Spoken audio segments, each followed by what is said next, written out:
Call it here. Smoke Break did everything they could to come back into game one. I don't know, man. We'll make sure this Phoenix stays down before they go in for That Phoenix comes back up before they pull. They have to kill it again. Yeah, they're killing it again. Okay. To Sap and Team Akate ult? Hold the line. They have ults. The charge for it. Johnny tries Oh to shit! Where's he taking him? Gets grabbed. A lot of damage there. Sap gets forced back That's early, game. and I don't think there's any chance for it as the Titan falls and game 1 drops to Team Risk. And what a back and forth, honestly. I mean, we saw how well Team Dude, Risk I thought played that Smoke early Break game, was played gonna win that. mid-game. But a nice They play threw. by Smoke Break on that Fire Giant, looking for that pick. It kind of throws the game for a loop, and then that final siege by Smoke Break, a phenomenal play by Streak, a phenomenal play by Genetics. Win that 4v5, and that's with no Yamojo. They had a bunch of useless ultimates in an actual 4v5, but it didn't matter with how. What the fuck? It doesn't matter with how Genetics plays that. I don't know how. I don't know how the fucking Risk cleared them there. That Phoenix. Genetics was like in his head or something. Even when he was in his own power to do something about it. Ekrum kind of got poopied on that game. Not gonna lie, by the support of all people. The Athena aspect ult. And yeah. props Fields of Love. Smart Genetics idea, right? literally shut down and outplayed the other team's ADC the whole game. I was just laughing. It's like, okay, cool. Thanks for taking me out of your ult. Genetics hard carrying is wild. Bit Smoke Break it in bad spots. And then they started to find some purchase, right? They started to get some picks. Variety wasn't able to find as much value as we thought he was going to. And Bobby does need a better time. No, Bobby's, I think I said Bobby's shirt's neck isn't big enough. That's why he can't button it. And yeah, someone needs to tie his tie for him. Play also by Variety on that I love Bobby, but he needs some help. They go for that tier 2 in middle. Variety ults in. Nobody on his team is ready there to fight it. I don't know if that's a comms issue or just Variety saw that opening and then it's just a solo laner thing where if you see that big opening, you just go for it. Either way, that was a little worrisome, but I mean, Team Risk still wipes that fight after. Well, Team Risk painting a different picture here against Smoke Break, but there's still another game that they have to win. Who will take that? Find out after the break.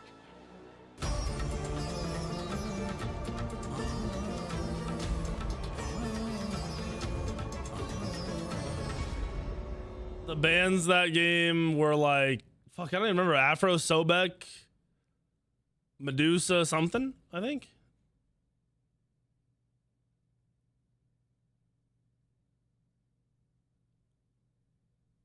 Yeah, Cupid got worked by Genetics. Uller and Zeus, that's what it was. Yeah, Afro, Uller, Zeus, Medusa, and no Sobek. I'm surprised Sobek is, dude, I think Sobek is insanely good. Sobek over Ymir all day for me.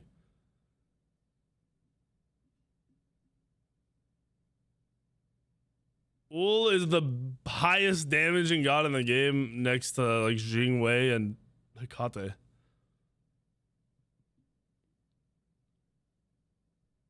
That was a good ass game. It went from a boring game to a hype game. Here, let me grab yeah, let me grab fucking water real quick. I'll be right back. Give me a minute.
Welcome back, everyone, to the Smite 2 Founders Series here in the HyperX Arena, Las Vegas. Of course, you've gotten to see all the beautiful weight screens. You've gotten to see, honestly, just a whole lot of beauty, I think, right here. But one thing that you want to make sure is beautiful all the time is your game. Kind of like how Smite 2 is free to play. You can go play that. You want it to look the best? Well, you need to have the best to run it on. That's why we're happy to point out Starforge PCs, and very specifically that you could get a Smite Starforge PC. These ones, fantastic. First up, they're beautiful. But then part two, if you just happen to buy, if you like either, building your own, you want to get parts somewhere else, you can get it as just a shell. If you're like me and you've kind of done enough of that in your life and you're just done and tired of it, you can get it pre-built as well. And also, if you're like me, then guess what? That wire management's probably going to be a lot better than what you might be able to do at home. I don't know. That's up to you personally. But you can go to starforgesystems.com now and get yours. Customizable, the god on the inside. There's a wide variety of who you can choose. Of course, Zeus there on the outside. And Starforge Systems, best in the galaxy. Best in the universe, if I remember correctly. It's very, very extensive testing to get something like that done and to be able to say it. But they've done it, and you should too. So make sure you go to starforgesystems.com, get something to make sure when you're playing this now out free-to-play Smite 2, I'm going to keep hammering that home, that you have something to play it on that looks and makes it run as best as it possibly can. And of course, that just makes you a better gamer, probably. Right? Higher frames, higher win rate, right? That's how it works. Probably. I think so. I'll just ignore that the number on one of those numbers for me is very high and the other one is not. We'll just say that they go. Does Gore look like a fatter Jason? Very limited testing. But this game, I think Gore doesn't like me. Limited testing. There's no good segue there. I'll just instead ignore what I said and look at this. Wow, Risk, Smoke Break. Very, very, very close to turning things around. But then the turned around things got turned around themselves, and suddenly we were right back where we started. Both of these squads, it's insane, Hazer, when you get a matchup like this and you somehow manage to get a team that gets super far ahead, but then both of them still look good in the late game. Yeah, really. We're supposed to be getting 3 Smite 1 gods a month in Smite 2. And I think 1 new god every 3 or 4 months. But still, this was definitely both teams kind of. I think they announced Bari. Able to land the knockout blow for a long I think time. they announced Bari on Sunday. That's my guess. Almost sloppy mistakes, I would say, around objectives. We saw some objectives get stolen. We saw a Fire Giant steal, a Pyromancer steal. Fury as well? Yeah, Gold Fury as well, and then we see a couple throws back and forth. It was a really exciting game to watch, but I don't think either team will be particularly happy with how they played that. Yeah, I think Laramie, especially, we got to see some picks that realistically, it's like, I mean, you had said you'd seen the Thanatos solo happening in ranked and stuff like that, but kind of showcasing maybe some of the flexibility that the most recent update brought. Someone said the data mining shows Bari as an ADC. Kind of the beauty of everything. Hey, by the way, free to play, open beta, go get it now. But also the fact that we do have such versatility now. How long you think until they bring the feature into pre-build? You could see anything. I have no idea what they're gonna do or when that's coming. Yeah, I mean, if we're talking about just they might announce some other shit like that at the LAN, on Sunday. We did see essentially several new gods that weren't even in the first set contested at all be prioritized in that set going forward. And honestly, the more that I'm thinking about it, the Cupid that we had talked about before, I was data mining to me has hyped up the game more than been a that makes spoiler. it very, very difficult to be playing the Cupid. So we'll have to see later, after the whole event, when we go back to the balance table, what that starts to look like. Hint, hint, nudge, nudge. But in general, the variety has been really exciting. Variety was exciting. He played well at solo. No, he didn't feed. He didn't feed. He's back.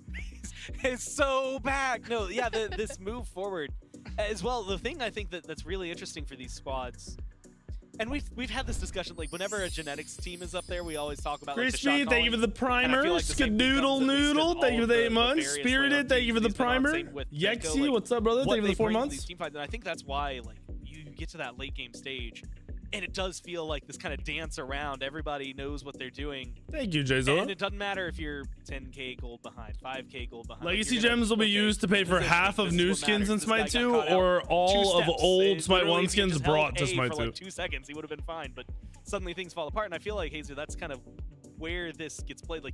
There's the gods. Why is the music still playing? A lot playing? of the minutia, but the macro play just as important. Absolutely. Is this I not think there's weird? kind of a tug of war there between the two win conditions of the team. I think the solo jungle on the side of Smokebreak, Benko and Johnny did some great stuff in those team fights, and then we went back to the other side and Risk their win condition. No skins, no shop, skin shop in Smite 2 yet. And the Jingwei Streak Up had a fantastic game, and they kind of targeted Ikro. I noticed that they had 3 Phantom Shells on mid, jungle, and support, and what they did then is they made sure the Emoja was catching that Cupid out, getting the ult onto I'd order more food. on top of the Cupid. My wife is having her going away party from her old work. I really think that was the difference maker in that game. So she's not making dinner, dude. The other thing I'm about on my this own. and watching these teams, because of the way they kind of find their own balance. Dude, I should have set it up to make dinner with you guys and watch the stream at the same time. Of Benko / Deathwalker, right?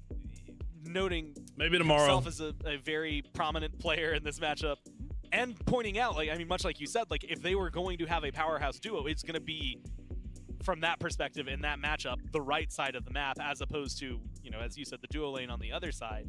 And so, I want a smoothie. I haven't had one in a long time. Like, just in general, for everything, whether you want to look at it player-wise, picks and bans-wise, gameplay-wise, like all the side camp, like those are the places that now maybe are getting a lot more farm, and especially with those side camps, maybe impacting a lot more than they were just 2 weeks ago. Yeah, I think it is important on these teams to really be able to highlight that star player, right? If you think now you want a smoothie? I wanted one for like 2 or 3 days. Focus there, and we certainly did see Smokebreak attempt to do that, especially with that first run over into the solo lane where we saw both the jungle and the solo that's what I'm matchup. getting. But Variety, I want to hammer this home because it was very, very impressive just how patient he was in that lane. And honestly, if they're able to carry that into game 2, that might be just the counter they need to the star-studded. Even acai bowl. Yeah, that was something. I mean, in the past, you know, when we've seen the big plays from a team like Smokebreak, because a lot of these guys have played together somewhere along the line. Hazer, it has been solo lane, comes in, makes big play, now team win. And that's not going to be every single one of them, but what's a goji all the berry? ones that you can remember are the highlights from. Guess what? That's what happens. I mean, you don't hit a 5-man tier fearless too often that gets cemented as one of the best, if not the best plays that had happened competitively. So, like, it does feel like, yes, you might be, you know, we might be leaning heavily into it, but it really does feel like that's the side of the map Johnny likes playing over there. Like, it feels like Smokebreak loves. Who's subbed? Yeah, absolutely. What's up, Miseki? Thank you for the sub. Yes, I know there's ads, and I know watching it sucks, but work together a lot. ads are worth a lot of money. So if you don't want them, sub or turbo. You'd want to play around the lane, more familiar, No been ads. around for longer, and just, I guess more reps in this team. And keep educating me on what's good right now, because everything changes, I feel like, every single game, and the only way to find out picks and bans, game number 2. Who's going to be first pick and who is going to take what? I mentioned this a couple times today, and you're going to hear me say it a whole lot. We've doubled the amount of bans per game. So each team has 2, 4 total. Makes it a little easier on you as a player to not just ban, okay, well, that's the #1 thing, and that's the thing we don't want to play against. Now you're out. Now you've got a little more leeway. Zeus gets banned by Smokebreak up at the top, followed by the Ull, the Aphrodite, and I believe it's been Medusa down there for a lot of this. Larry, I'm kind of curious, when you coming into this weekend, I ordered were these gods that you expected bowl. to see up there? Were there anybody that you Acai bowl and a smoothie. All right. Please, somebody play Aladdin. Thought they'd be maybe a little higher. Yeah, we saw a couple Geb mentioned at the top of the set, but They're not playing Aladdin? here, getting through picks and bans. Much They're like never Aladdin playing it, dude. didn't It's pissing me get to off. see a home quite yet, but we were talking about it a little bit off camera, where these two teams probably aren't the most comfortable with it. I mean, Hazer mentioned on a previous desk that, you know, if it's getting banned a lot, perceived to be super OP, people aren't just getting the reps on it. Right, so I think playing with these characters that you've known for so long, Medusa been around for almost 10 I don't years. understand how Aladdin is not prioritized. It doesn't make fucking sense.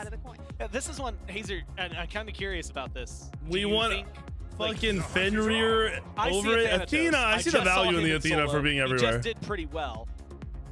Part Better to of me solo wants again? to ask, like, he still has No, fight. because He could still Eliom go into was the jungle. also We saying he haven't wasn't sure about Aladdin, so that tells me that his team thinks Aladdin is bad. So, like, you know, And we're waiting it has to just be they haven't played, like, nobody's played it well against them or to see something. him in the jungle, or is it just like, If he's locked in, it's EMEA, he's sold. I just don't get it. Viable in the jungle as well. I think he's sort of one of those flex picks that's good to pick. I don't get it. Draft because there is that ambiguity. He's not banned in comp. He's allowed to be played. And I think Laspra will have the potential to take this.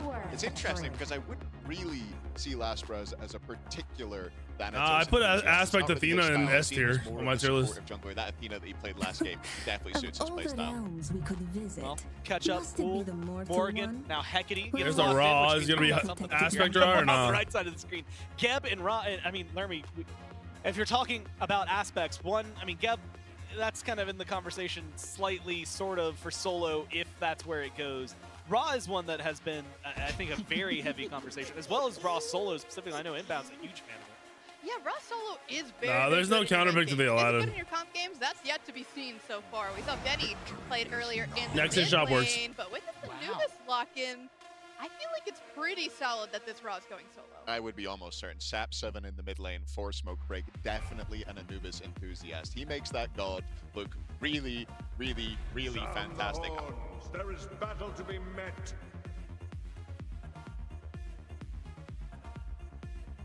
Genetics has been playing this Morrigan in support. I think he's the trailblazer on this pick. We obviously saw it in the last set, but I think we're about to see the real potential of Morrigan with that aspect in the support role.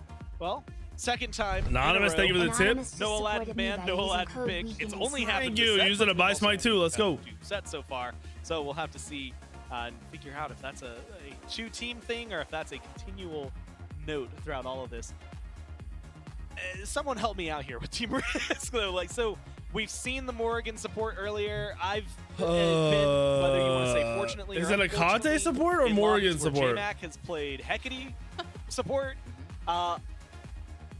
We just saw solo Thanatos, so in theory he can go take. Who's going where over here? We've been seeing a lot of flex just across the board, right? But I think that it's most likely, in my eyes, Let's see if Genetics plays it way better than Happen did. Morrigan support, Hecate mid, if you're asking me personally. I mean, I know way back when in ye old Obey days, Variety was a big Thanatos enjoyer, as I'm sure you know, Hazer. Yeah, Anubis? Santa back in Season 3 almost dragged us over the line, so we can get that championship, but not quite. Yeah, I think Ullr's definitely going ADC. That's one thing. Surely there's not a Lock flex it there. in. We've got one.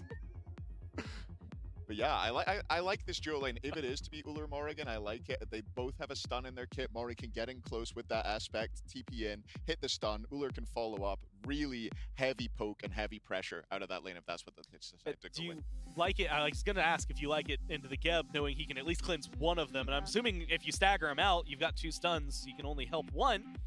Well, there's only one way to try and figure out how it's going to go. Team Risk, they are up 1-0. Can they take it 2-0? Start the game. Or Smoke Break tie things up? We The gotta only way see to who's find out is playing what. going over to our casters. It's gotta be Raw solo, right? This is the only way you find out, Gore, and much to our chagrin, Inbound, still no Aladdin, man. Come on, we all want to see Aladdin. I want to see Aladdin like so bad. I'll take it anywhere. Maybe solo Aladdin, mid, jungle, I'll take him anywhere. He is Thanatos so jungle, but you know Thor what else solo in a is sick, Raw. Jorby? Morrigan it's support. Raw solo Let's see. aspect. I finally get to talk about it. I This think Odin such is a an terrible OP god, bro. combination.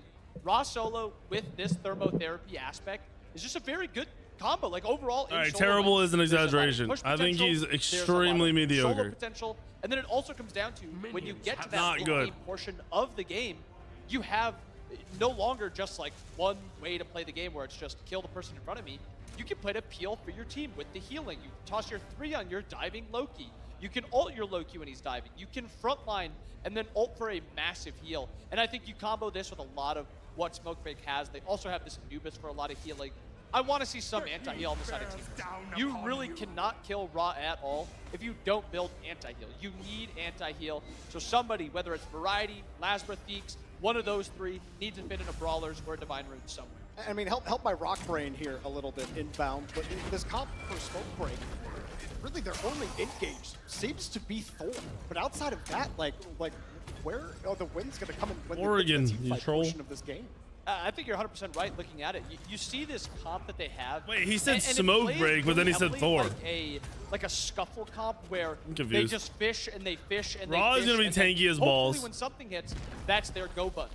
Whether Wait, what's it's Raw Ubermatch, building? Whether it's Thorwall, whether it's Thanatos. I don't know what Raw's building first. I mean, even Theek's throwing out an ultimate and trying to find one that lands. There's a few different ways to find it, but you're 100% right. You don't have, you know, an Elion Gebel. You don't have Soul a Gem. dash taunt from It's not that great though Nina. for There aspects are- solo there's a Raw. lot of different It's not ways for bad. Team Risk to play it, Not but good. It's not easy, and I think it's always correct to look at how easy a comp is to play. Because Team Risk comp is not easy. Oh. I also don't really love the Morgan in mid lane, or the Morgan in support. And his ass There's beat. really no great transform in this game. There's no like go in Odin. There's no go in Hades. No, Like, I there's think no it is big Soul ultimate Gem. that you want to play around.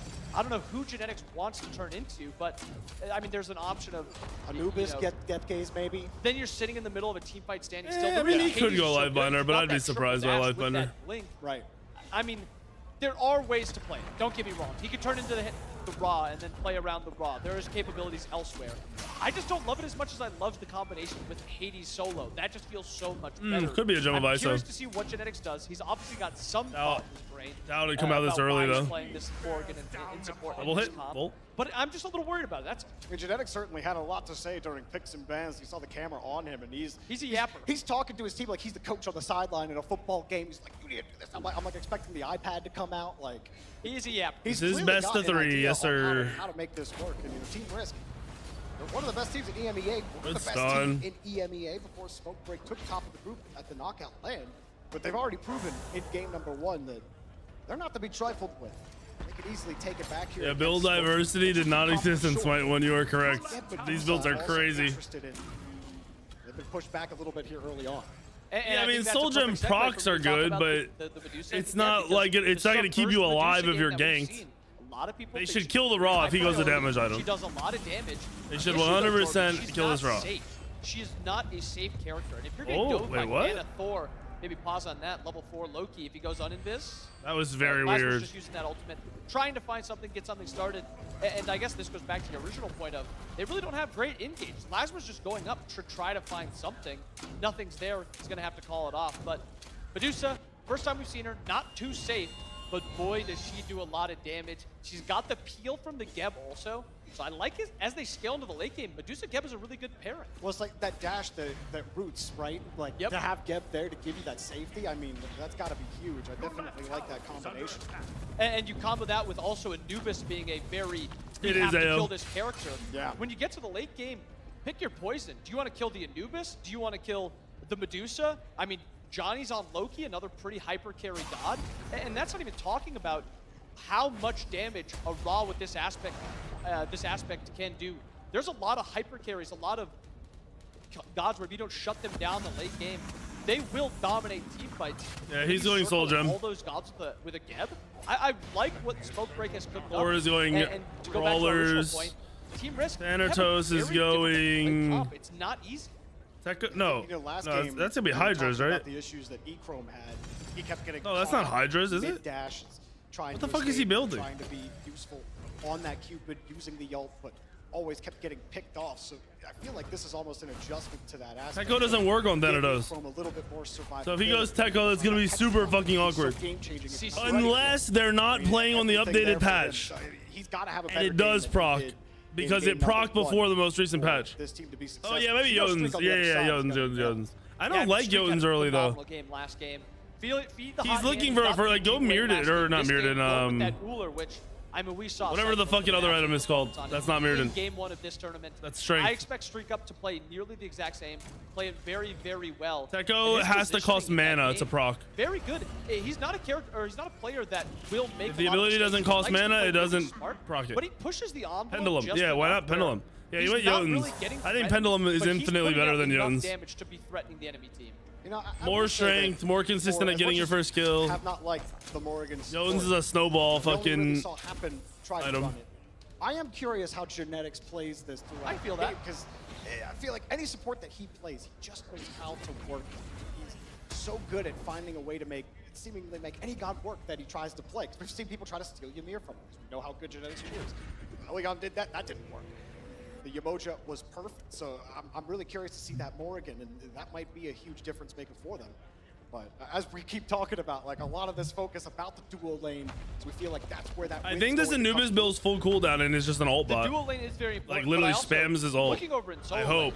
Variety's opted to go into anti-heal right away. They're Battery goes trying to kill tanky. this Raw. Usually you opt for some cooldown. You saw the pendulum for Cherry. He went pendulum. That's to farm. That's to, you know, if you get ganked and you just throw a hammer, you have that cooldown to bring it back up. That Variety doesn't care about farming. Variety wants to kill Benko. And you combo with the Thanatos where you have the anti-heal from the Thor, you have the damage from the Thor. I think Bobby was wrong in what he just said. I don't think they. I mean, onto. They're gonna get it. I don't think they're trying to kill anybody. We were up in the Anvil of Dawn. Jungler coming over. Nah, Pele's not a soloer right now. Not that I've seen. Not sure what the lead up to that Anvil of Dawn pop was. Maybe Either way, I'm finding sure we'll beasts. see it again, possibly. Purple buff trying to be confirmed here. I want to make sure Team Risk stay off of it. We'll get that purple buff. Meanwhile, oh, he is gonna die. Duress, getting caught. Gets around with the snipe. Gets a little bit of healing. Look at that. That's that Raw aspect, baby. Raw heals so beam it out much. and they get forced out of the fight. I think they should make it to the Raw. Doesn't heal himself. I'm gonna be honest. Yeah, he ults and he heals, and you know, you ult him, and you don't really do that much to him. And I think what Variety's originally looking for is he's trying to force out Benko's beads. I think there is a This is not the last set. I don't think. Pretty sure there's one more. Actually, maybe a potential fight here. Kind of hope Johnny goes in. He goes It's in. early in Vegas right now. It's only 2 o'clock. Forward, but a blink out. That's worth. Almost 3. You'll get out of it, and you'll happily trade it out there. And that's what I want to see from Johnny. I think this is a lane that if you put this Thor behind even a little bit, there's nothing you can do against Benko's Raw. You can't gank him. Even if you force his beads, he's still got a ton of survivability just in his kit, just in his items. I want to see, you know, last game I wanted to see Johnny play towards solo or dual lane. I wanted him to play around. Oh, there's 2 more sets. Oh, this fuck. game, play around Raw. This is literally when he's the most. We're going late. He just doesn't take damage. Once he gets that first defense item online, he will not die Is it 2 again. losers bracket sets today too? Okay. Well, So we're gonna see 2 teams get kicked out. 20 minutes. You don't think Give that it 20 minutes. the assassinate might not be able to kill Thanatos? Maybe. I'm just saying, once that god gets 1 defense item online, he is very, very hard to deal with. And I want to see Johnny play to that side of the map. I want to play around this god that can kind of dictate the first 20, 25 minutes of the game. Oh, and he's dead. Uh-oh, someone got caught. He can have a shield for now, but it's only going to last for a second. And he got picked. Will pick up first blood for Team Risk. Not exactly how Smokebreak wanted to draw that up. Get caught out that early on. You saw the rest of the team there in duo. Knew they couldn't commit. I think on the opposite side, that's the exact player you want the first blood on for Team Risk. You want Streak to get to this nice little lead. So hurry up that second item. Hurry up that third item. I'm not gonna lie, Andy's not looking very good today. Medusa and Uller. If He is Medusa's playing ahead, against Genetics, who might be one of the best one-shot supports in the before you game. jump away. Probably However, is Uller's the ahead. best support in the Uller can game, actually but poke her down.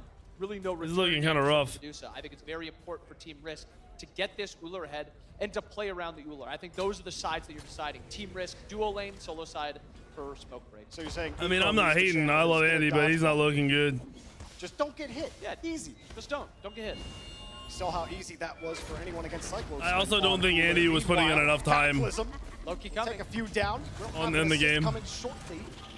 I'm a firm believer in the people that are playing 24/7 are the ones that are gonna win. Team Risk actually had a pretty safe retreat there. Johnny and E-Chrome weren't able to get into the rift there as Cataclysm came down. And that's just looking for a play there. Streak had no beats available. Elion forces to get a little bit of damage onto the Uller, sees if they can start to take that fight. The issue is Johnny was just a little bit too far away. He was not able to make it to that fight, so he can't find the ultimate on the Streak. And that's kind of the last play you have on the Streak until Yeah, he gets EU those plays beats this down. game fucking slow, dude. This shit's crazy. Streak's gonna be a lot Granted, safer there now. is action. They Getting just more aren't turning cooldown into online with kills. your next item, whether it's that Hydra's, and I think Games have been good. First 2 were great. The third one, the first game of this set was kind of You really slow, don't but it feel, ended you know, great. super strong on Uller until you start getting that cooldown online. Spam the abilities and just try to hit something. Make the other player play dodge. Uh-oh. Well, Benko will sit right on top of you. You know, I gotta say, I do love that. Miss free, but Sight. however, Death Sight is also Dude, fun. I'm telling you, the He does mechanics not are care. off. So sure, there's 2 of you. I wonder if You're there's a gonna need reason more to take mechanics down, are buddy. off, dude. Benko's just, I'm gonna take your blue as well. Oh, shit. I've felt that before. Anvil of Dawn is up. Hammer comes down. They get some That damage was out, so though. He's actually greedy. getting deleted. Johnny came into the party. That was so Bye-bye, greedy. Variety. What a strange engage by Variety. That was a Why horrible are we throw. fighting that Geb team is there. just for Loki the is blue buff? there. Just give it. It's just one blue buff. You don't even need the mana that much. It's not much of an issue. I don't know why they forced that so hard. When Elion even rotates over, like, you see him there. He's not hiding. He is there in plain sight. I don't know why we're going in. We're losing Pyro now because of that play. And that nice early game lead you had. Conte can steal this. Blood, it's just, it doesn't He can matter. steal this so easy. Whether it's swinging one way or the other, the swing seems to be Oh. centering around for Riot. Oh, But he if got takes it! Too much of a risk. Dude, I Beaks told actually you. gets the steal. Never Like mind. I That told wasn't you. as swing as we Agate's thought so it would good. be. And that's exactly the problem that Smoke Break keep running into. Because that was happening to them in the last game too. They think they have an objective for free. Team Risk come in and just show you. They just diff on you there. And you have to struggle. Now you have to come back from that. And granted, it's early. He bailed him out. You're not that far behind. And he did Those little again? things start to add up, and Elion barely escapes. Has to I think eat he's that dead, sight. yeah. However, the rocks will crumble, and Thinks gets another. And there's just so much pressure on Elion right now. Two get collapsed on in the jungle, and they just silence him, stun him, and there's not much he can do. Gold Fury pulled. Nothing Ecro can do about it. You sit here and trade projectiles all day, but that Gold Fury will fall to Team Risk. Meanwhile, you got Benko happily throwing the sun. Raw's second ability does proc Bluestone on towers for some reason. On the solo side, It's just a high-res interaction. Out late game, that is gonna hurt if they don't find a way to shut it down. I feel like I'm so excited just to watch Raw solo in the late game. You've been talking. You're talking about Raw solo all the time, more than anything else this whole weekend. Is there something wrong with me? Like we'd be down on the casino floor and you're talking about the Raw aspect. Just like, okay, but like, do you want another card? Yeah, that's on me. I'm just so excited because the thermotherapy aspect makes it so he's just a much better god late game. Like Raw solo is really good, period, with base Raw kit. With the aspect, it just gives him so much more threat and so much more safety in the late game. You have the ultimate for just that extra burst heal. And then the really cool thing is you just toss your 3 on yourself. Your 3's ticking on Deuce, the enemy. I don't know, as you we'll see. use your 2 auto attack them. You just have a bunch of different damage all colliding at the same time, and it doesn't feel like there's anything you can do when you're behind. It is really funny to me that we went from when Ross 2 was OP and we saw nothing but Ross solo, and then they nerfed that. Deuce the He's build is gone. normal, yep. Aspect comes out, and he's back. And he's Ross back. solo's back. I like it. 13 minutes of gameplay, and a couple of looks as far as engagements go. But I think Team Risk Comp definitely Where's Sap? forced them to look for the picks. Where's Sap indeed? Genetics will take him down. Gates do open, but the bees will keep that you was out. so Handful of perfectly gold is open, timed. and you get sent. That was perfectly away. timed. Variety Fire. picks up another. Why are we not doing fire? Variety. Wait, goes into Well, the fire's air, not up yet. doesn't It's need too to land on the early. Sap, finds They Johnny can't get anything, also. but it's Johnny's maybe a speeds tier are one. also. But I'm asking the question. Maybe, yeah, they're getting a tier what one. is Sap doing? He's pathing over top of the red buff, going towards fire. It's Giant. crazy He's not that gonna gank pick up Fire Giant really elementals. doesn't He's turn playing into for much. for those as an Anubis, is that what he's actually playing for? Whatever it was, Sap can't be there. You don't have the safety of a tower behind you. Your Geb's not with you. You can't path into this Team Risk team comp. This Team Risk team comp wants to play like that. Now let's take a look at Variety again on the replay and just really take a second look at it inbound. I want you to kind of break this one down for me as you watch it after the stun hammer. What a good start to the fight, also going to the hammer, and then going up because he knows Johnny's here. And he saw the invade, he saw the beads. What a perfect That was a read by very Variety. good play And for this is Variety. after, I mean, again, He last ended a game, minute ago, Variety and now he's back. Started heating up. Is he heating up too much now? Is he becoming an issue? Might be. That Thor solo. They really should start going into first person more. nastier. Smoke break and Team Risk. They don't use first person in the fights at all, and I think it would be great. Sure, 2K gold lead, sure, whatever, sure, weird comp, but they're making it work somehow.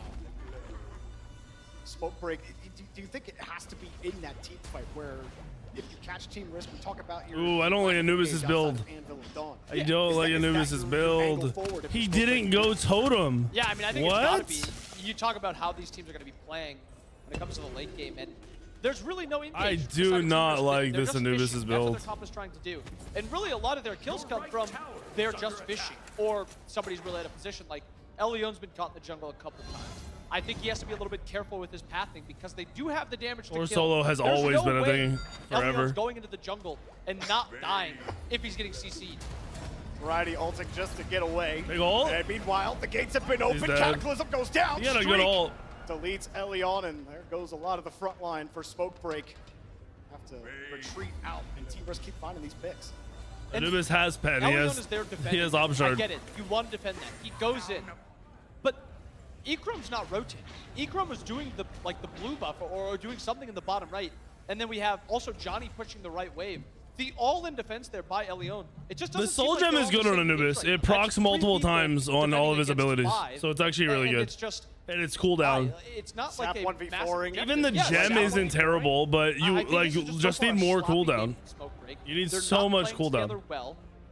Yeah, it'll proc over and over again. Disadvantage where Fire Giant is a possible threat. I don't think I'm worried about it yet because of the potential. In Smite 1, that's how it worked, and I'm pretty sure it still works like that in Smite 2. Fight into Benko right now, but I mean, you have a level 17 Uller, level 17. I mean, I just think Anubis is bad anyway, and then in the slightest about just you're not just spam ulting every 2 seconds. He should literally go full cooldown and just 2-ult anybody that walks near him. Everyone just kind of standing off of each other as we. I don't think Reaver multi-procs. Been on the number for about a minute now. Short dance. Could be wrong because it's Smite 2, but I don't think it does. Retreating from Team Risk and nobody really around for Smoke Break either. It is, like you said, hard to engage on it this early on. Just spawns. You're still getting farmed up.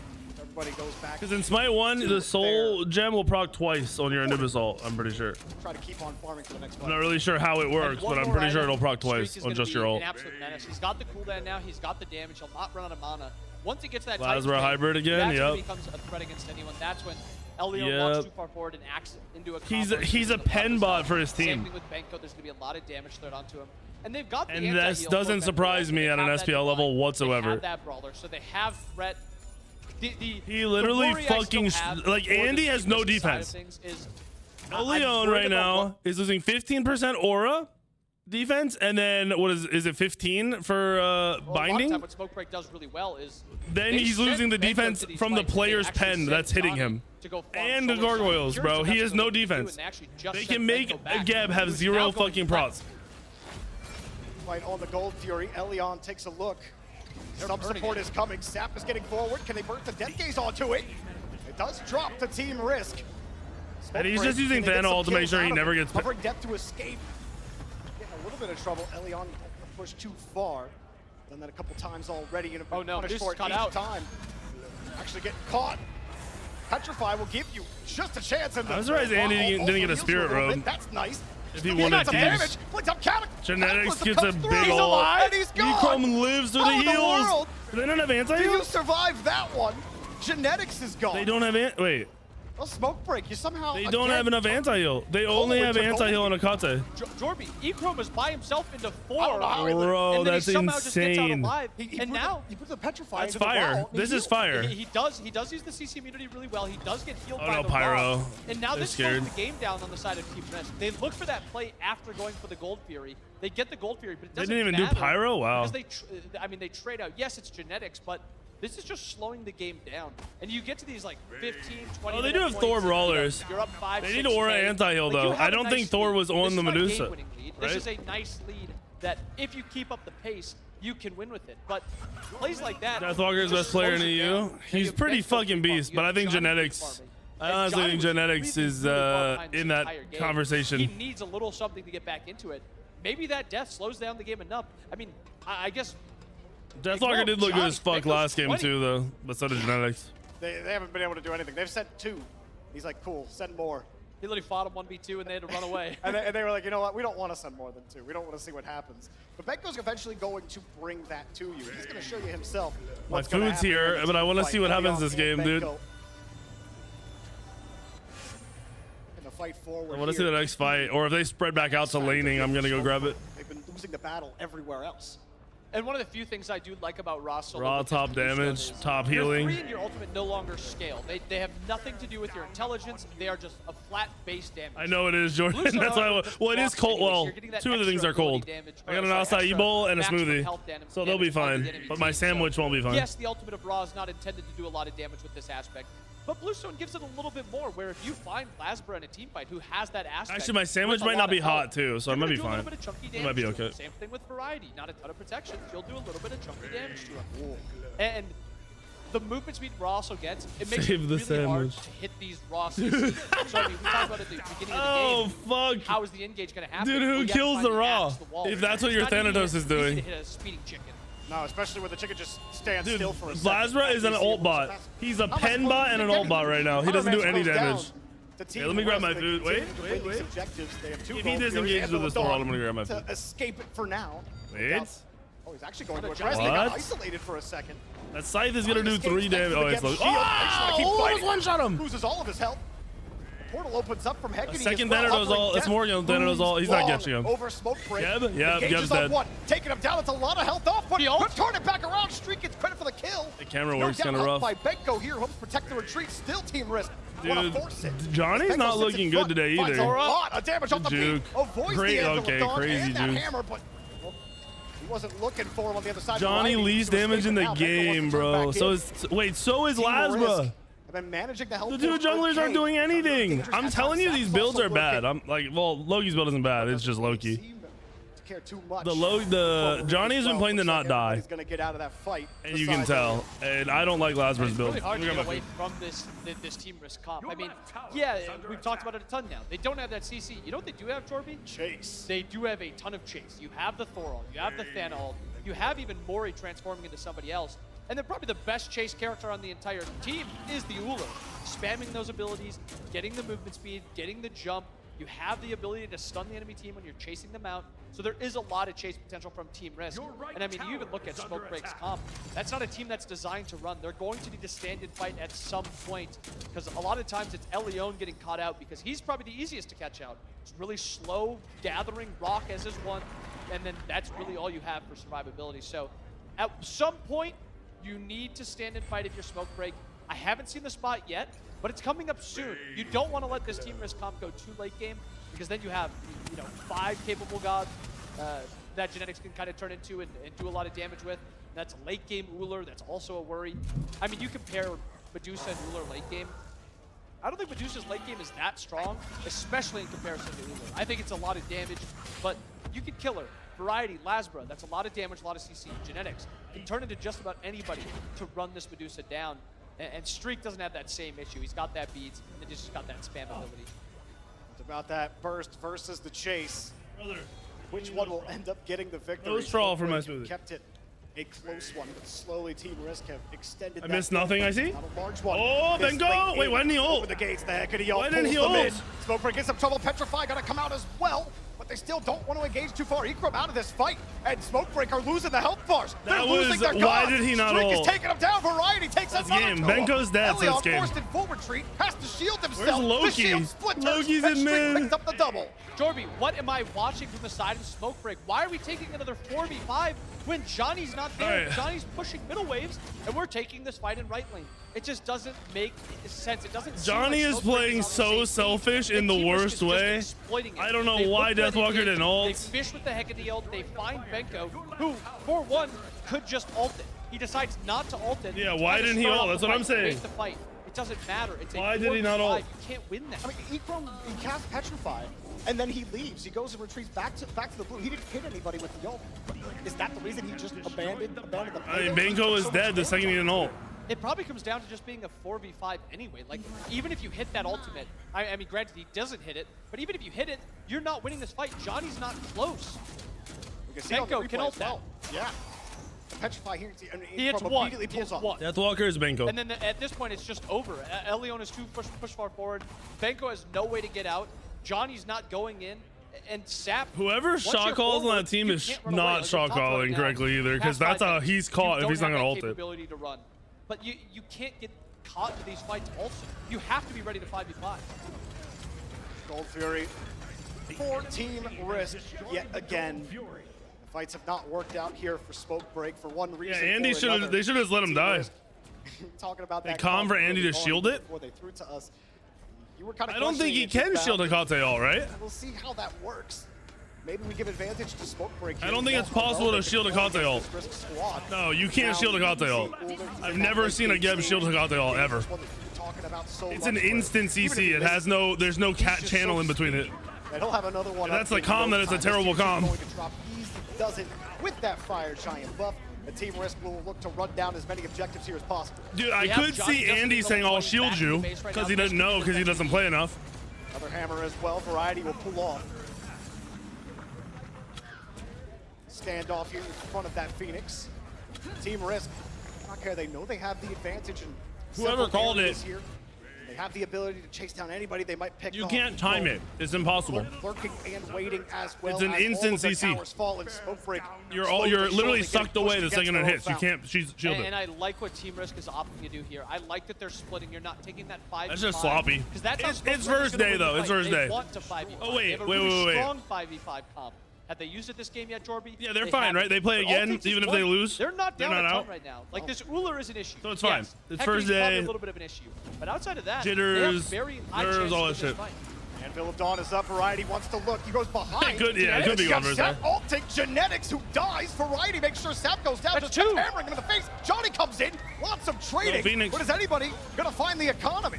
They're going to back out of it. Team Risk all of a sudden gets forced out thanks to the trade.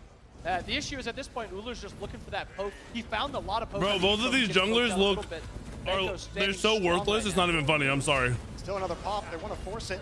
Lasbra looking in front on Benko. Benko feeling a little more confident in the 2v3, but he's losing health bars quickly. Used all of his abilities, has to wait. Will actually get stunned out for a second. Off the axe. Lasbra has missed so many sides. Just a little bit of If he hits, left on that Lasbra hits a outpost. side, he's dead. This Uller is just doing so much at this point. Streak has played phenomenal both of these games. What he's doing in these fights is he is keeping these. Yeah, what is the economy? alive because he's just finding. Am I gonna find the economy? Did he mean the Phoenix? And then just taking nearly his entire health bar, or he'll just find a hail of arrows, his 3, and poke out somebody by half. What we've seen. From Little Nick, they are. Both last game on that Jing and Uller this game. I mean, like, what are you supposed to give him? He's playing 2 characters. He can obviously play Medusa also. Like, there's so many Yeah, gods thank you for the that he's prime. played now so far that he just looks phenomenal. I thought you were saying he was playing 2 gods because of Uller's stance switching. No, you were talking about. No, well, kind of, I guess. I mean, kind of your point still stands. Bro, I'm not gonna lie. Been so This good. jungle meta would be one that I excel in because these motherfuckers are full defense, doing no damage. I can do that. Shot during the knockout land in Atlanta. When Smoke Break took I could that absolutely do that. Elion, everyone was excited for him to rejoin this team, and everyone's thinking he's the diff. I think Team Risk is showing you something else right now. And my eyes are on Variety in terms of how much better Sobek they're playing not banned. at this tournament than the last tournament. This Thor game, a lot of really good engagements. He played really safe that Bologna game. And what he's doing in the team fights, usually really good.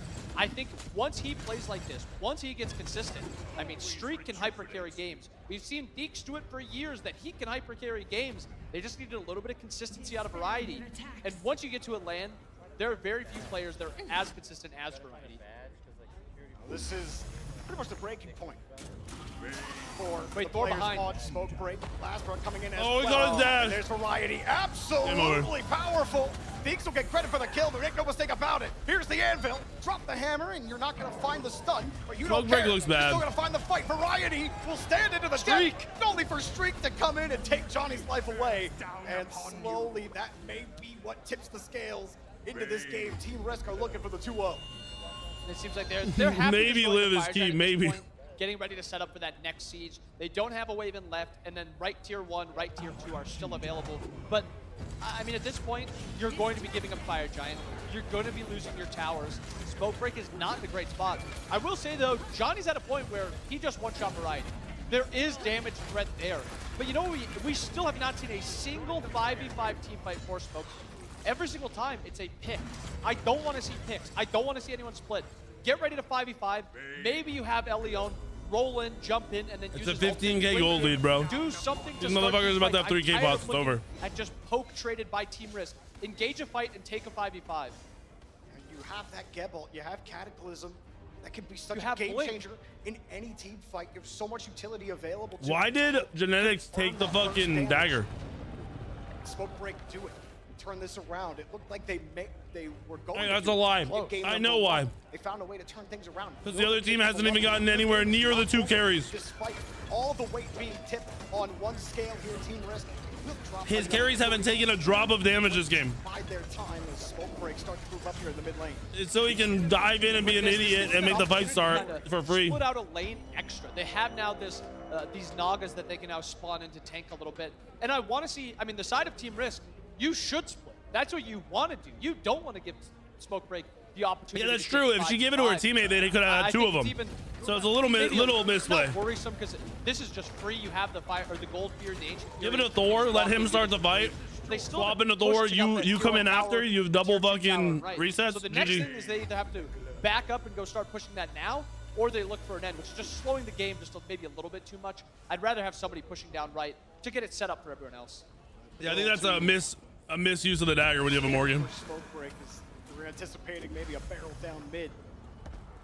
Risk pull off. I think a lot of these guys just haven't played the Despite game their name, a lot. Very good at risk management. Maybe that's why they're called Team Risk. They know how to manage. It's just dropping everything. I mean, that's been the whole game, right?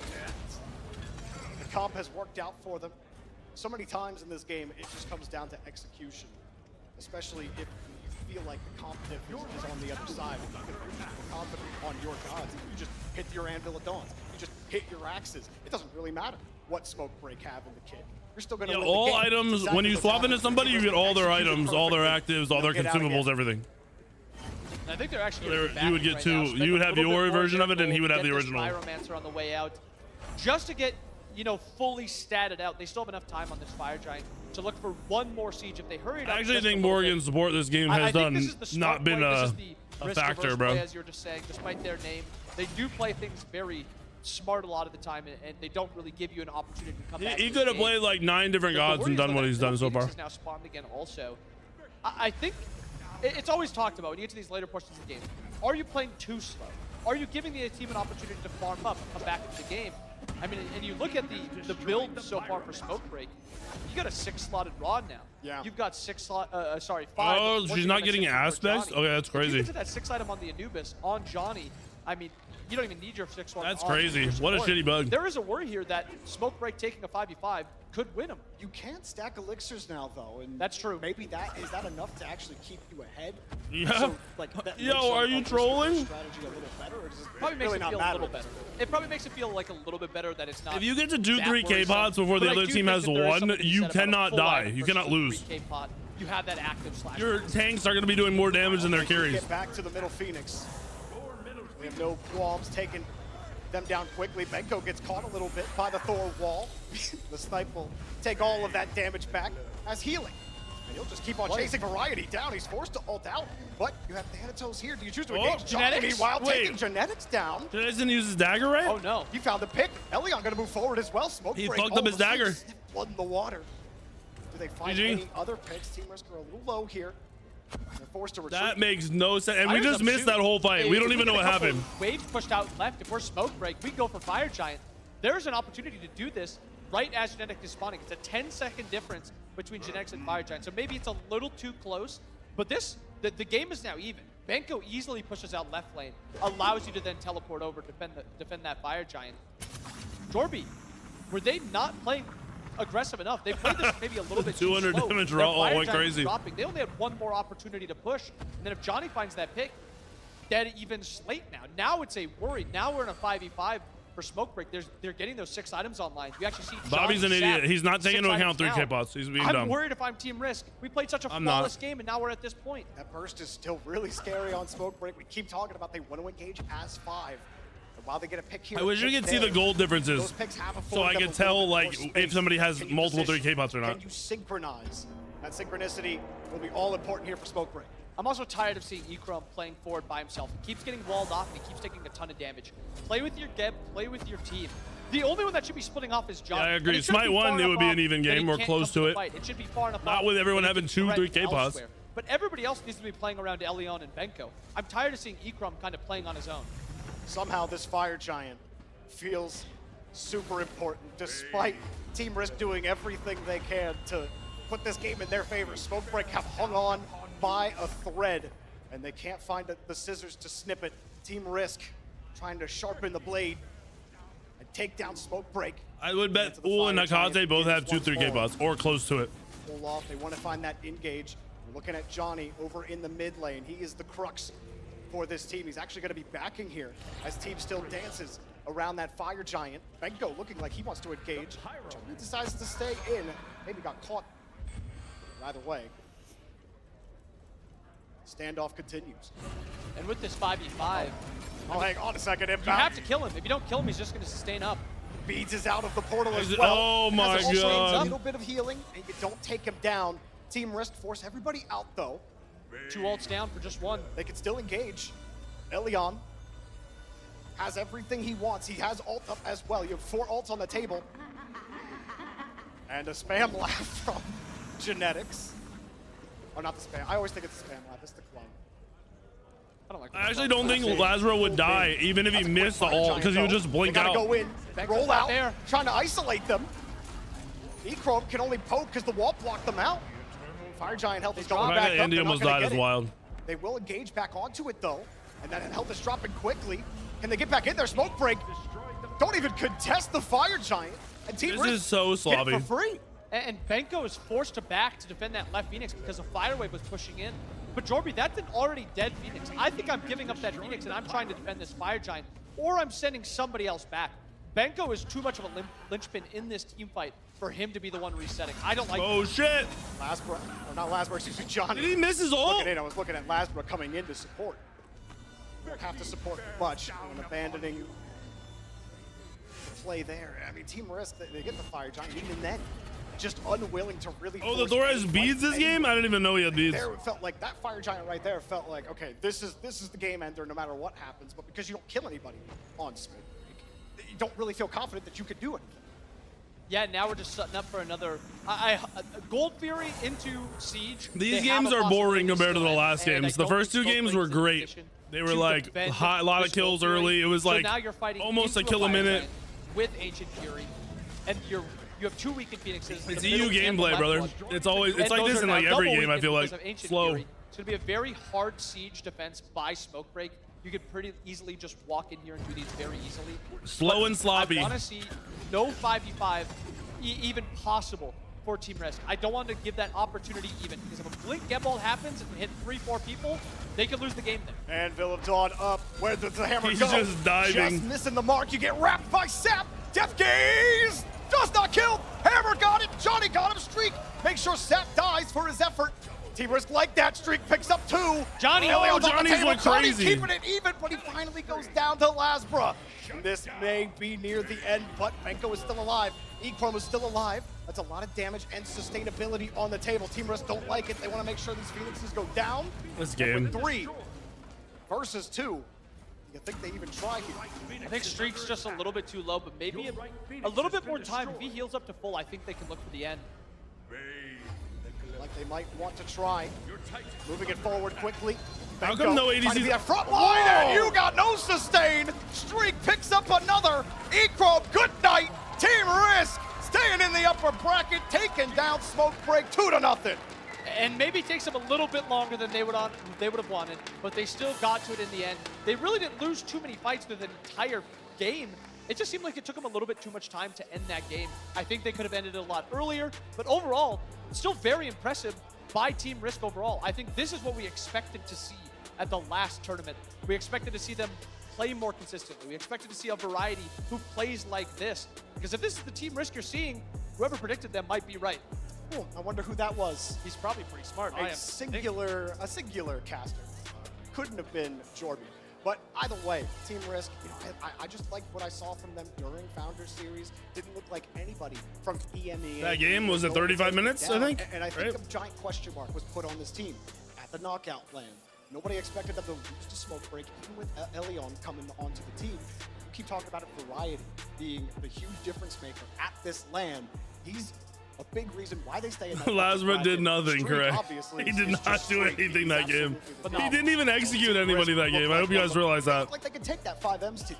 And on the opposite side, I love Lasbra. I'm worried about Smoke Break because that was a lot of game where we he did absolutely nothing that That's a little game. bit of an issue. We want to see them play together. I'm telling you, I would thrive. I can do this. Well, I'm curious what the desk has to say about that match as we continue on.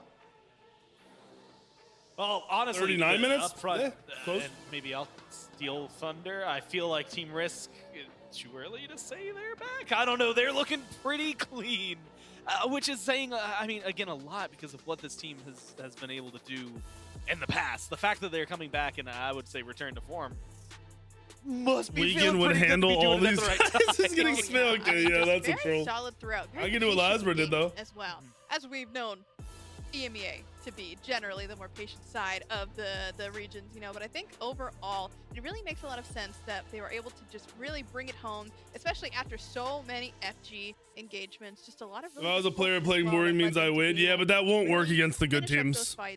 You can't. He won't be able to play like that against the better players. Yeah, very long game, that one. I think that must have been our longest of the day. I don't think, at least. It felt like it. And it was just the macro play that we've grown used to seeing from Genetic style teams, I feel like, alongside that star player in Street Cup. I think there's a lot to be said there about Variety. It was touched on by the casters. He is playing a lot better than he has been previously, and I think the Thor in that game, Thor Walls, got a lot of impact. The immobile mages in the form of Ra and Anubis getting split off from their team made it really, really difficult for Smoke Break to go for these 5v5 fights, as we see Variety doesn't Andy play and taking down. Stop playing support. He's such a good player. Absolutely perfectly timed. I don't know if he likes Smite. He just too. I don't even know how much fun he's having playing the game, to be honest. Because when I play with him in ranked, it doesn't seem like he's having any fun. Genetics in the past has been as well, but like when you have this style of play, he might just be over it. You can just throw a wall up, right? And like, did you hit the stun? Does it really matter if they can't run away or get around it? Like, that's kind of something I really like to see them tackle. Just I have no idea who's getting the drops and shit. Honestly, it changes the pathing. I wasn't even sure I had them. Very recently, hey, if we're talking about changes that came with the most recent patch, some of the geometry and like walls, islands in the jungle that were removed to kind of streamline things. But that also means these that, teams hey, are good as players. These players are the best players in the game. Off now. Yeah, exactly. I just loved how they played in that. The thing is, for these players, the game is second nature. Like even high-level ranked players are good players, but they don't know what to do in every situation. These players do. To what else I think these players just don't have time on the game the way they want because they had LAN. I'll be so effortless. I mean, this is a team. I mean, I played 24 hours in 2 days. They were all prep scrimming and going to LAN, like traveling. I feel like I talked to Genetics, or maybe it was from an interview, one of the two. I always conflate those because I watch so much Smite. Where there was genuinely a conversation where it's like when you're at a LAN, you know there's going to be a LAN meta. You know something's going to happen. This map is bigger than Smite 1 map. 3 games into the first best of 5, those gods are going to be the LAN meta, and what we saw today in game 1 won't mean anything anymore. But you also kind of know and pray this that desk camera layout is ass. Is that meta? Is the right thing? And so it kind of feels nice having the I guess 2 edges, right? The one this camera should be up like a foot higher so you can't see their feet. It should be shifted to the right. The team that put you down. And they should have put her chair up higher. Speaking of LAN meta, her chair isn't any higher than theirs. We're in a LAN meta now where we have to consider, is Uller top of the charts? We've seen him go 10-0 in that game streak. I think 15-1 across the series. Pretty good. And Cyclone spin on that Uller looked. I don't think that was draft or builds. I think that was sloppy play. We're going to see more focus on that pick as we go through this tournament. Well, if you take a peek at the bracket, you'll see now Team Risk with their 2-0 are going to go. Man, what a treat! Up against 5. That's going to be a crazy good game. But then down towards the bottom, you see a couple of them. No audio.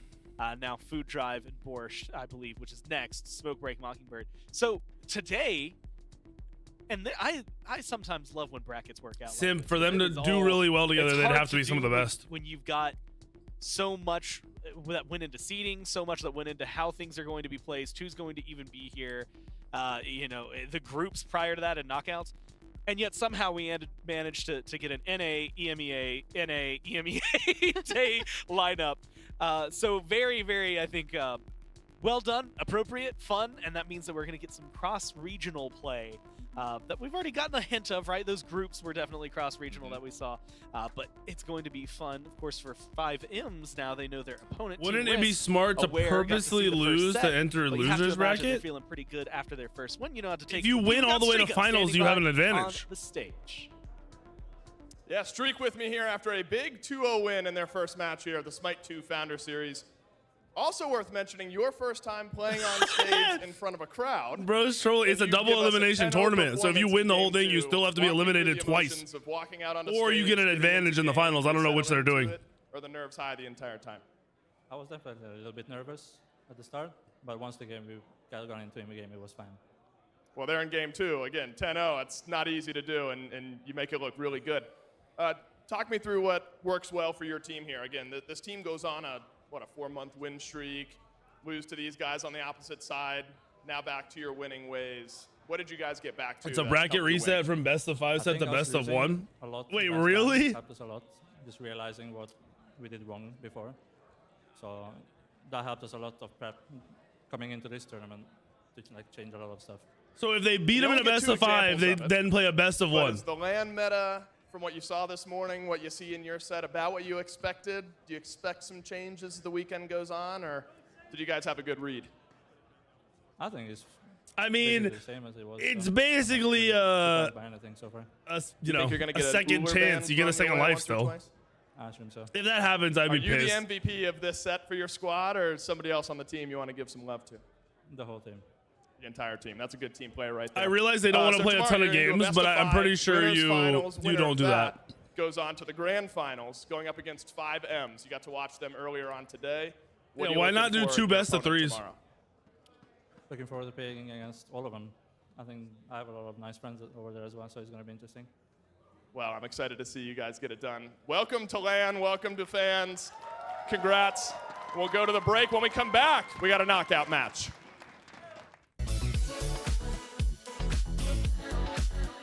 Bro, imagine you 3-0 them in a best of 5, and then they win, and then they win 1 game. Yo, I'd be fucking tilted. Yeah, it should have been 2 series sets. That's crazy.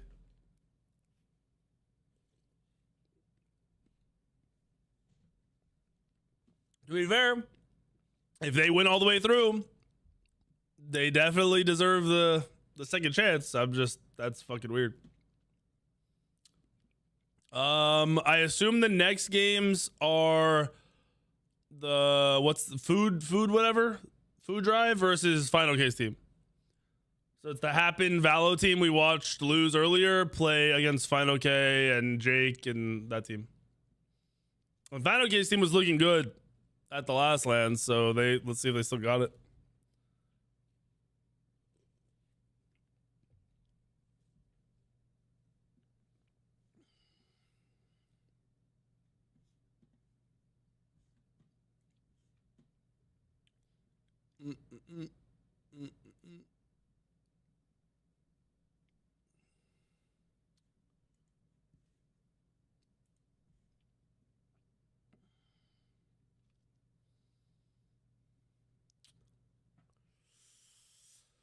Would be their best interest to have more final matches? No, because they don't want it to run until fucking 12 p.m., 12 a.m., whatever.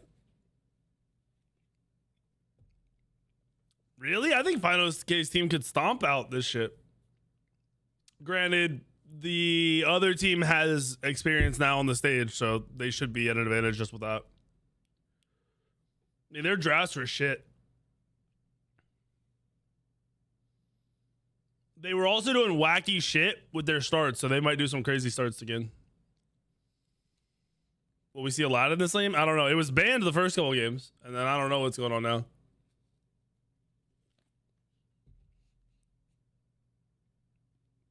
I got no idea, dude.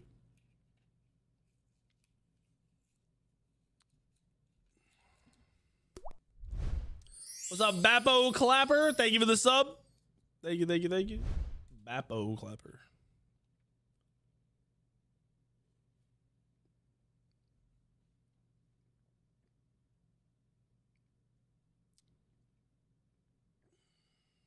Aladdin just feels so good to me. I don't know.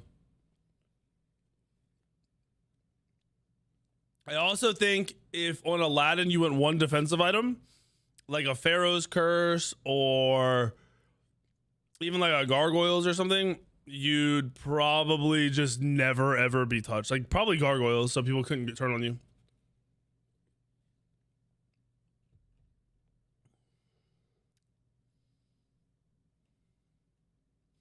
He does not have a hard time getting the backlines. Bro, we just watched a Thanatos do no damage and get 0 executes in a game. There's no world you can tell me Aladdin is worse than that. Aladdin could do the same thing and be better. He could go the same build and do way more damage. And have a better engage.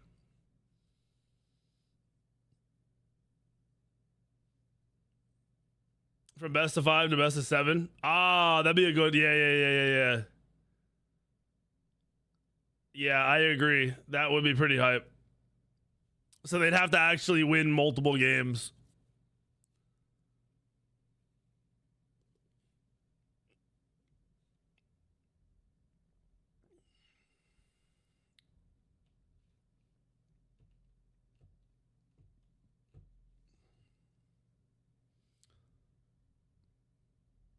I keep saying, just hit the sub button or turbo and no ads. I appreciate those of you that watch ads. I do. But if you don't want them, you can just sub. Are the drops today a title and an icon? I think it's a title and icon today. Fuck, I forgot what it was tomorrow. I don't know what it is tomorrow, but on Sunday, it's the Bologna skin.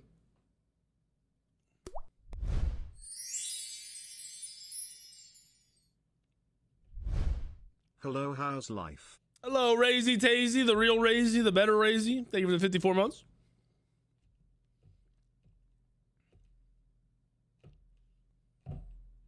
You like watching ads? Good man. Sunday, that Bologna skin on Sunday, people, I'm assuming everyone's going to want that shit.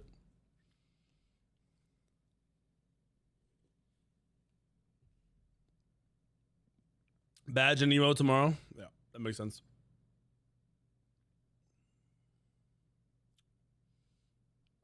Yeah, Ul's not getting through.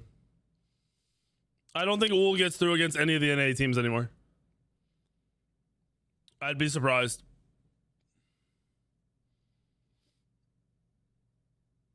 Nasty ass Radiant Bologna Bliss. That's gross. The Bologna skin they're dropping is good. I don't remember exactly what it is.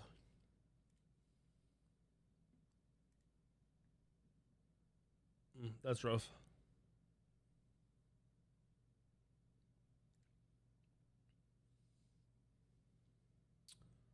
How do I find the skin? A minute. How do I find the skin? How do I find the skin? How do I find the skin? If anyone has a link to the skin, let me know, because I'm scrolling their social media and I don't see where they promoted it once. No, it's not tier 5. It's just a cool skin. Oh, it's in the game?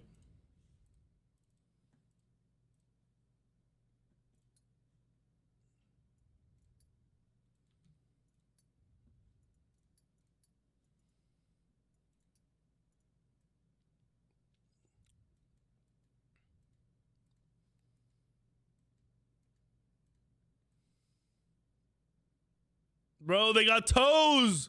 Everyone's gonna go crazy over the toes, bro. Holy shit. They're gonna go crazy over the toes. I'm calling it right now. They're gonna lose their mind over toes. Wait, did it just go to 10 minutes?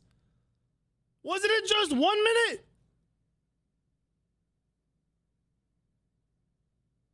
Surely this was. Oh, they went back. Okay. They added a minute. They fucked up. They added 10 minutes and now it's back to a minute. No, they were adding time to it and they added too many zeros. They meant 10 hours. Yeah, all right.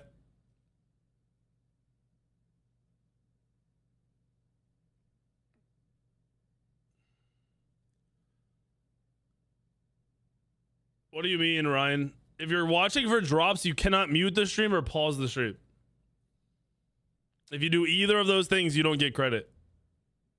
The only way to mute streams to still get credit, you have to right click on the tab at the top of your browser and mute it there.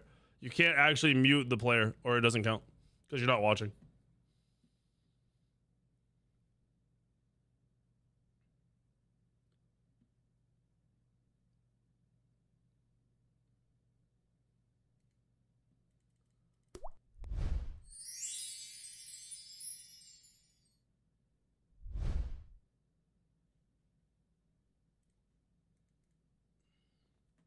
Horror damage. Thank you for the sub. You already got your drops? Good shit. Good enough. I'm just glad it's working.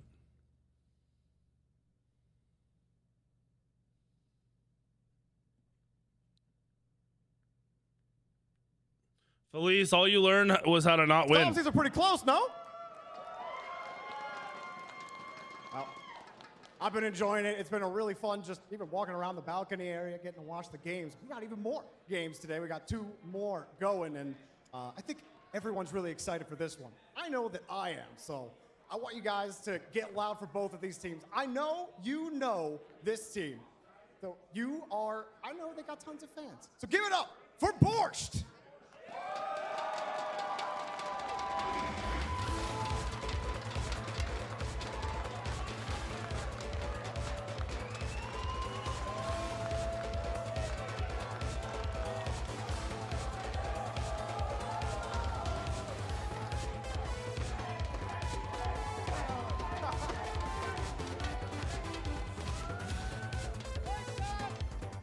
All right, guys, that was pretty Favorite good. player so far? I think you could do a little bit better, though, right?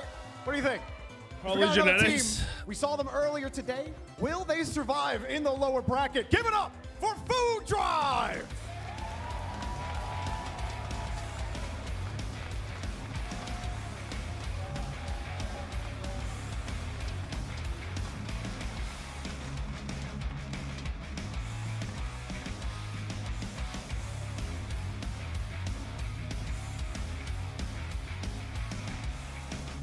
Now Food Drive taking their seats. Borscht taking theirs. One of these teams, their Vegas journey will end here. Only one of them will survive.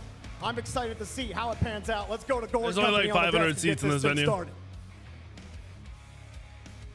Thanks so much, Jorby. As we get even closer, again, I'm And nobody's still probably there perplexed today. how Today somehow ended up. If I was in Vegas for this, I probably wouldn't go to the venue and actually stay until Sunday. It's what we're working with. And of course, this one's going to be very exciting because it means that we have some matchups between teams that we've seen play each other before. We've seen and had history, but A lot of people probably fly in today, Today, even that does not necessarily mean we know what is going to happen. The stage changes all. Here in Vegas, Mr. Lonely! Score on the desk with me. 10 Lermy gifters, and baby! Trilly now joining me. Thank you, Mr. Lonely. Over on the far side here, and again, I'm really excited as we continue, moving forward with today, because I feel like we've gotten to see Gods play. We've seen different styles of team play. Aladdin didn't get picked or banned in 2 games, which was I crazy need to see Aladdin. There's a lot. I Charlie, need I'm it. actually kind of curious how you feel about that one. I mean, Aladdin in particular is, I think people are still figuring it out. Oh, give me Aladdin, It's please. a great team fight tool to just isolate. Does Mike still But play? I feel like what I see a lot of people do is they Does Mike still play? They're the #1 fucking team, bitch. Respect him. Just go in this 1v1. Maybe they'll stall out. Maybe they'll survive. So my question is either A, did you just not practice it in scrims because you assumed everyone Sorry, would ban it, J.O. or B, I had do you to. not feel confident on it? We'd have to ask the players to figure that out. Now, Chelly, I see, on your lapel, you've got a nice little pin, right, on your side. Absolutely. And I have a little lightning bolt right here. Now, this one, I will admit, yours not Smite.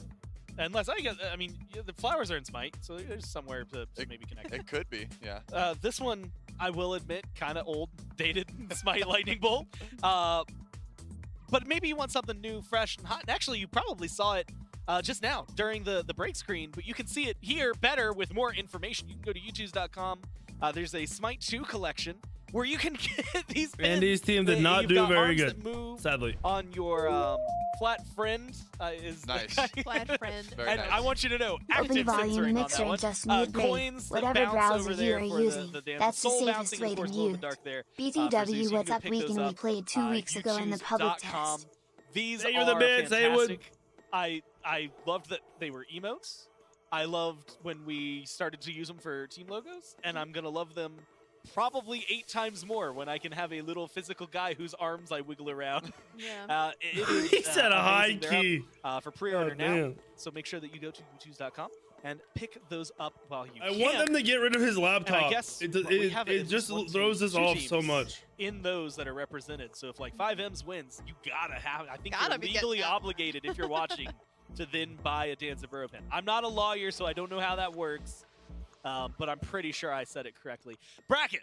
That's what matters here, of course, as we start to break into the rest of the event. Today's 4 best of 3s. We already covered upper round 2, so now we're in losers round 1. Now this is where things get a little more stressful. This is the Fletchy, 50 months, If you Fletchy. lose, Thank you.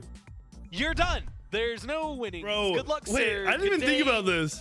Goodbye. That's it for you. If they lose, they could just go home. I have to imagine. Brother. I mean, okay, I guess I What should a ask this. shitty Borscht trip. hasn't played yet. Yeah. Holy Today. fuck, what a shitty trip. Food Drive's already been out on the stage. Do you imagine Borscht have a lot of players who've been around for a while. Do you imagine there's nerves? Do you imagine they just come into it treating it like it's a regular set and just try not to think about it? I think the morale's got to be Gamble good, what? right? They On a big team, lost. I mean, he's going to be doing something silly, keep the morale high. Dude was doing laps in the last game. You're telling me a bunch of Smite players with no sponsor, no org, and no fucking income who lost are gonna go gamble? What? Here right before game, stone-faced. I didn't see the hype. I didn't see the energy. Food Drive just came off an L. It wasn't Borscht, so I hope he's just hiding it. Well, I guess we'll see. If we go out there, I mean, again, last land he was literally running circles around the desk. I'd legit, before I'd gamble, I'd buy a different flight home. I'd change my flight and go home. Like they could catch a red-eye flight back fucking home if they're on the East Coast. Yeah, that's what he's going to have a nice overnight flight, get a good breakfast. We can probably be, crack in and talk a little bit about Food Drive later. Bro is acting like they don't have money to themselves. Brother, they've been making $40K a year before taxes for the last 10 years. These dudes aren't sitting on tons of savings. You're fucking trolling. Good news is we can hear what they have. Now they're sitting in the venue. What are you guys up to?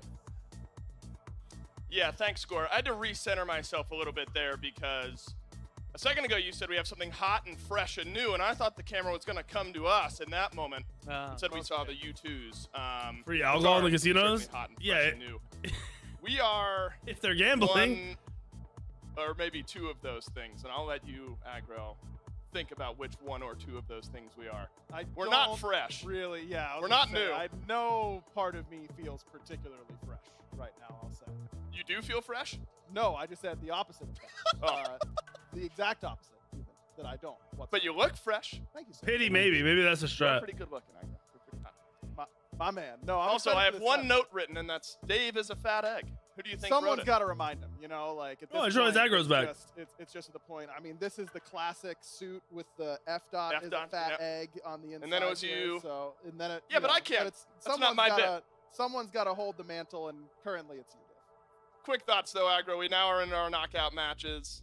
Temperature turned up a little bit here in this room, and do or die for these two teams. Yeah, I'm excited to see what version of Borscht comes out, because the version that we saw in Atlanta was not what we expect from this team. Namely, that they were mechanically not up to the level that we would expect from this team. So if they come in here and they execute, they're going to have to hit a lot of stuff, because even though Food Drive for Globe is now down in the losers bracket, this team is cohesive. They are one unit. They always are. And Borscht is going to have to do what they do best, which is simply hit buttons better than You sound hot, fresh, and new, Aggro. I'll tell you. Yeah. You're right back to it. That's it from the desk here, or the casters on the desk.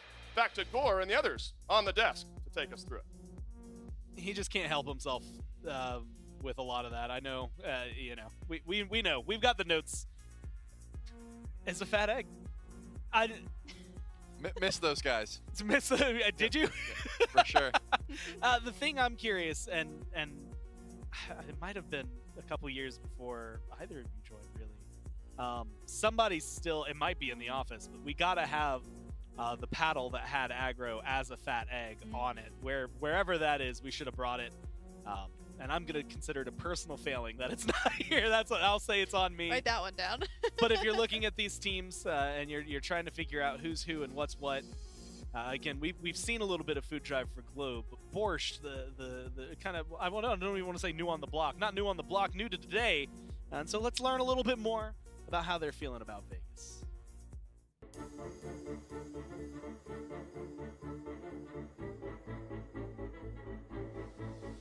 No shot, he wore his jersey. And I am the captain. They made him wear their jerseys through the fucking casino? For Borscht.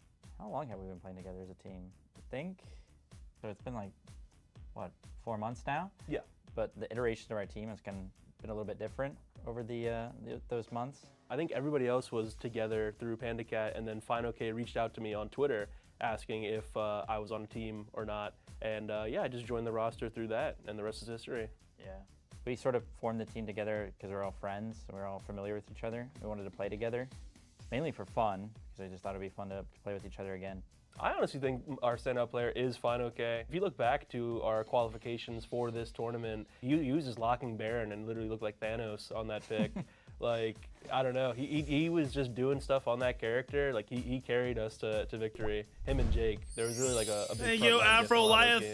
I think 4 months. We kind of all play our part. I think think, pretty well. And like even Daniel, I think, like he's brand new to ADC, but like he does his job like well, like almost every game. But yeah, I think we kind of just like work together well as a team. So yeah, I've been to Las Vegas before, but this is the first real big Smite tournament that I've gotten to be a player in as opposed to being a spectator. And I'm very excited to play on the stage in front of the crowd. I think that'll be like a once-in-a-lifetime experience for me. I've never been to Vegas, but I'm excited to play. Unlike Rat, I have been to some tournaments, but I've never actually taken home an in-person tournament on LAN in front of viewers, so that's what I'm gonna be going for. And you know, I'm excited about Vegas as well. Since I've never been, I kind of want to check out the casinos a little bit, maybe do a little bit of gambling. We all have very capable players in all of our roles. I think if we set our minds to it and really buckle down and practice, we can beat anyone and really just win the whole thing. We didn't take it as serious as we could have coming in even into this tournament, and I think if we actually like put in some more work and put in some time to actually learn the game, especially on some of the new patches, I think that, you know, we're all very unique players as well. We did come in with our own play style and really catch people. How old is Pagon? Yeah, I think if we just put in the actual work and time, then we'll destroy all these horrible teams.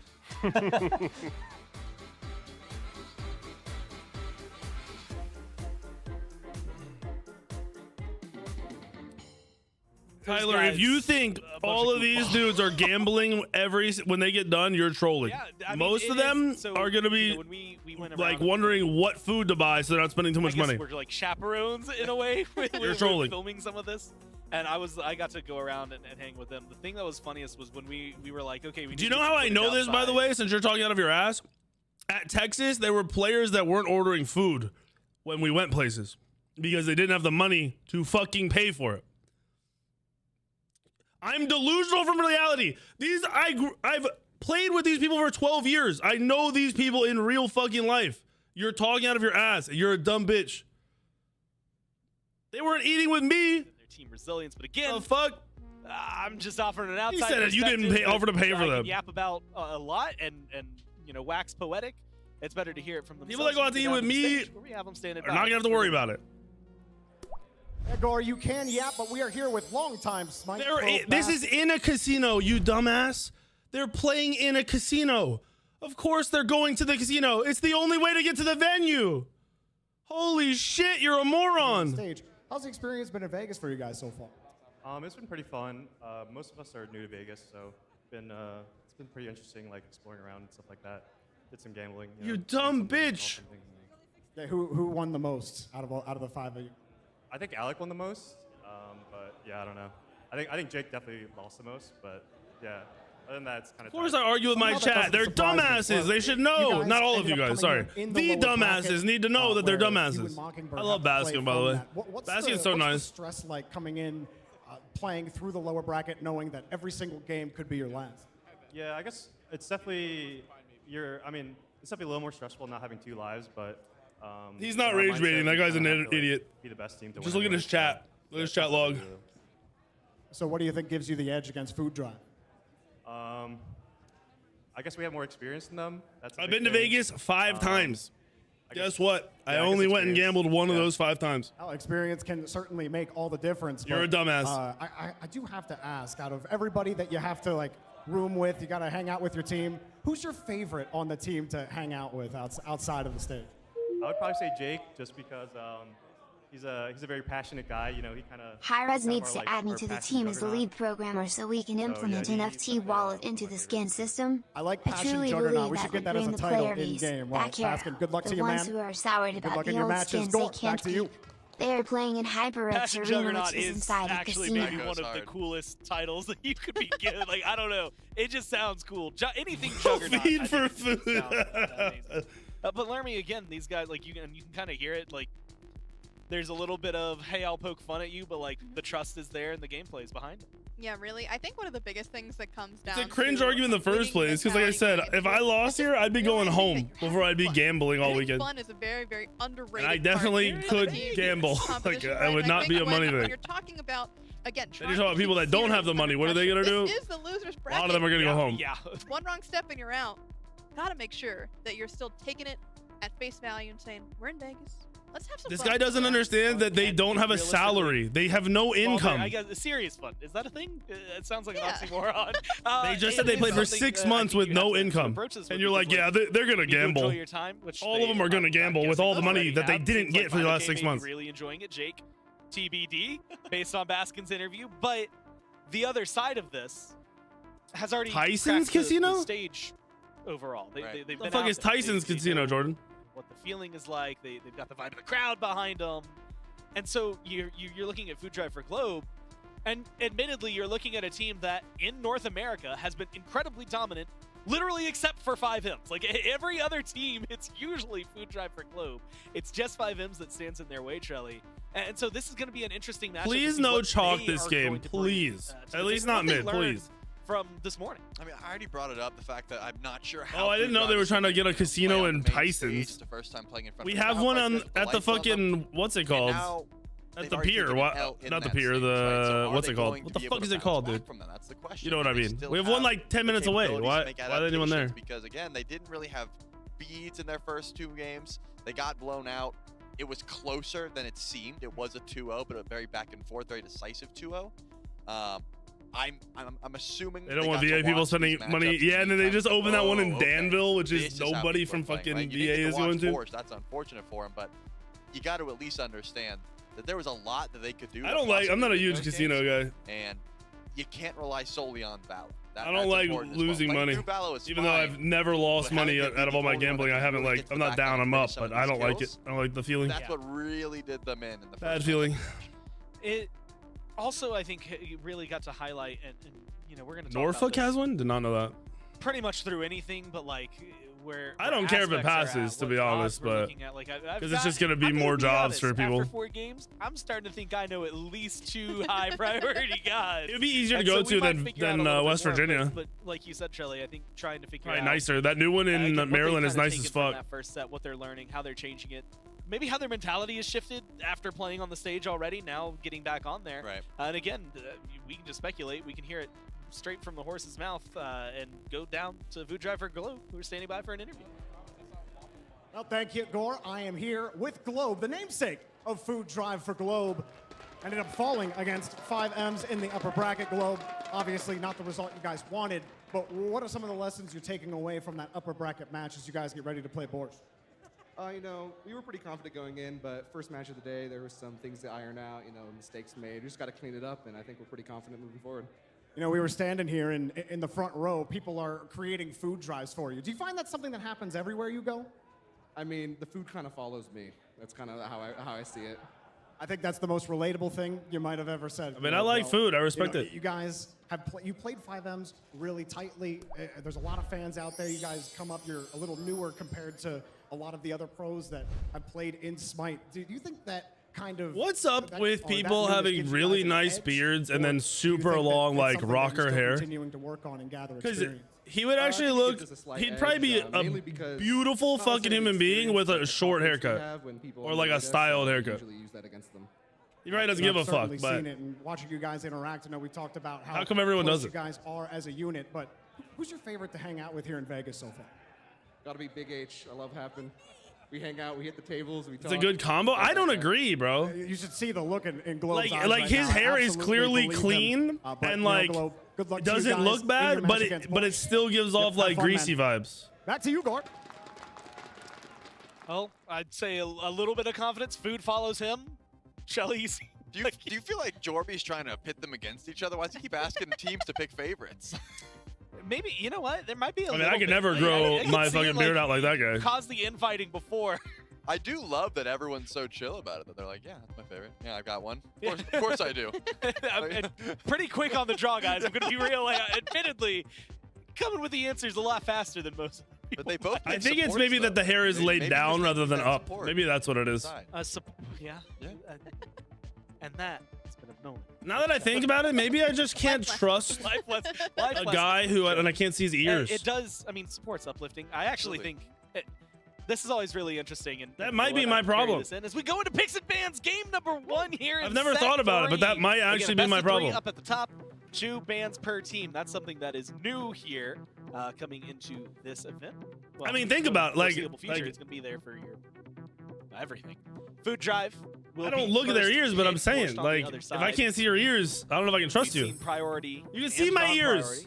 My ears are headphones. Those aren't my ears. Well, we've seen Aphrodite. We've seen now this Thanatos up at the very top. Laramie, maybe not caught off guard, but maybe a little surprised to see it kind of instantly off the rip. Yeah, I mean, considering what we just watched in the previous 2 sets, with, you know, a certain ADC that swaps stances, that has an axe and a bow and that kind of thing, I'm honestly... the Loki again. This dude loves his Loki. It's okay. We'll make sure. That's actually him. Why do they have awesome Jake's head? But anyhow, I am a little bit shocked by these picks. And no Uller priority, no Medusa either. I've been seeing these guys pop off in their particular roles. And yeah, there's Uller, as we've been talking about. Could you pick both on the same squad? Well, I guess yes. The answer you can. You totally.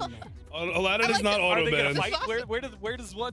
Can you put one elsewhere? I mean, you played everything in the jungle yesterday, so yeah, there was a little bit of Q-Pungle getting played yesterday. I mean, you can definitely just pair Uller Medusa with Double Guardian though. You'll have plenty of magical damage. It's not as if you need it. You can go mid ADC very easily. Even a Hades. But as Lermia showed us, you can play these ADCs in the jungle no problem as well. There's plenty of clear potential. All right, but let's take it for a second. We've seen both of these picks get played in mid, but if you had to pick one to be the mid laner, who do you want it to be? I mean, I just think that Uller Porsche wins already. They have 2 ADCs. They literally that's win. why I'm leaning more towards him and ADC, but you are right. Uller is more of a mid laner than Medusa is. What are we gonna get? Yamoja, Sobek? I would have said the wrong thing. Oh, Baron solo. They get the Thor. They get a Baron. If you're looking for your support potentially over there, Bologna, Zeus, the Morgan, Charlie, incredibly popular so far today. Yep.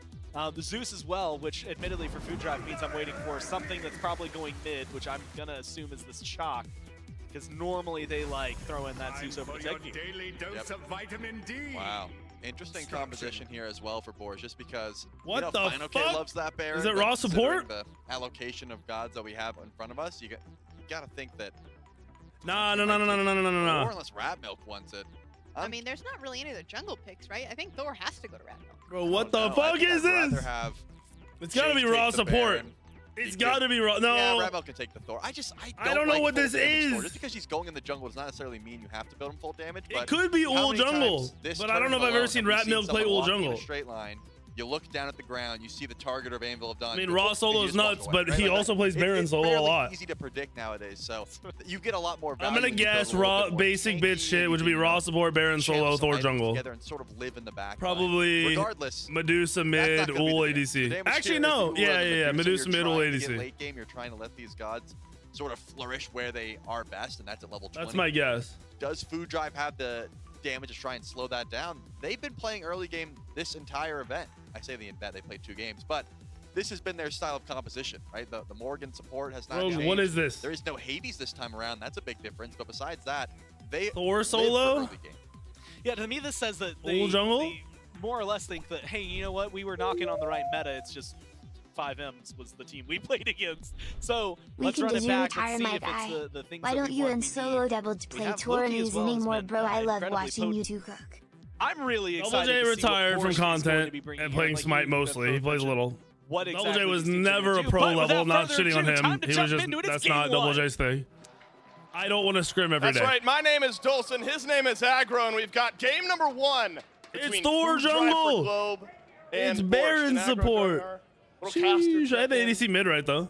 The elephant in the room here is that we are now in the knockout portion of our bracket. I don't know if I like Baron support. They lost earlier on today. He has Blink. A couple of them lost in Atlanta about a month ago. And it's a Morgan support again. Now you got a best of 3. What the fuck is this? We're going home here on day 1. Move your mom. I'll move my camera when I want to, bitch. I kind of like being Food Drive a little bit more because even though, yes, they've lost already today, they've also seen the stage today. They've also felt what it feels like to sit in these seats. I mean, every LAN center is different. This is our first event here at the HyperX Arena in Las Vegas, so they get their first time to dip their feet in the water and see how it feels.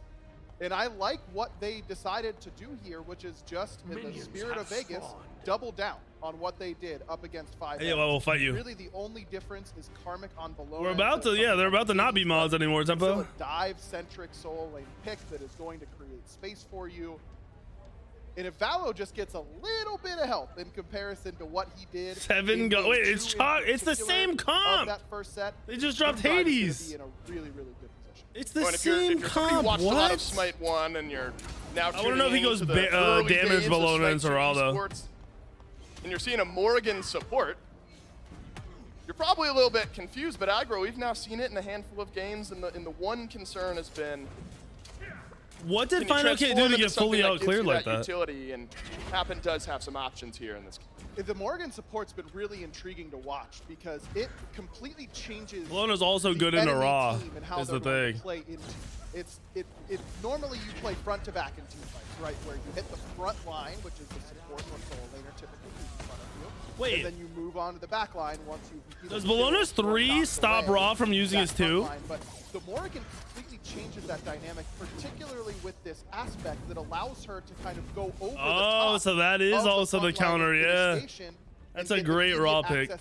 Pick into Raw. Teams really struggle, in particular Smoke Break in the last set really struggled when Genetics. So you literally just go damage and run it Raw. Support, and then could just go over the top, but the front to back type of team fight doesn't work super well into that. So I think it's, and to be honest with you, Dave, I don't know what my recommendation would be, because it is such a new pick, it's such a new style, and it's such a new way to play the support role, and it's completely changing team fight dynamics that have been established for 10+ years at this point. One of the amazing things about the early days, just trying to establish a meta, some damage, and a couple of relics traded over in the duo lane. The desk was having a conversation about where you put this Uller.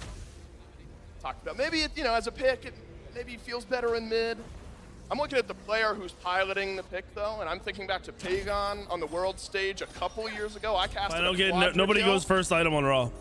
Bluestone potions. Right back to Pagon, regardless of which lane may feel slightly better. Agreed. I feel like Pagon moving to ADC as a mid laner, they're such similar roles in how they typically position in Smite.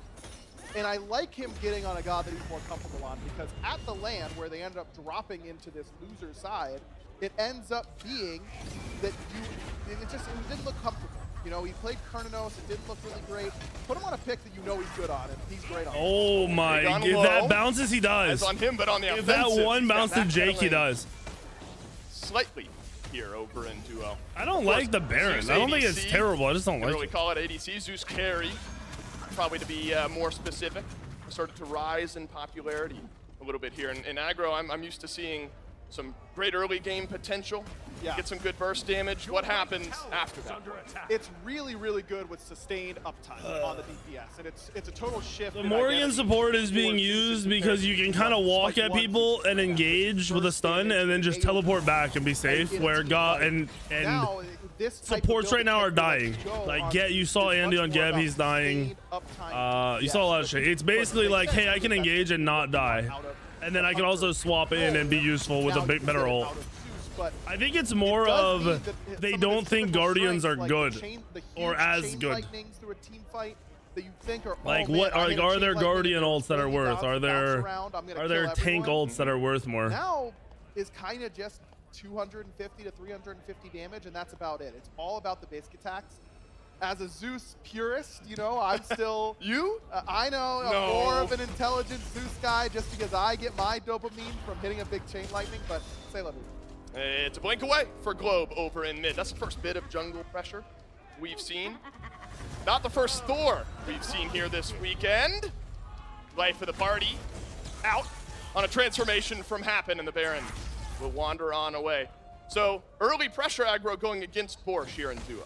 Just because Jake's a level 4, Happens level 5, you trade your ultimate for the blink cooldown of Awesome Jake. Always a worthwhile trade, like Happen staying aggressive.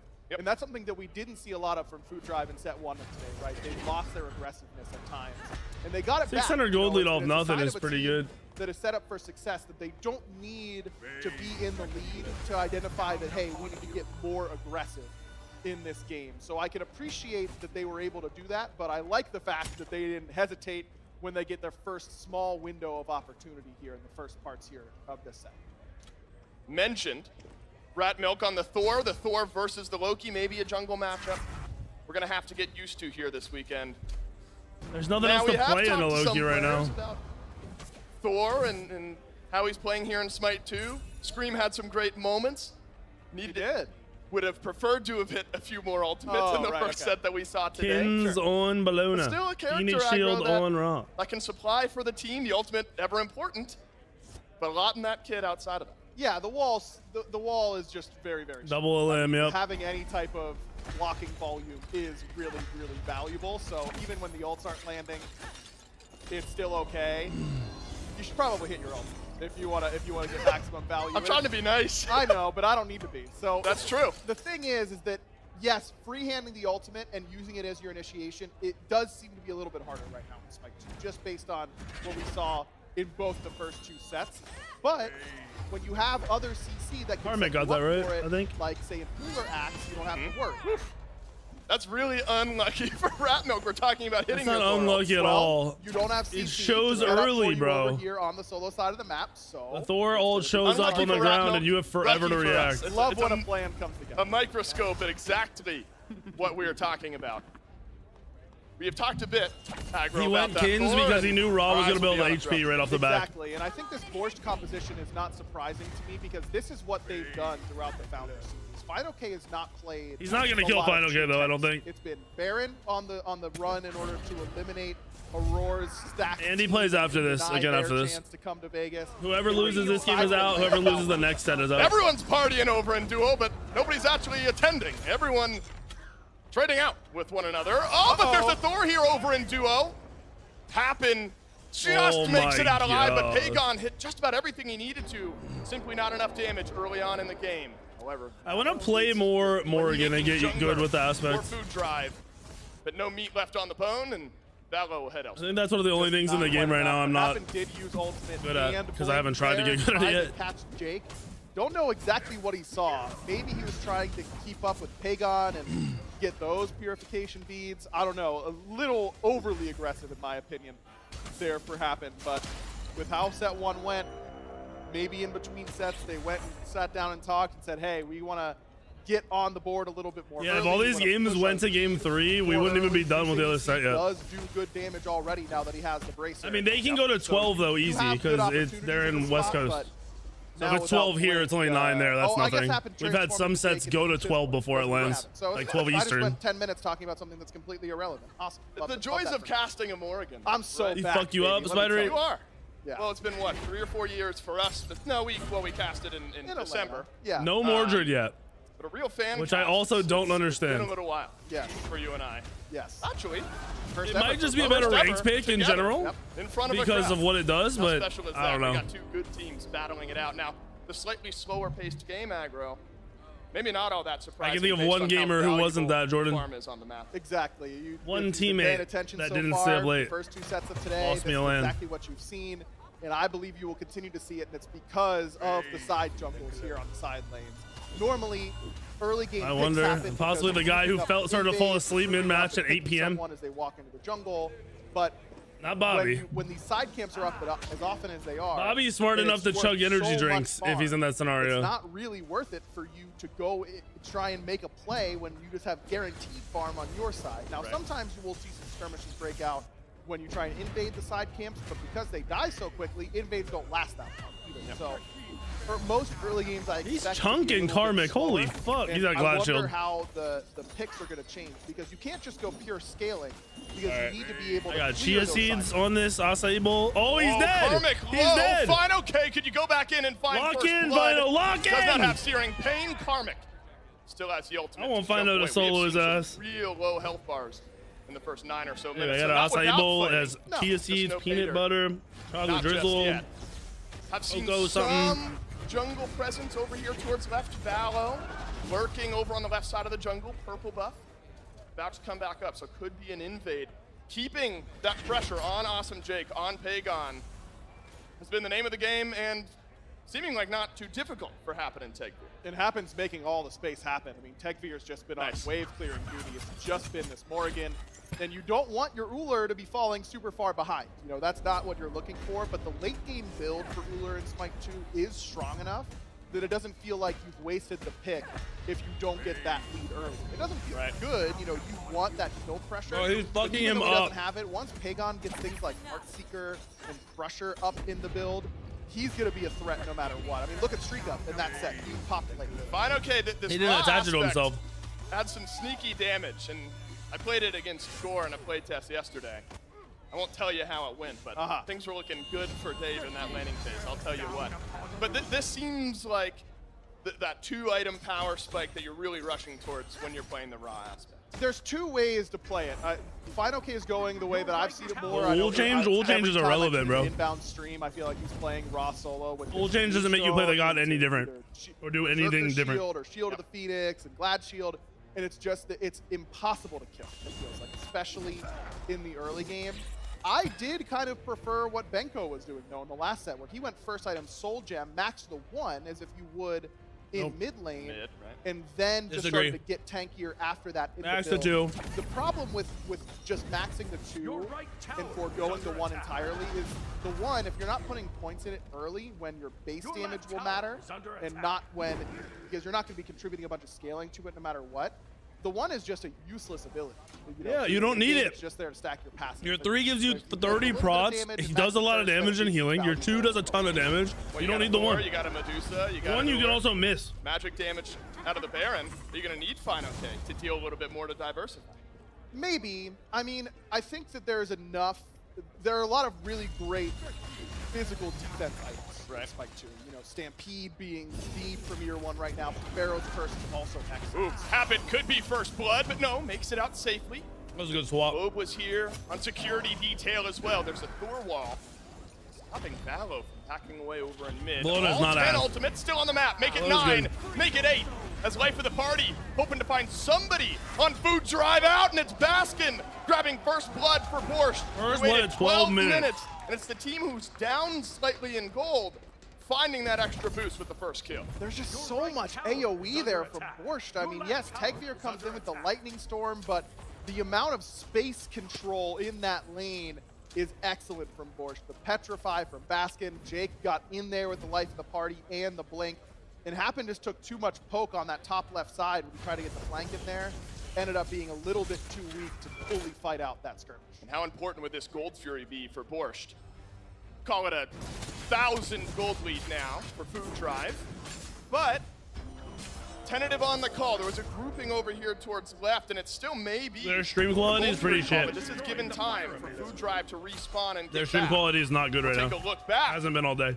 Now at exactly what happened in this team fight. The Stampede in from Jake just means that you could just, what a gas pedal. We've had some gas pedals in Smite, but Stampede is like the Maserati of gas pedals because it makes your whole so what's the second one? super fast. Love it just makes it impossible to run away. And Happen tries to re-engage, thinking that Valo needs the help, ends up costing the support his life. But all it really does is normalize what the game is looking like, because Food Drive was starting to Belatro's awesome. a little bit in gold.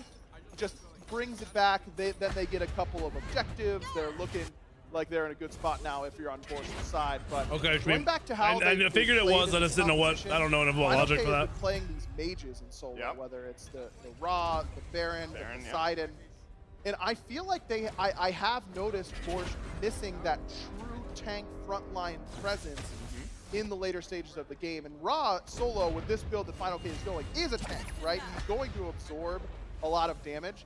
Is he going Shoguns? Really set you up to do damage if you're a backliner. He doesn't really create a ton of space with crowd control. I hate this. This is the casting that I fucking don't like. I love aggro. He hasn't played the game enough, clearly. I'm just saying, let's ignore this guy. Ignore the Ra. He's gonna kill you. He's going to kill you. Once we get to the later He's trolling, bro. I ran this same build the other day, and I was soloing ADCs like it was nothing. That traditional build. Now, once he gets 20, which he's well on his way already at level 60. He's zooming. Once you get the Brooch upgrade, he becomes threatening again, and the backline does need to respect him a little bit. But this Zeus gets fairly tanky. You know, he's got There's the sweep tattoos. There's one. Tegvir went shifters before. Normally, I'm not a fan of the this freehand? I actually like that being freehand. I think against this competition in particular, if he can just build enough defense to ignore Final K, it's going to be tough for Borscht to get on top. You can't ignore FiveM, bro. I'm telling doing his you. best to ignore FiveM, but you got the rest of Borscht here as well. Oh! Happen is in on the transformation into the chalk. Peels out for his solo laner. Borscht had Bro, he zoomed out of there. Could not quite find the kill, and Ratmilk is in late on that anvil of dawn. Oh yeah, gargoyles. I keep forgetting gargoyles, bro. Gargoyles way better. Karmic now a couple of times has been able to escape. Gargoyles too good to not go. Yeah, this is the This first is time the build I went the other day. Yay! He doesn't look quite as comfortable on. I mean, he hasn't died or done anything wrong quite yet, but he just looked like he was just the Hades guy over there in solo. And on the Bologna, these engagements haven't gone great for him so far. When the chin size rush, he's going to just start to get tankier as the build keeps going, but that would definitely open my eyes if I were in Karmic's shoes, that, hey, I've got to be pretty respectful of the damage coming from Borscht. Have not seen much from either jungler. Lowest damage in the game now, Valo. Ratmilk only a couple above that, so more for lack of opportunity. Bro, I'm not going to die live. Jungling in these games looks so boring. Second is going to head on over to Borscht. So that first Gold Fury as well went to Borscht. Worth mentioning, we were watching the replay, didn't miss much of a fight, but first Gold Fury There are 0 ganks in these games. And now the teams split 1-1 on the Pyro. And since Valo showed on that left wave, Dave, they're right on fire. Wow, they are backpedaling away though, Borscht as Food Drive have stepped forward. That was a damage check. Pain, but I gotta check expectations. That was a damage check. They wanted to see how fast they could do it. Full damage raw beam that we're used to seeing steal away or confirm those objectives, and it looks like just the presence of Food Drive hovering over here on right. Enough to force Borscht back, but is that now aggro opened up an opportunity for Food Drive on the edge? Are you talking to me? Valo just putting so much map pressure, gets the they pulling it out, what the fuck? Maybe Borscht will overreact and go to him, so we pull fire and see what they do. Man, this is scary. 2 runic bombs, searing pain. Happen, half HP, has the Morgan transformation. Is dead, right? Jake starting they can't get to him? For the party into Lightning Storm. And here's Ratmilk plus FiveM to equal a kill. But Valo's found the back line, and it's Pagon. Valo's left gonna go by crazy. the wayside. Valo's gonna go The rest of crazy. Borscht standing Valo's tall, gonna go however. crazy. Jake clinging to life, but it's Valo spinning up a double kill for the Loki. And now he's got Globe on his side as well. I don't know if Borscht has the damage to keep going here. Jake's getting low. Can he get Jake? Valo just shy of a triple, but Globe is in to finish off the kill. FiveM still got something to say, and there's 2 alive per team. Globe so low. Ratmilk's double tap just quite wasn't enough. FiveM has the snipe. Is he going to be able to land it? Hit him with it. Get the one-time Globe. 200 HP. Transfers back to his axe. Ratmilk on the wall, and it's Globe who flips it around. Now FiveM is out of mana. I don't even know if he has just enough for snipe, but Globe is just too healthy now. What an absolute You got fiddled, brawl buddy. around that Oh fire my giant. gosh, you got Valo played. was able to do what he has done this entire tournament, find unfettered access into that backline, immediately takes out Pagon, and then it leads him straight on top of basket. And typically, whenever That was you a good lose play your from 2 Globe. damage That was a really good play in from Globe. Your mid laner and your ADC, the fight is kind of cooked. But we're at the point in the game right now, Dave, where FiveM's damage is still very relevant. It's not falling off as much as It's I not thought it going would, to fall and off. it's going to be very difficult to kill him. I mean, he Aggro. ended that fight full health, no mana. My man's just needs to get some mana in the build. I'm calling it now, by the way. Raw is gonna have to be one of the most nerfed gods in the game. It's not a matter of how long, can we kill FiveM? It's how long is it going to take us if all of us are hitting? This is not an exact science, but the last time I looked, he had like 9k damage or something like that. He's now added another 5 or 6, which is as much as half the players in the game have done in the last 20 minutes. And think about the amount of I played Raw solo 1 game, and I just went crazy. I didn't even know what I was doing. Good moment. It's I just knew the build. To deal with that was this all I knew. Raw, and we're going to see him be the last one alive a lot for Borscht. Yeah, the stream is kind of shit because this is max quality. Used to get the rest of the kills. Whoa. It's a Fury. They're 7,500 bit rate instead of 8K. I don't know if they know they can stream at 8K. They're on the FG. Runic bombs. Flip a coin. Got it. Comes up FiveM. FG for Borscht. Of course, An FiveM awesome locks Jake it in, bro. Now He's wants carrying. to bring him in. You got good Grab mid, numbers here in the clean FG pit, and it gets better. FG +2 for Borscht. Nice Gold Fury Food Drive. Have fun with that. We're going to take 5 Fire Giants and kill 2 of your members instead. Food Drive just tries to pull Gold Fury with Oracle Vision there for Borscht. They knew what was happening the whole time. And there isn't Raw should not be let through for solo lane ever. Doesn't have that big damage raw. And like I said, the soul gem is not as good as this build. So it's always going to be a little bit flippy. Crazy, boys. Baby, here in Vegas. Yeah, that's right. They put it all on red, and it comes up red for Borscht. And they've been behind. I mean, just a thousand. I think I'm over the Loki as well. I think Loki's only good when the other team doesn't respect it. Now the first gold lead and a big momentum shift. Loki's a pub stomper. As soon as the team's like, hey, we need to kill this Loki when he goes on our DC, so no one leave him. And then Loki can't go in, he just AFKs. You got two basic attack-oriented characters in Medusa and Uller. What does that mean for your composition? It means your objective DPS is excellent. It means you can really take it down. And Medusa, with this build in Smite 2, having that Bragi's Harp, so much attack speed from the one. We might not see Aladdin in the SPL unless EU lets it through and NA plays it. More damage to it. It's going to be difficult to really calculate how much damage Borscht is going to do on these big objectives. Food Drive almost certainly thought, yeah, they'll pull fire, but they can't secure it for sure. And we can get there in time to affect the fight afterwards. When I look at these drafts, bro, this shit, the Food Drive drafts are pissing me off. Food Drive, excuse me, hit it. So Food Drive's first games today versus FiveM's were fun matches to watch, but stomps. From this team, they played maybe together. not stomps, now but like you knew Cyclone team's gonna win. The EU sets were boring. Elion's team looked really sloppy, and like they didn't know what they were doing, and they were just no kills. One in left, one in right. The defense looking much better for Food Drive here. Should a Phoenix Siege come in the last 100 seconds now in the FG? Typically, sieging into Zeus is very hard. Whoa. I can grow a full beard. It'll just take a fucking year, all right? Watch your mouth. Could there be a fight? Are we even going to get a fight? Are we going to get a siege in? Goes Happen on the transformation. Searing Pain. That's through from Fine, okay? In, but I literally looked down to see you. Now Food Drive. One more initiation. My goodness, Globe has found the back line. Pagon left running. Karmic now chops away a couple. And Borscht have not found what they came for. And Food Drive. Why is pushing Phoenix so hard? This is what Food Drive excels at. Every team, but Scream with FiveM's with the dive has struggled to push a Phoenix. Immediately every single team retreats and pulls out, so that everyone is from Borscht is focused on him instead of on Globe, who's coming up over the top against Happen, who's coming up over the top. It's just this initiation tank switch. I think it is because the lane is so small there that like big AoE ults like Chockle just hits everybody. Say, oh, these guys with synchronized they need a split push. I'm not gonna lie, they're trolling by not doubling up. You send 2 mid, 3 duo, or 2 mid, 3 to the other lane. And the Bologna on top. Split lanes. Unbelievable. Split the lanes. Globe in particular, he was the last Split one the lanes, bait the ults. On this dive. Just excellent teamwork. Watch this. First in is going to be Happen. He transforms into Globe. Send jungle solo mid. Then you're gonna go. Karmic in.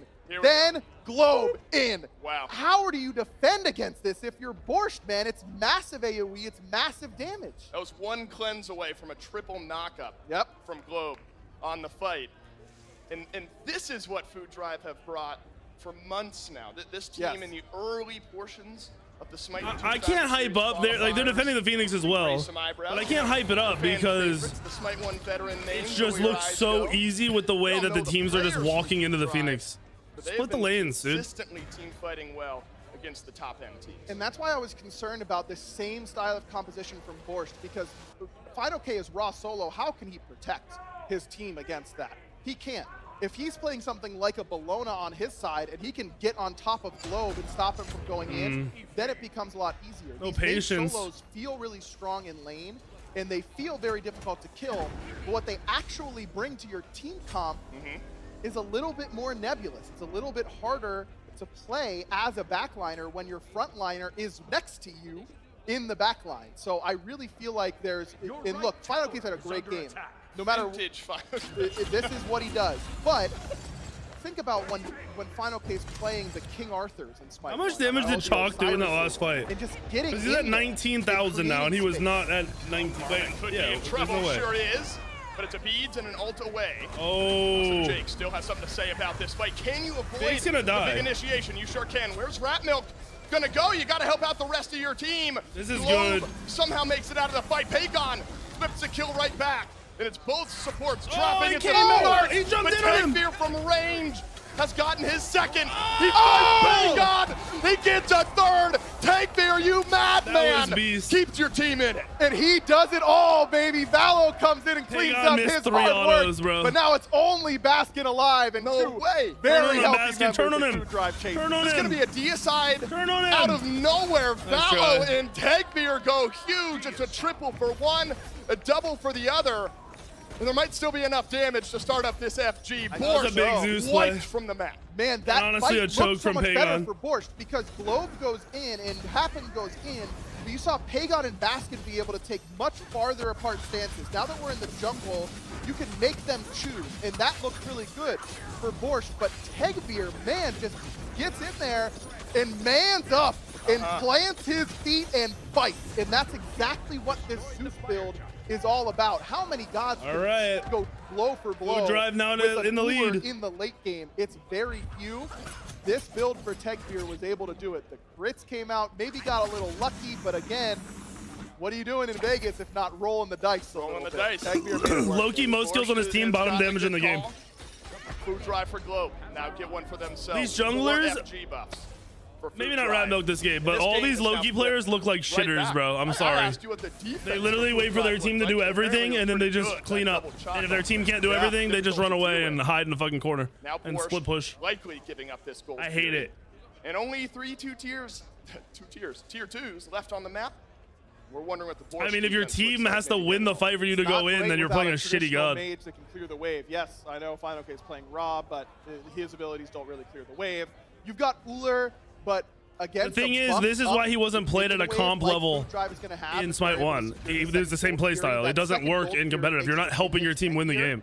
And that's excellent against things that just barely clear the wave in the later stages, like Medusa.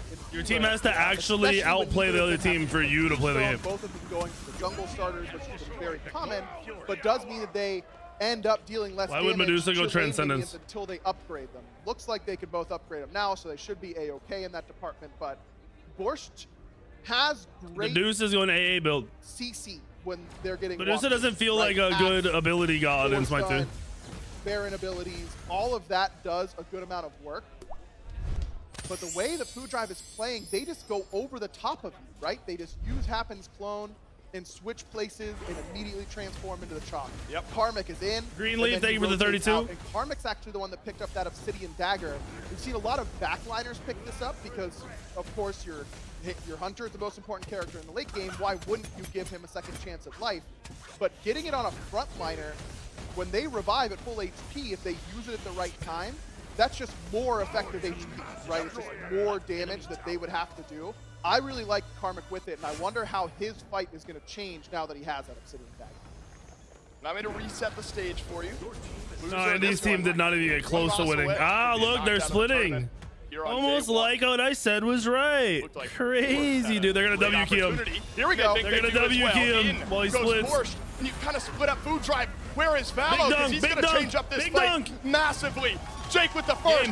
Rat Milk with a dunk right back in. And Valo just hasn't had the opportunity. Takefear nearly does it again, but it's Jake on a double and Karmic on the split push. That is decisive action. look at right there this, from man. Borscht. He doesn't even Valo in play the mid, game. Karmic in right. Only 3 members hate on the it, left side. dude. You hit the Stampede. I hate they it. come This Loki rolling could have down 50 the kills, lane. and it doesn't If matter Food Drive because is he's not playing the quick enough game. to disengage. I mean, Bottom Happens to be damage. transformed into the Thor and said, "See you Bottom guys damage. later." If Well, he goes in with the Zeus, they might fucking wipe them all. out of here while I have the chance. I hate it. I don't like this. I don't think this takes any skill. 20 seconds left. I think this way playing jungle and high-level competitive play is worthless. All that physical damage to shred objectives, it. but wow, Borscht still playing it. I mean, this is 4v2, but it's still an FG on a couple members of Food Drive. Fool is the ability-based 7K hunter in down Smite. Are Borscht. Wow, looks like won't even attempt a Phoenix Siege here. Will instead back up. But the last 20 seconds of Fire Giant. I mean, they're gonna wait out the Bologna already used the fucking dagger too. So this Fire Giant got them right Phoenix, which is arguably the worst Phoenix. But we got to see these team fights get elongated if you're Borscht. Food Drive has these unbelievable dives with the Chalk ult, and then the second Chalk ult, what happened transforms into him.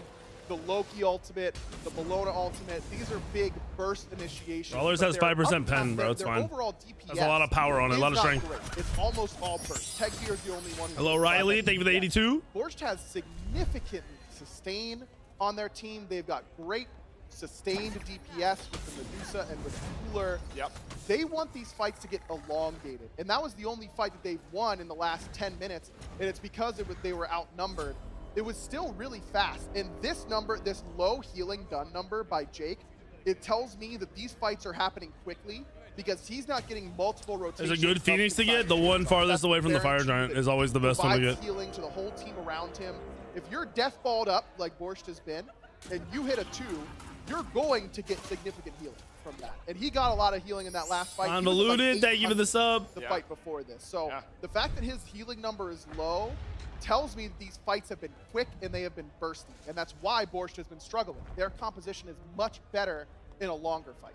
The Baron build is interesting. Some really important Fire Giants already. Last few have had Pyromancer bombs. I would love to see one fight from Loki's point of view. Still have that Searing Pain for Fine. Okay, could be a difference maker. I don't like the Bologna build either. Valo a moment ago couldn't find an Not bad, I just don't like it. And the Valo Tegfear 1-2 punch has carried a handful of fights now. The Phoenix opposite of Fire is the hardest one to defend while still making it back to the Fire when it respawns. And that's not uncommon for Loki, extremely single target damage, but it'll be a couple I think it also twos. Speaks to Food Drive has opened the door for Borscht opportunities by misplaying their macro a little bit. First Fire Giant went to Borscht because Food Drive pulled a gold that they shouldn't have. Then they lost a fight when they had Honestly, if you're gonna play Loki like this, just go the Boar item last item and engage and then Boar out instead of playing like this. Needs to continue to put pressure on things like the tier 2 and mid. If you're not doing that, you're not playing Loki to its fullest potential, but you also have to be careful that you're not staying too long. Whoa, this Fire Giant, my goodness, it is gone. There's a runic bomb. Not there for Food Drive, but Food Drive did it anyway. Oh my goodness, the dominoes fall. Borscht, where did you go? To the loser screens your answer, and it's Food Drive who will take game number 1. Blink and they're gone, Dave. Loki barely out damage to support. Yo, Pagon's damage is low as fuck too. Fire Giant's pretty low. We're dead, and we've lost. Unbelievable burst damage from Food Drive. What in the world? You may have to double back. Bro, how did they not realize that Fire was so low? Doesn't matter anyway. The death timer's far too long, and it is Food Drive for Globe bouncing back after an 0-2 start to their day. What a game there from Food Drive. Borscht had their opportunities, but Food Drive does not let off the gas. This team, man, they are just relentless. They believe in what they're doing, and for good reason. This is one of the teams to beat here at the Founders. It is, but Borscht is as well. This is not a team who came to be one and done. That Chalk had a crazy engage at the end of the game. Now here in a must-win set. I'm not watching that video, bro. I saw it. I know what it is. Borscht, they kill off a couple it's the sign guy, right? Yep. A 4 versus 2 on the map. At that point, choose to back away. Pagon didn't do anything that game. In this game, but maybe shows some tentativeness that then Food Drive rather took advantage. That Zeus ADC has been pumping with a tank build. Absolutely pumping. As soon as it's gone, then there's that moment of, okay, are we fighting or are we backing up? And by the time that call came through, the team was dead. So difficult game. I really want to see Borscht play with a more stout front line. You know, it was a lot of Hades support with Poseidon solo in Atlanta. Now it's Baron. Yeah, he goes crit in defense. Give me some honest-to-goodness tanky characters. He goes one crit item, he goes auto attack items, and he goes defense. Basket and Pagon, by the way. They just need space. Get with the times, old man. This is not what, no, I think you're Give me my traditional Smite. That's what I want. It's Food Drive with a win here in game number 1. Borscht, maybe some things to change up. We'll see how the draft tweaks and changes in a great game 2 for sure, right after this break.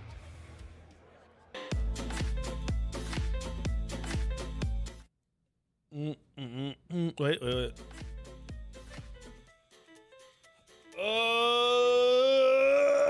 Why not show the highlights of the game right now? Taco will never work for Hi-Rez again, I don't think.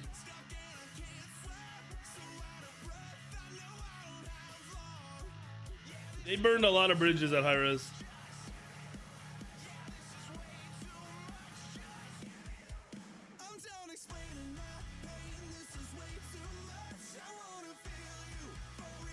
Oh, maybe she did. I don't know. She's definitely not at any of these lands.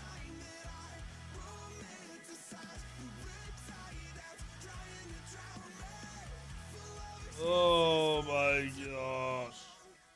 We still got potentially 2 more here and another set. It's 7:30.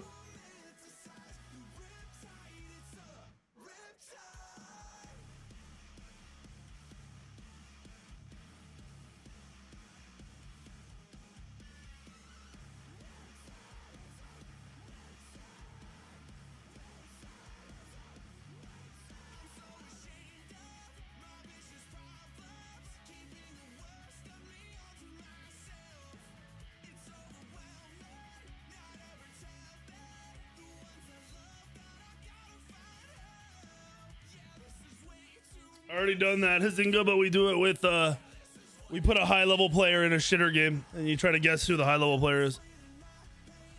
And they try to deceive you, but still win.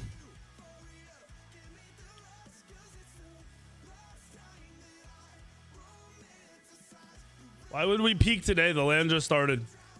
It never peaks during the LAN, it peaks after the LAN.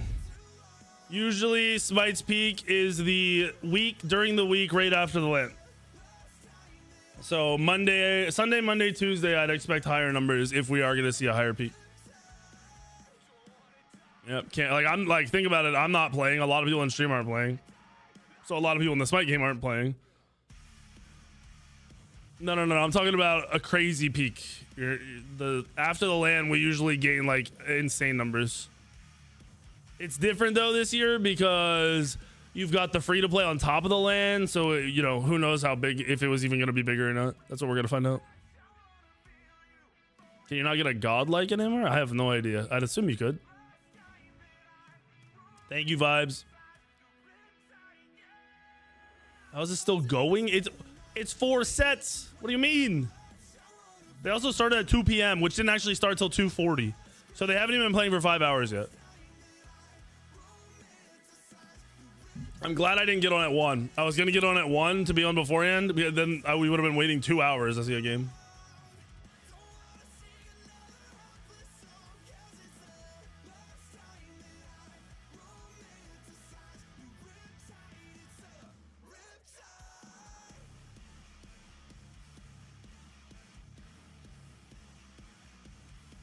That build browser in Deadlock is kind of ass, bro. I think it's shit.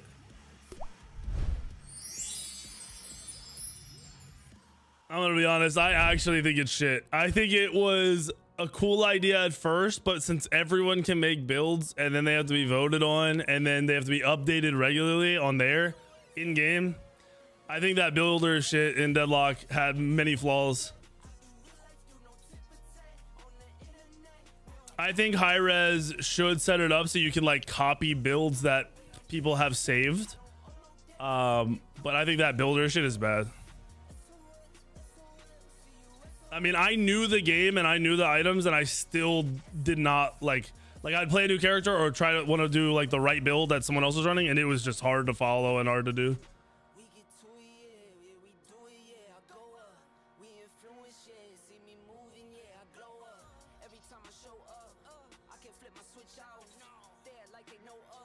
Yes, sir, Pete. Absolutely. You can't save a build in Smite 2 right now. They said they're going to do some build system soon, though.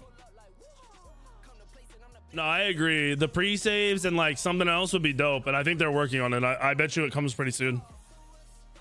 I just don't like the way Deadlock set it up, where anybody could do it, where like you have to expect the player to update. You have to fit in so much information in such a small like thing. I don't know. There are things I didn't like about it. I love the idea. I just think it takes some alterations to get right. Are they gonna add God leaderboards? I talked about this yesterday. If they do, we're doing rank 1s. If they don't, I don't know what the fuck we're gonna do about rank 1s.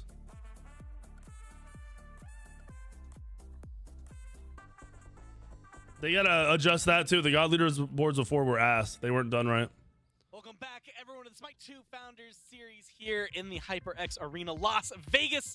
Of course, I need some Gormizer. caffeine. And actually, up front, we've been talking a lot about this thing, Smite 2, it says. And if you've been, spending some time waiting, wondering over the last couple of months, you're like, I kind of want to play again. Maybe you were waiting for it to get out of alpha. Maybe you wanted it to be free to play. Well, I've got good news on both of those fronts. They're very specific thoughts, but they do have good meaning behind them.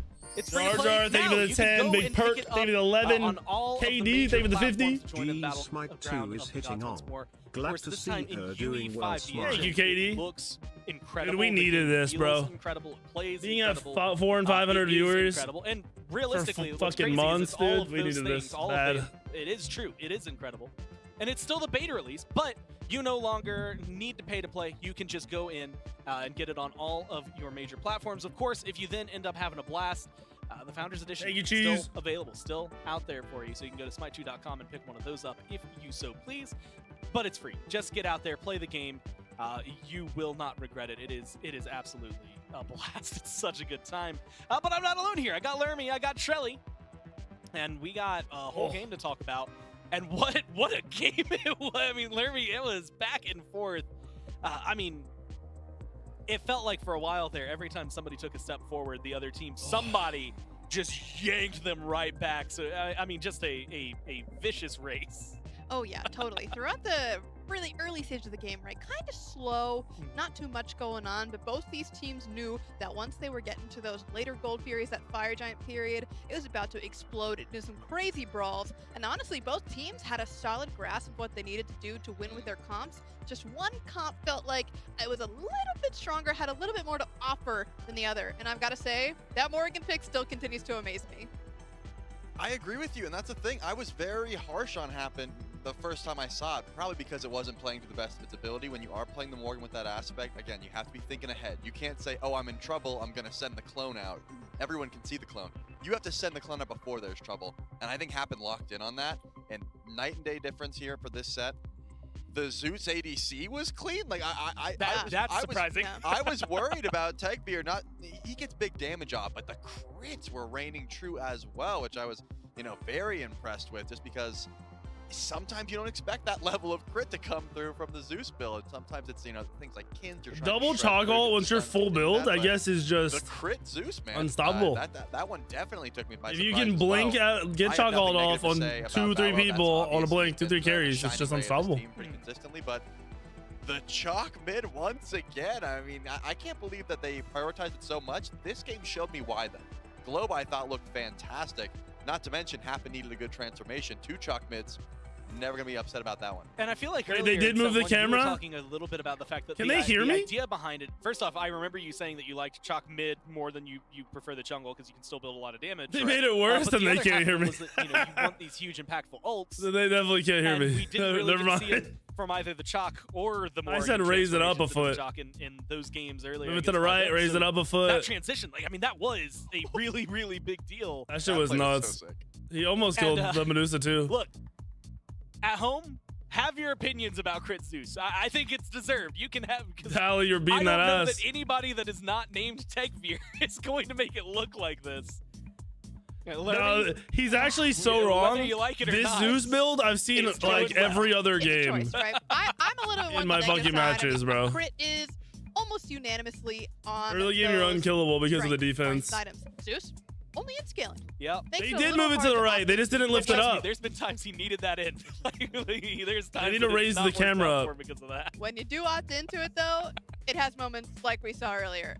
And like Trelly said, you can't deny. Raise the camera up. Give us like a slight top-down angle. Like Borscht put a lot of presence on the Ullr Medusa. It was their top 2. Yeah. And I'm never gonna say that Baskin and Pagon didn't look good, but yeah, we need like just the slightest downward angle, so we're not looking at their feet. Necessarily, he was more so trying to aggress with his team.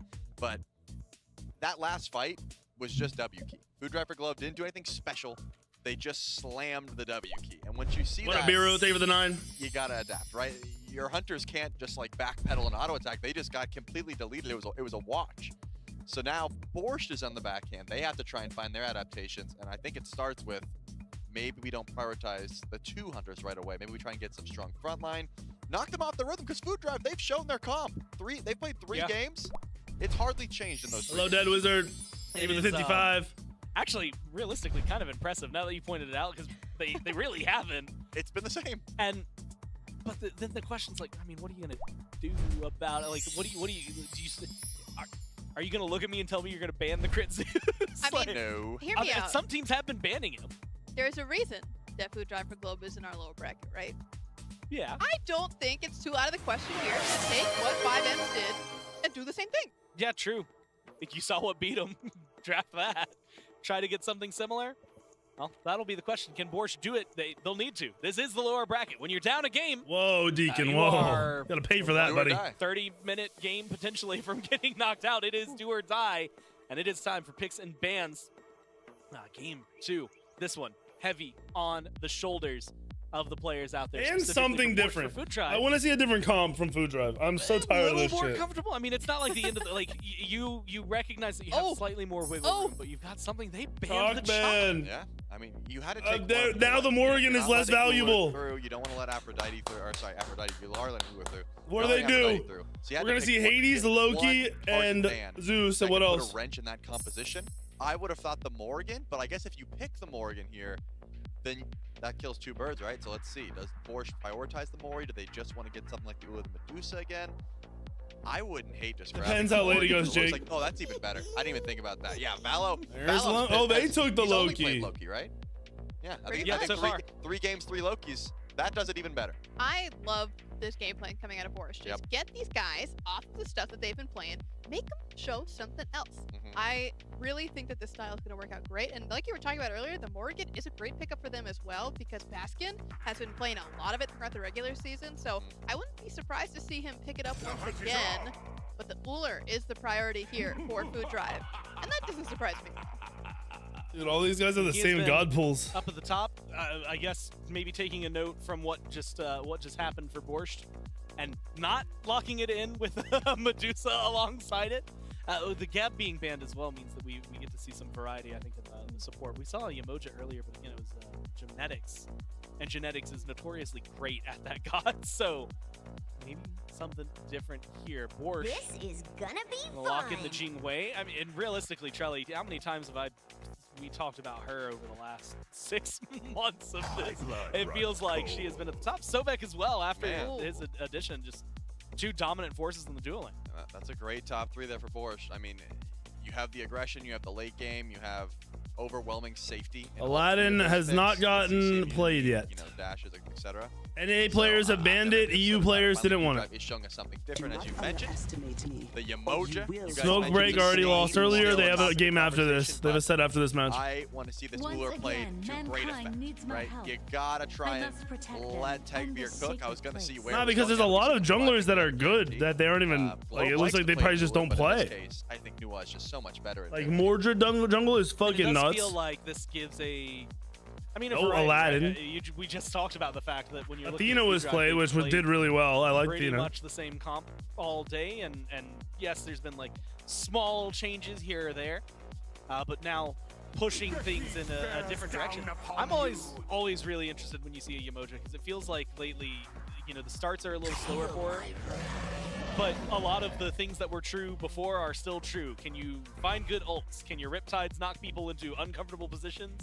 And how good are your stuns? You line them up. But Hercules, Lermy, am I going crazy? I feel like I haven't seen it in a while. No, he's been regarded as pretty low on the tier list across the board for your solo laners, and I'm pretty sure that's where he's Hercules go. jungle. Thanatos, of course, has been kind of moving back and forth between solo and jungle. Hercules jungle, please. But please. Honestly, I think the matchup into Ra is honestly not too bad. I think if you can get the combo off, get him out of position, it's fine. But if you're in a battle of sustain, Ra will win this. Yeah. The one thing that I have to kind of pivot to with the Ra here, though, is the CC. Kind of lack of CC on Borscht, right? You've got Sobek, and you've got Sobek. And he's really good at the 2 things he does, but man. Yeah, Borsch's comp? Yes. I think if they were able to. I think Food Drive's comp is infinitely better here. 3 to the 9 wins. Much better. Yeah. They've got crits from Jing Wei, and of course, I guess Loki is there kind of trying to pick someone else off in the back line.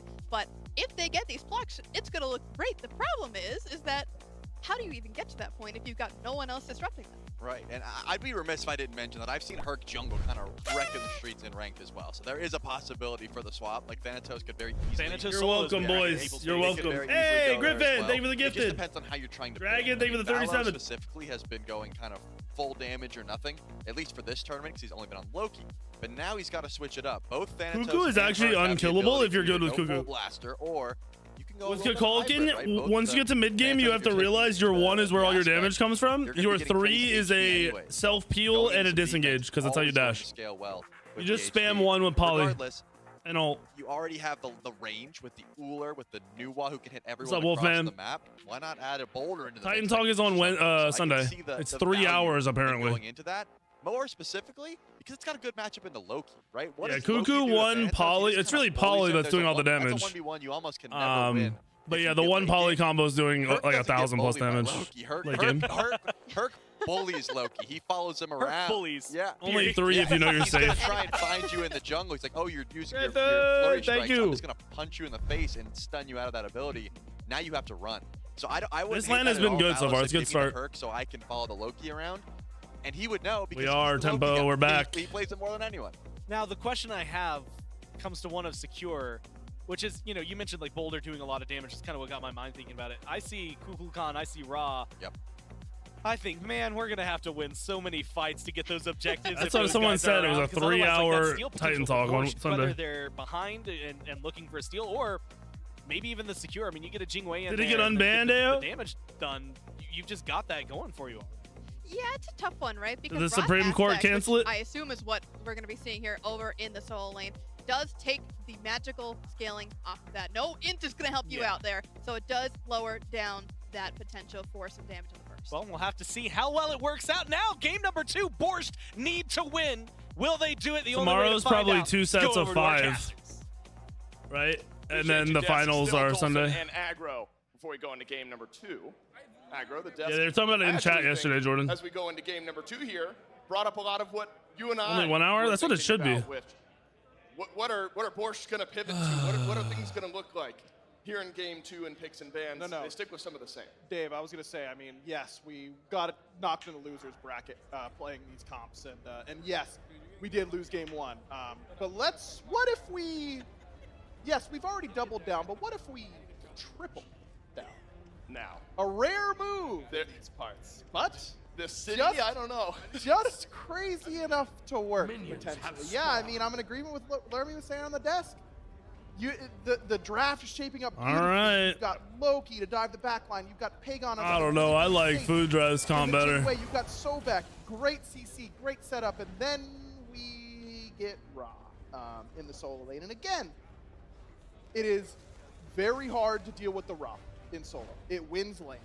Yeah, we got Herc solo. Team fight later, and I feel like Borscht has been lacking the space. They don't need more playmakers, right? They don't need more people to make flashy plays. They just need space for their designated damage dealers and Basket and Pagon to deal designated damage. Well, let's talk about some of that space creation. It's Bro, awesome. he's just invading everything right now. What are they doing? The first time we've seen Jake on the Sobek. This start is dog shit. You block, you miss. Suddenly you're in the back. What the fuck is this start? Jake, he's a dynamic player. We've seen a few of those. Brother, he's invading your speed. A lot of Brother. On awesome Jake. What is this start? This Emoja just took everything. Holy fucking shit. He's the only one to start a fight for Borscht. No one else can start a fight, and there is probably Jordan. People can't do time. Don't tell time. Last game. The Emoja's taking the whole jungle. He's still taking it. They blink in. You don't have to Holy start a fight fuck. because they will do it for you, and counter-engage compositions are effective. But I don't think that that's really Bros, what you're cooked. Drive is going to be doing. You're cooked. Either. He's about to hit 3 in the jungle. Very easy for Karmic to just skirt around, look for a pluck onto Jake. They'll be kind of trading who's He's still invading. But it's not going to be easy. Oh my gosh. Off that Morrigan. And I liked the adjustment they made in picks and bans to ban the chop instead of the Morrigan. Take away this the start tool, does not make any sense. The Morrigan becomes a lot less appealing. They take away the chalk ult. If Happin's going to use the chalk ult every time, then what's he going to do? Dude, Scream with FiveM looks 10,000 times better than every team but Genetics team right now. And that set them up Who beats them? But Other now than they've Genetics given team. themselves a difficult competition to win with. And I think you're right to highlight Jake, man. He has got to have a good game, and I don't think he And has a even great then, one on can they Baron. beat him? He's going to have a great one. We know he's capable of it, but recently I think he has struggled. Now, you can tell me to kick rocks. Or The Loki tell me has to back, nothing whatever you to choose farm. do. Look Now, at this. Do you put any weight into quad blink? He did his as far back as since the trying to Kukulkan did. shore That's up it. Some of that initiation. Does this tell you it's a team who are trying to fill in those gaps with 4 blinks on your side? Yeah, I think it's a good call. I mean, I think that it does. No, I don't have to this time. You'll learn it later. I'm not concerned. It will be easier to close gap with things like blink. And honestly, like Borscht did beat Aurora's team. Aurora's team's not in this lane. Khan does a lot on a backliner and can basically one-shot them come late game.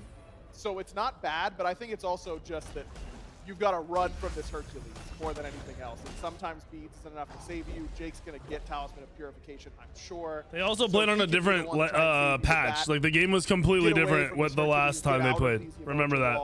The last LAN was basically a different video game. It's a hypothetical dream world where all 4 can be used to initiate. And that would be a synchronized, a synchronized swimming Olympic level move from Borscht, and that would be fun to see. Right, but it's the same as like, well, if you hit a 5-man Thor ult, the game can turn around. A lot of what ifs. I don't know what the odds are on that, but I got to imagine going towards Food Drive. So Karmic will pick up this Herc Solo. What are they doing, dude? Slight invade on the purple buff there for Food Drive, so already the Thanatos making its presence known on left. But the Herc Solo, not something we've seen much of here this weekend, provides some great disruption. Sure does, and it has excellent damage still, excellent survivability. I'm a big fan of the Hercules Solo. I mean, I've always loved it in support. Mike and Aurora. Oh, he still, wait, Loki aspect? Oh, goodness. Well, instead it's Karmic having to run Searing Pain. Was that Loki aspect? No, right? For first blood. Needed to see some activity. No, he's not running aspect. I thought he stealthed the Raw, and I was so confused. In the first 4 minutes, a jungle gank over to Solo. How did he not hear the Loki stealth? stealth? Yet. He hadn't spent any of that gold, had just Bluestone. That is easy pickings there for Borscht. Oh my god, a Loki actually playing the game. Oh my gosh, it's crazy. On the right-hand side, but I do think that Karmic going Ruinasong first is not my favorite because this is not an interactive matchup with Ra. He doesn't interact with you. He just walks by you, takes the farm, walks past you, takes more farm, so on and so forth. Maybe with this Ruinasong, Karmic feels like he can set up for some kills for Valo, who will do the majority of the damage. But I've been a big fan of Nika's Herc build that I've seen, where I believe he rushes Tekko Kage first, gets that damage, gets that cooldown, and then starts to get some tankiness later on in the build. I think in general, the most impressive dude, Jing Wei being your lowest net worth god is horrible. Followed by some tank or hybrid horrible. That I think that Karmic won't be able to keep Holy up fuck. farming the Wait, he went Devos. Pagon went Devos. Karmic. What the fuck really is less this? Healing for Borscht over in Solo, needed a little bit more of his own to avoid dropping for first blood. But yet again, aggro, I'm seeing this unfold where Food Drive have had really consistent farm now in the first 5-6 minutes of both game 1 and now game 2. Not really worth looking at the gold lead in its entirety, but it is setting that stage again for a Food Drive team that slowly build up this advantage. Got some stacking going on for Clove and mid, stacking for Tekfir and Duo, but all this while building up this slight gold lead, which could matter if Borscht aren't able to be proactive. Food Drive's early game macro has been excellent. Okay. Afro getting banned is a standard ban. It's a 6-minute gold. He can be played in 3 roles. Drive awesome, Jake close by. Everyone's banning Afro. Doesn't matter who they're playing against. Wrapping around Food Drive, Valo has found the back line. It's the Aloja. In and out of the River's Review, but up goes Valo hovering. Death! Down he goes! Oh, he's gonna execute. Doesn't get the kill, and Ratmilk has to ult away. Oh, wait, nice. One for himself. It's the Gold Fury that never was for Food Drive. That's a crazy disengage. It because Happen has a Sunder, and it's the first one we've seen in a little bit. I've liked the pressure they've gotten on the duo side because of it. They got shit on Yeah, Valor. we got Sunder. Let's just walk up and do the Gold Fury in their face. But then Happen just takes too much damage in the process of tanking it, and he's gone this Life Finder first, which does not make you No, I think a lot of people think Jake is not good. A lot, especially this early if Happen's going to be the one that's most important to stick around and secure I think Jake hit a meta that he excelled at with his teammates, but I don't think he's anywhere near as good as Genetics, FiveM, Happen, a lot of these guys. I'm pretty sure Jake is the worst player on this team and one of the worst players at this LAN. And I don't give a fuck about Jake. I just keep it real. It's just is what it is. Could have been great. Talked about the great macro that Food Drive has displayed. Support is a very important role right now. For your support, that's going to be a 2v1. Pagon trying to win the duel against Takebeer He's first, dead. but he's going to come up just short of tapping in to make for the 2v1. I don't like Pagon's build. Real chance on the Jingwei to get out. And it looks bad that Pagon doesn't beads there on that stun, but I think it's actually correct. He didn't have enough mana to use Airstrike afterwards, and without the mana, he was going to die. If he had enough to use it, could have been beads, Airstrike, live, but I think Pagon makes the right decision in terms of using the Relic. Now, the decision to take the fight, not nearly as good, just doesn't have that awareness of where Happen is on that. Pagon didn't have the opportunity to make that big ruler play in game 1. Aggro didn't quit casting, he became a developer, For the ADC which I think it, if probably Food Drive pays would better, maybe is start to hover by that probably gold better tier after the kill, hours. But Borscht was really quick on the uptake there. And He did say he was excited. He was tweeting about how excited he was to cast. Quiet over in solo aggro. Since we saw that opening gank, Karmic's been able to stabilize, has not fallen that XP behind. Good ult. Behind at all. It looks like both junglers have really put their eyes elsewhere. This is good news for the To go from Chalk to Nuwa is such a wild play difference. By a pretty considerable margin. But Thanatos also, nice axe! Damn. Well, Pagon, are you going to drop again? No, you're alive. Damn, he's getting worked, some bro. assistance from your team. 4 members of Borscht on that. Thanatos now with this aspect just scales and health. And he doesn't need to build any health items. He'll just get a ton of it throughout the game. Not as much in the jungle as you do in lane because it's based on killing minions and you just get more consistent minions, I feel like, over there in the solo lane, especially with the side jungles. Right. But Valo's able to steal a couple Griffin, of those. as long as the stream is playing with volume on, then you'll get it. You don't have to have it open. Like, you don't have to be on the tab. Trouble here, it's Globe. If you can't hear it or see it, then yeah, it's not gonna give you credit. Down to half HP. Borscht aggro seemingly a bit more proactive. Now we've seen Pagon underneath this tower being dove a couple of times. Slightly more proactive here in game number 2, but a grouping again. If you want to mute, mute the tab. Just don't mute the actual browser. Don't use the slider. Like go up and right click on the tab and hit mute tab. But Jake's on the other side. He's gonna trap him. Is he gonna find a pluck though? That's the question. He is, but it's immediately countered out by Valo, who's up in the hovering death. Is he gonna go back in? Yeah, That is, got an execute. And Jake is the first casualty of this engagement. You need Pagon to deal the rest of the damage. Ratmilk get a on a 3-man triple ult. stun, and Pagon steps forward. No way they don't get any more kills. He's dead. Oh no! Borscht are gonna give one back. Pagon. Nice stun there from Globe. Make sure that Pagon ends up falling. Pagon a little too far at the very end to try and get that kill on to happen, but Ratmilk not quite done. Ratmilk. Oh, he's done already. He's done. My bad. It's a double for Takebeer. That puts him in the I think Food Drive wins this. That death timer now at 25 seconds. Takebeer apparently is him. Oh, Takebeer just misses that He's axe, him. puts it in the wall instead of into basket. What a fight though from Food Drive on the turnaround. It looked like Borscht was going to be able to run away with it, but right back towards the Gold Fury, though this is not guaranteed. We saw this last fight, a great play in order to get Jake low enough. Why are they showing us a different point of view? Backs up. Yes, it was a great reinitiation from Ratmilk in order to get in and get the double stun, but happened with that mobility and then the sneak in from Globe. Globe had been forced to back, which is why I thought that fight was going to be so good for Borscht. Jake had done a great job of pressuring him in mid and forced his ultimate and his Aegis, but that fight just takes long enough that Globe is able to come and affect it at the very end. That Nuwa minion stun, incredibly potent. We saw it kill Ratmilk and Pagon in that engagement. Man, Borscht, it's this team that's felt like are starting off these opportunities, but the door just keeps slamming shut. Not that far behind, still got your chance. It's a completely different game. It's been slow to go down, it finally does for Food Drive. In the meantime, though, a Pyromancer falls for Borscht, so you're trading back objectives back and forth across the map. Now sort of the first instance aggro where we saw the solo laners rotate into the fight. You can see what Karmic on this Herc can maybe get done later on. Didn't affect anything there. But once these solo laners start to rotate out, that's maybe where your concern has been, right, on how can they affect the team fight. We're approaching that moment. And now, Food Drive has sustain in order to match that raw solo. So one of the key things that it brought to the team composition in the last game doesn't feel as different from what Food Drive is going to have because they have Moja to give the team-wide heals. Karmic can sustain himself pretty well on the Hercules. Valo can't with the aspect turned on, but still Death Scythe gives you a good amount of HP back.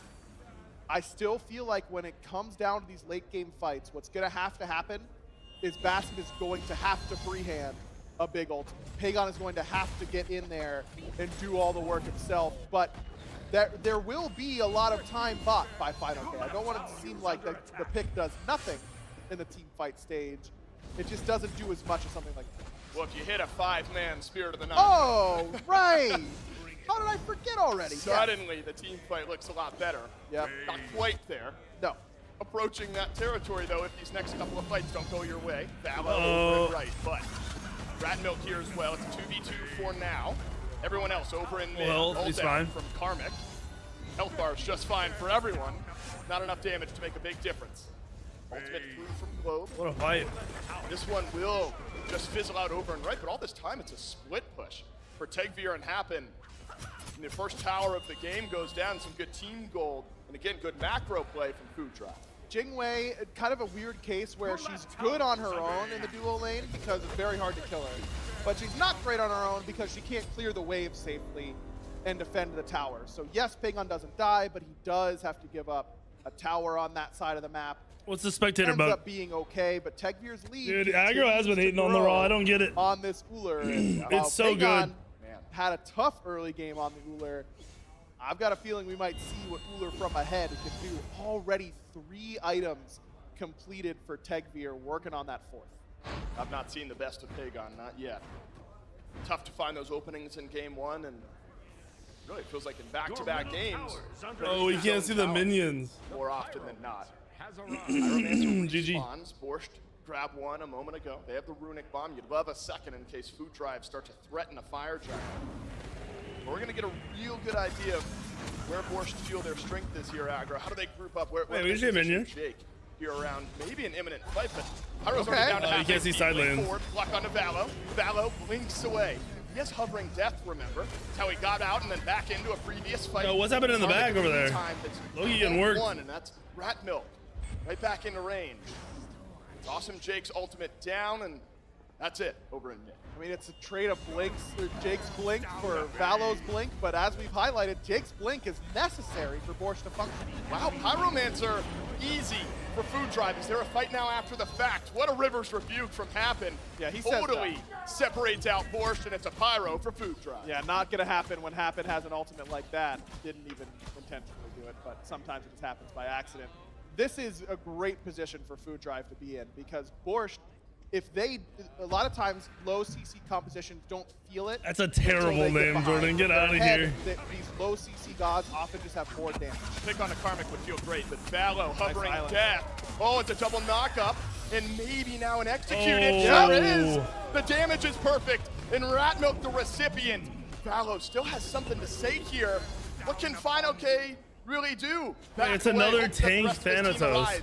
Now aggro, it's Fire Giant started up. With 0 damage done. Here, and Borscht just got it. Jake had the nice pluck there. FiveM still toying with Karmic and Valo on that right-hand side, but Jake what are you doing? Jake gets blocked, That's a good play from Karmic. Tegvir on the killing spree, this Uller. Really spinning up now at the 16-minute mark. Low health bars across the map. Look at Food Drive, they are clinging to life here, but they've got the positioning. Baskin and Pagon. Whoa, I'm no rat, Jordan. Watch your mouth. Enough damage. Baskin does have Spirit of the 9 wins.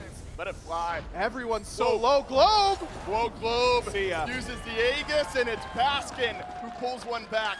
Why was he still here? Desperately needed for Borscht here. You feel this game slightly slipping away. Spirit of the 9 wins used.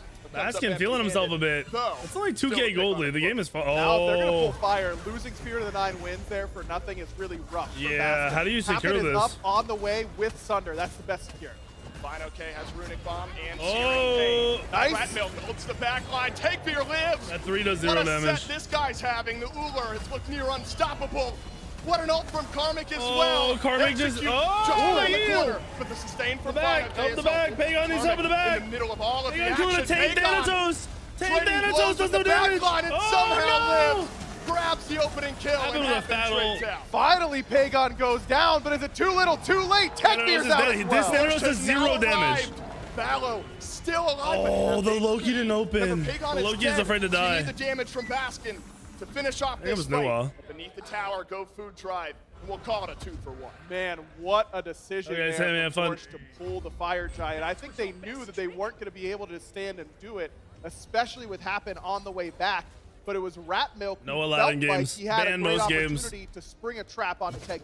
Hey, let's pull fire, bring them all in, and then we'll have Rat Milk go on Tegveer. But Tegveer, Cuckoo no axe poly is yet in either. hand, ready to go.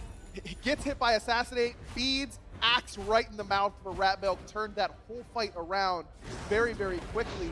But losing Globe on that lazy back and then losing the Aegis as well made a big difference for Food Drive. They really considerably held their own in that fight without their mid laner, and a lot of it was because of the space that Karmic and Happen made for their back. Man, Food Drive, a great game number 1. Continuing that pace here in game 2, though Borscht have creaked that door back open. Tegveer has really impressed me so far. Yep. Gonna need more of it to close out this game, but Borscht now with a little bit of momentum. A miss from Jake on the pluck, but no harm. Ordred hasn't been picked or The big banned thing that I'm worried about in though, any Dave, game. for Borscht is Rat Milk's experience. This is a late game pick in the Loki. It has to be able to operate. He I just use raw hit level aspect 18. everywhere. Fallow just hit level 18. So he's going to need to do things like this, farm the side jungle, stay away from fights for a little bit. And He doesn't Loki do is any better at damage. doing that than most. His He's 3 character is levels up, but he does 0 and damage. he doesn't have to show on the map really much. Well, Valo's gonna bring that level 18 to the front of the fight. Borscht realized they don't want anything to do with it. It's Jake's Blink. It's Jake's Blink out. No Blink used. Food Drive. When your initiation loses its Blink, it's feeling not so great here. 19 minutes, could be a Fire Giant just around the corner. Gold Fury stands as well. He is tier 2 As the anti-heal Violence are all after three Thaw big Thorn to objectives Kulkin. stand on the map. Looks like Borscht may be slightly more proactive. Karmic bucked back by Awesome Jake, and the Hercules, though, just immediately Pagon's around. dead. They're dead. 2 They're dead. versus They're not 4 Final. in They're mid. not Pagon. Tegveer's Fucking got damage for Jake, and Jake never got to use his ult. I mean, the CC from Karmic is there. Oh. Blinked in, got knocked back by Happen, but he's got another 2. Well, and Pagon show me lives, Thana. but Fallow does as well. Can you finish the kill? Yes, but here comes Tegveer on the Uller. Still, something left in this Thana. fight. Fallow on a double. And the Thana's not going to die this time. The player cam's popping off for Food Drive. And Fino Got him. taking Yes, for sir! healing. But Tegveer from downtown gets Fire. the DSI. What Why they a doing tier play 1? from Karmic. They go on him, and he's like, yes, please. This is how I want the fight to play out. All the attention goes on the Hercules. Look at the space, the soul.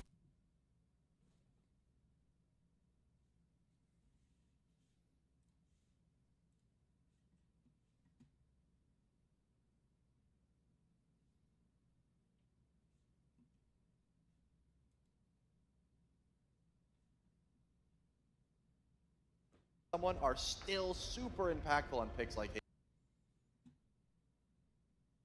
Someone are still super impactful on picks like what? Hades. Someone are still Is it up on super YouTube? impactful on picks like Hades. One thing I want to mention too, Food Drive for Glow, we've talked about them as a team that has been Are they back?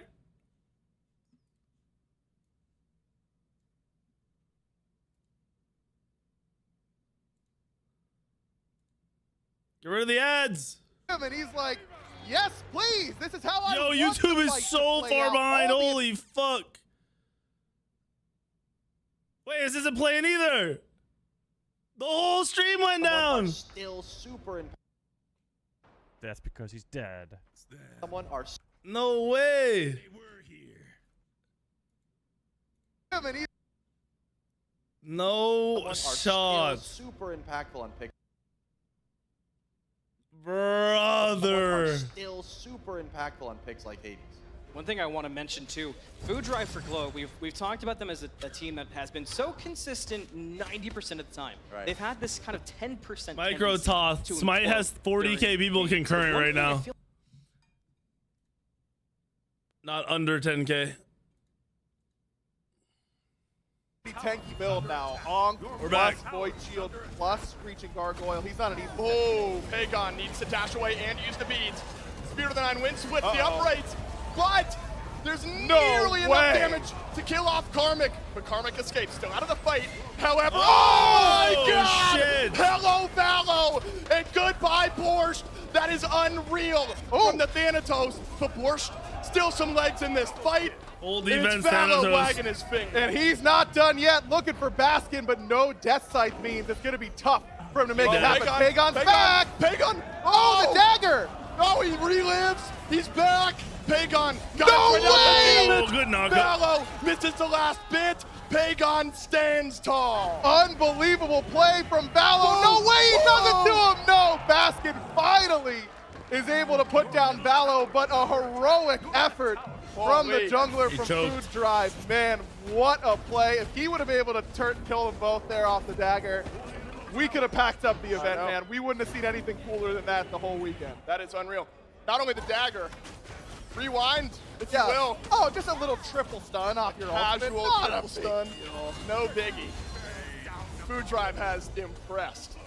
After an 0-2 start, to bounce back Kill like him. this, it's a good look. Searing Pain out of Final K. No damage, fella? That's And now crazy. it'll be enough.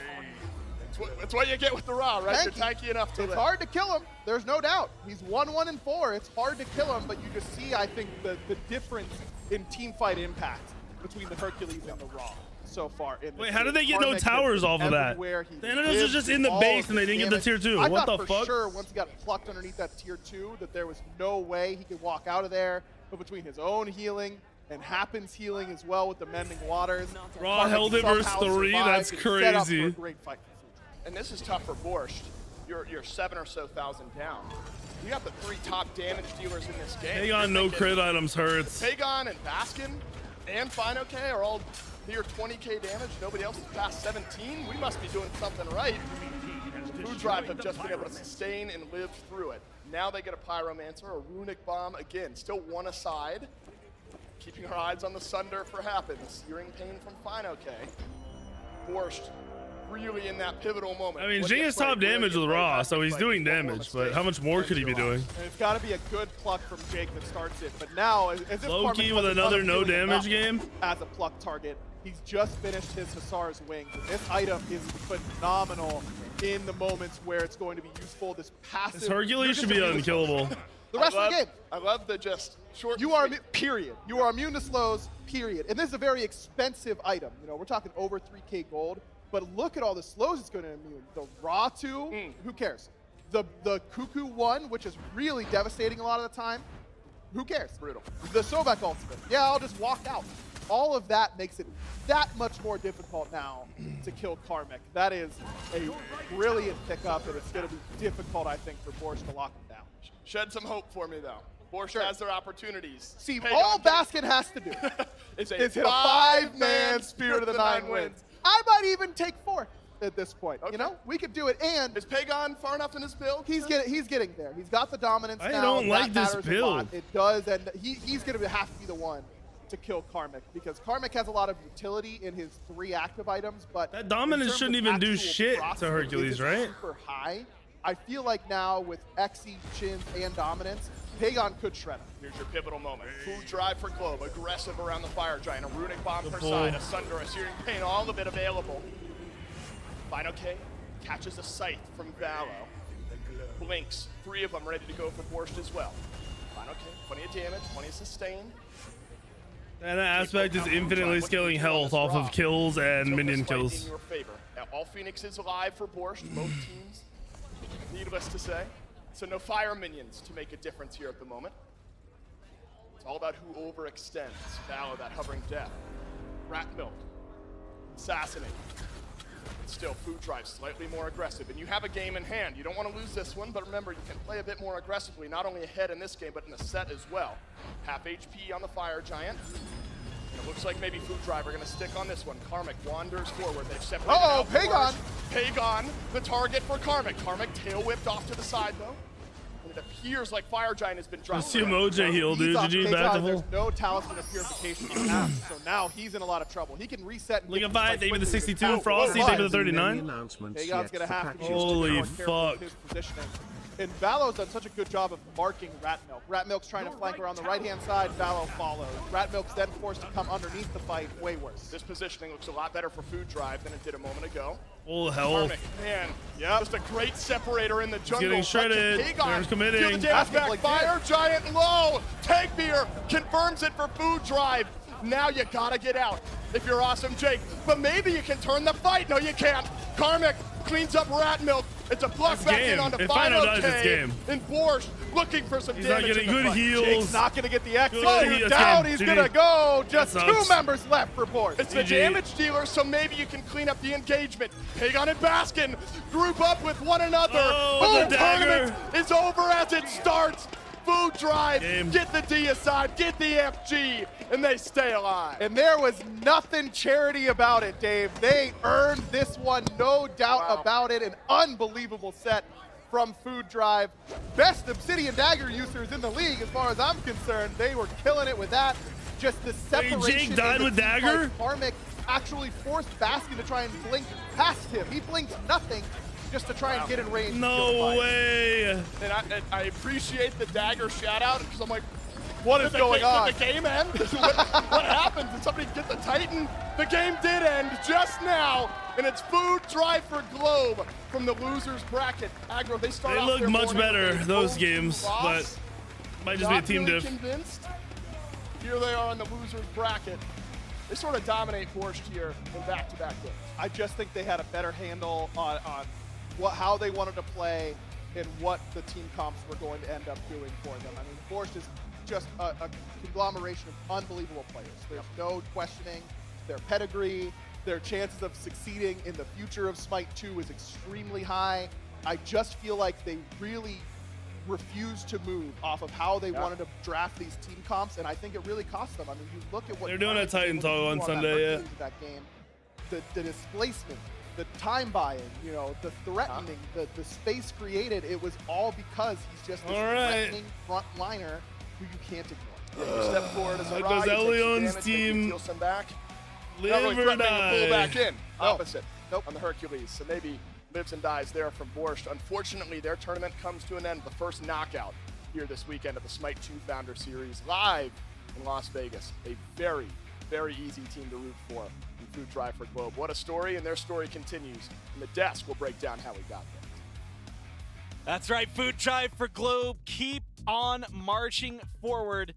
And it took a couple adjustments right from set number 1, but they got there and they got the job done again. Gore, Lermy, Trelly, and I mean that was first off, that was a really fun set to watch. Absolutely. Unfortunately for almost Borscht, that as is the many end of views their as the tournament main Smite and the end of the channel road for 'em. LFG. That being said, what up, they put on a hell of a show. 15. Sure did. I got to agree, and you know what? Shouts out to Karmic because again, I think had a very rough game set number 1. Karmic went nuts that game. Shut down with a Screeching Gargoyle. I was wondering, how are you going to be able to adapt? The Bologna looked good. The Herc, I mean, despite getting a lot of focus that game, was able to say, I don't care. You can pluck me into your team. I'm plucking you right back, and I'm doing much more damage. Even though the Herc, again, was kind of focused. Didn't really see it. It almost like amplified Karmic. He grew stronger because of it, which is kind of what Herc does anyways. Yeah, I would have to agree with that. I have been very impressed thus far with just the general tenure on these characters, right? Hercules was out of meta for months at this point. Just thought to be pretty much unplayable for the past few patches. Coming into Obi-Wan, though, did get an aspect, not the one being used here, though, does mean that he has a lot of that potential on his own. Again, like you were talking about, distract, keep people CC'd, and just Karmic so accurate with those knockups. And there's something, I think the word would be poetic. Ratmilk, who I think had gotten kind of known at this point over the last few months, whether Thanatos was in meta or not, would play it, look really good on it, was a driving factor. And so being, you know, beaten by that, I guess having Valo have such a stellar game, and very consistently, I mean, you know, putting pressure on the Jingwei, like, that made it so much easier for not just the front line, but for everybody on that team to stay aggressive, Charlie. Yeah.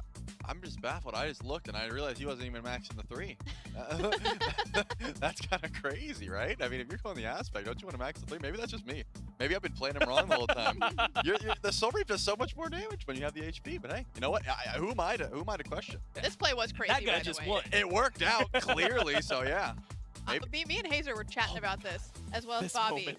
We were like, if he gets these kills here, this is solidified as like a guaranteed moment in Smite 2 history, right? And this is so close to greatness. One hit death side there, and I think dude, he takes if it, he hits that honestly. death side, But bro. That lands for sure. incredible performance from Valo on the Thanatos, who had previously only played I don't know Loki. why he was This is the shaking first so time he's much. pulling out the Thanatos All in right, a long Andy's time. team plays that would've next. been like, I'm gonna get him if to walk anything around in for the a future minute. happened, I'll be right back. Obviously, this is getting way ahead of myself. That's like your job interview for any team that you ever won.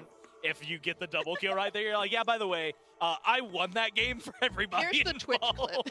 Here you go. All you need is this 30 seconds. No, it was really, really good. 6-2. Obviously, everybody played well. Techveer, we've kind of mentioned, but tons of kills, tons of damage happened as well. I'm gonna to do my due diligence to bring the support player into the conversation because 2-2-12 looks really good, but also I feel like the Emoja, there was a lot of really good prominence.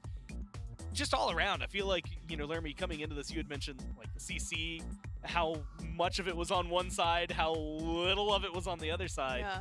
When I'm looking at the Yemoja, what Globe can bring, even though Globes isn't that crazy, Valo, even though it's not crazy, and then you add in the Hercules, it's like, man, you guys are going to get stopped a lot this game. They have a game plan, right? Yeah. And there's always a fallback, and there really wasn't that piece of the puzzle there for Borscht, unfortunately. When you miss the Hercules things, you've got Yemoja. When Yemoja's not there, you've got Globe to follow up with the minion stun. There's lots of different options and places where you have things to do when everything doesn't go right. And something that I think a lot of teams are going to take note of, again, is when you prioritize something like the Uller, you have to make sure there's someone on that team that can play Uller, right? You think, okay, are we worried about this Uller? Is it even going to hit the axis? Are you going to be on point? Techveer was on point, right? Oh, absolutely. Now every team knows, okay, when it comes to this squad, when it comes to banning Uller, we actually do have to like ban it or take it away, or at least have an answer for it. Whereas sometimes, things like the Aladdin have been left through just to see, do you guys have an Aladdin? And so far the answer has been no for everyone. But who knows? There still could be some sleeper picks coming through. For some of them, it's not been by choice. There it is like, do you have an Aladdin?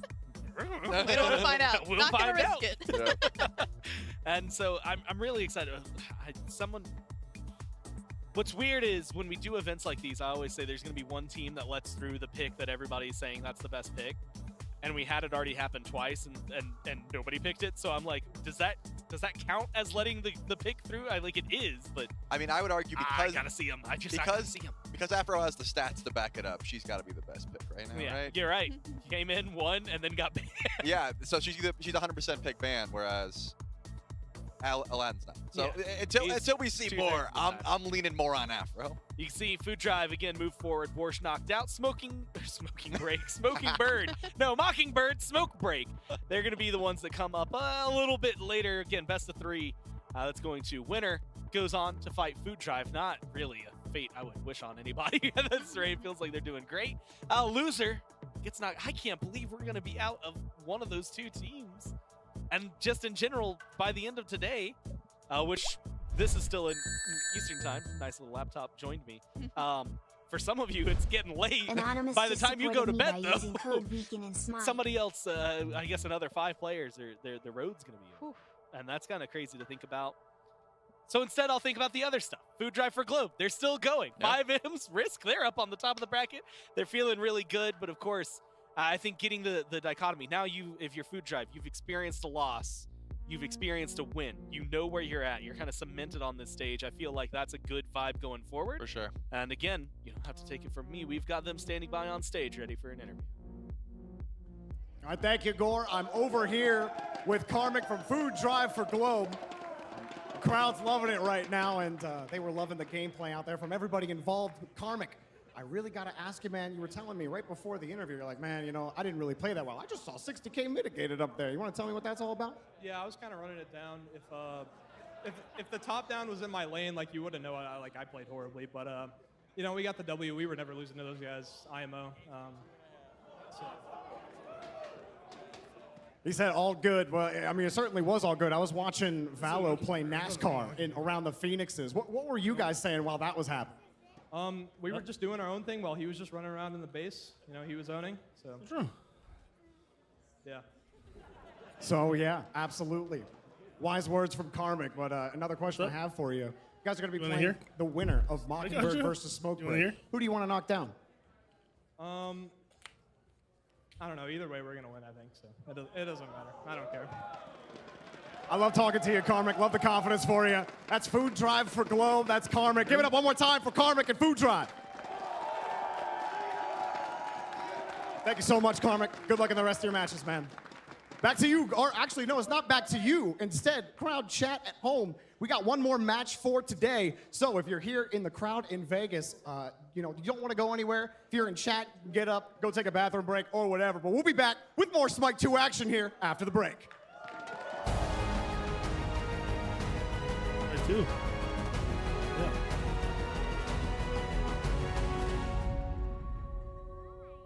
Yeah. Why? Why not?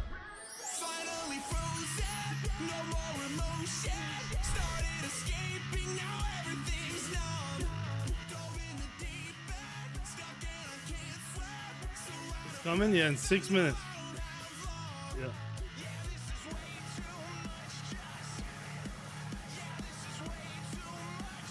What's up, Danny? Thank you for the sub. $15 dono. Oh, someone bought Smite, didn't they? Thank you. Hi. That's a sphere. That's in Vegas. Yeah, you want to go to Vegas? Yeah. No way it died again. No way. Stream's dead.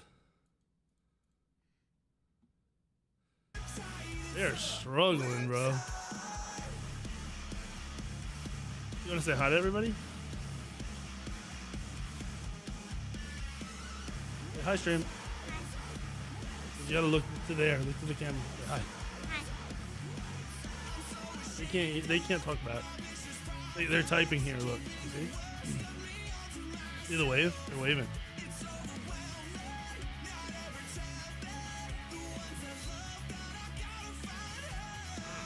That? I don't know. A little heart. And that's me waving.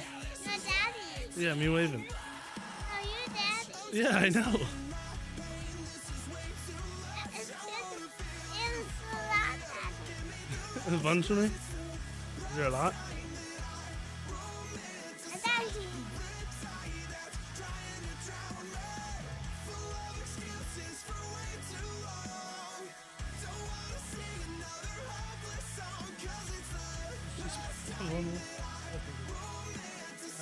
The light?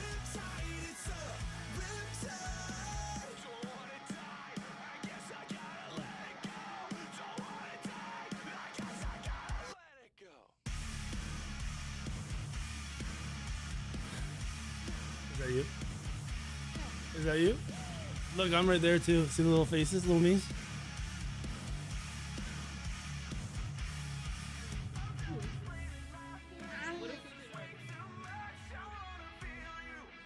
No one would know what you were talking about. Did you eat already?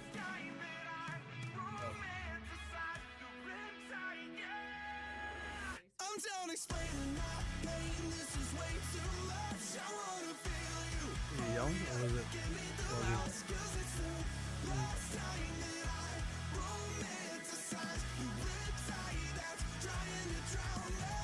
There's a second one? Yeah, she's too long.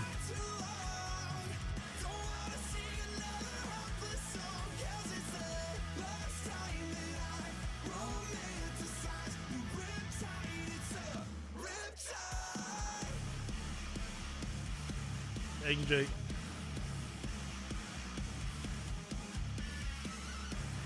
Lincoln, which one's gonna win? Which one? The lion? No. No. No way. No way. You said that one? Vallona's gonna win?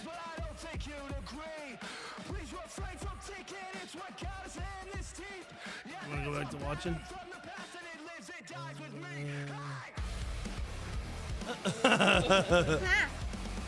She burping.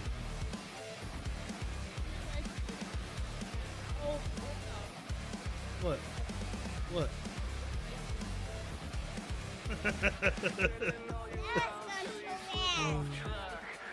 Yeah. I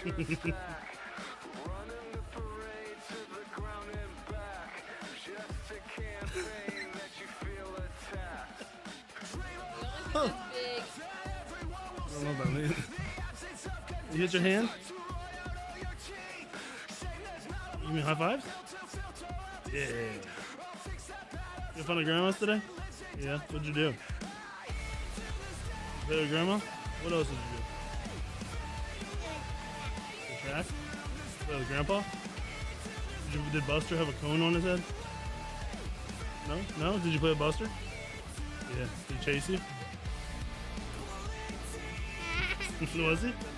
Yeah.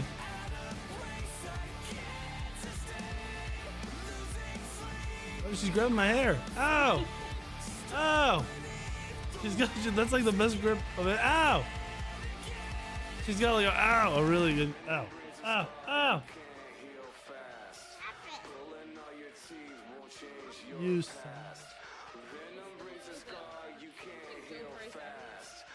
I don't even see him talking. That one's gonna win, the Anubis? What about this one? Yeah. It's a YouTube chatter. The YouTube chatters tend to be stupid.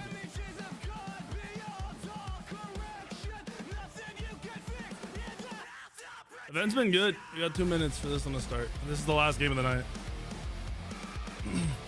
Match. El Leon's gotta win or they go home. No, 3. Nobody's played more than 2 games.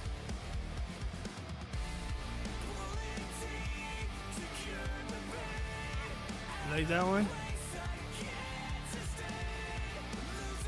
I think that one's the best. I think they're gonna win. A lot of them are gonna win? Oh,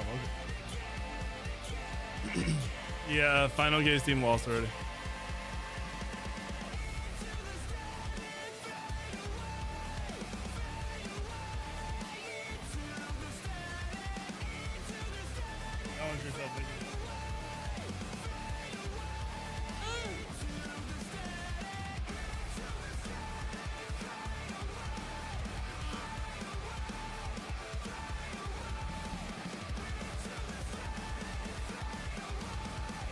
She likes the lights a lot. What? Why are you crying? What? The burp cloth? No, you. Me. Oh, our picture of me and you? Yeah. Me and you walking.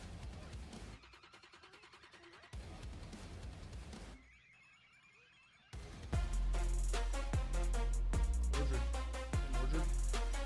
Bologna? You say Bologna?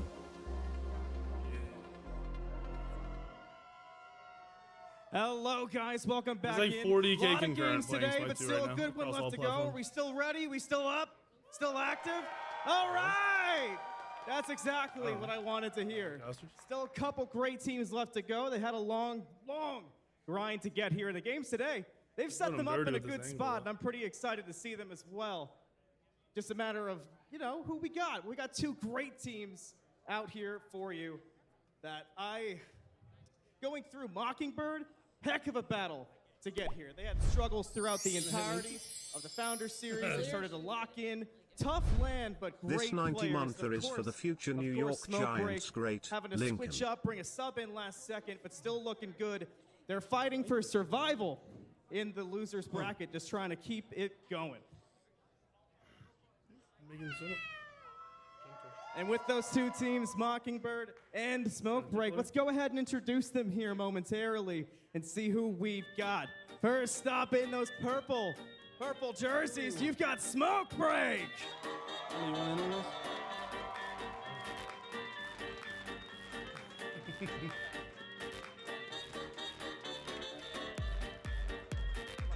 can't do it.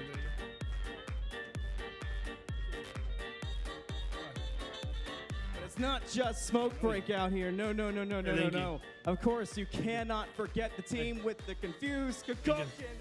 You've got Mockingbird as well. Yes, every time. Yeah. I don't know this. Yeah, give it up for him. Hey, yo, wait, who is this team? I don't know this team at all. EU, yeah. Oh.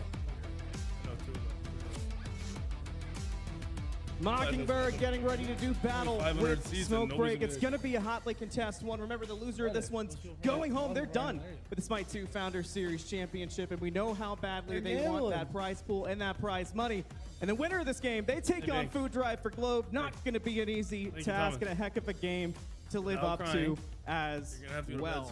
But I think with that, we're closer and closer to getting to the desk. So Gormizer, we taking it away soon to get us ready for what should be a great matchup.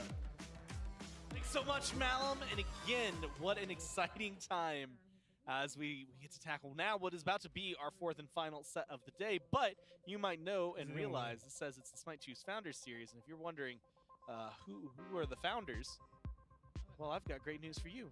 It's those of you who have already done this thing I'm about to say. Go to Smite2.com and you can get a Founders Edition and be one of the founders here for Smite 2. Of course, it is out currently now, free to play, but if you happen to want to get, let's say, all Smite 2 Gods Forever, maybe you want a Founders Avatar badge and title to let people know that you were not just You want that one? But I already have that one. I have the ultimate the growth of Smite 2, and what I want assume all is of about them? to be a very, very explosive A little bit bigger, I'll buy you free to one. play. Both that and you can get 2 times Legacy Gems. I don't need to buy then them. upgrade if you go to the Deluxe Edition, you get the Cross-Gen Night Stalker Need Skin. A little further down, you can get the Tier 5 Cross-Gen Fallen Zeus Skin. Of course, picking up a lot, and kind of glanced over something that I think is actually more worth it than you can possibly imagine. The Ascension Passes. Whether you get the Deluxe and you get it for 11 gods, or if you get the Ultimate, you get it for 23 gods.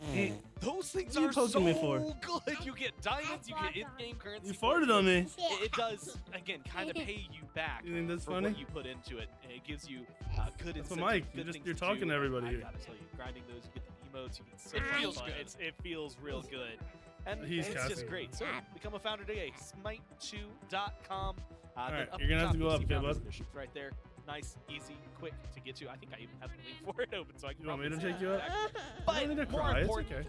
You want me to take I got you inbound up? Hazer Let's take back. your headphones off. How you That's guys pretty been doing? important. That is very important. I'm doing well. Yeah, We're doing gonna watch a wait lot for of Leon awesome Steve. Smite. That Alright, we're gonna wait last for set Leon was a for Andy to walk really up. good set. I think Food Drive for Globe He can hear really you showed out talk. in that set compared to their first set against FiveMs.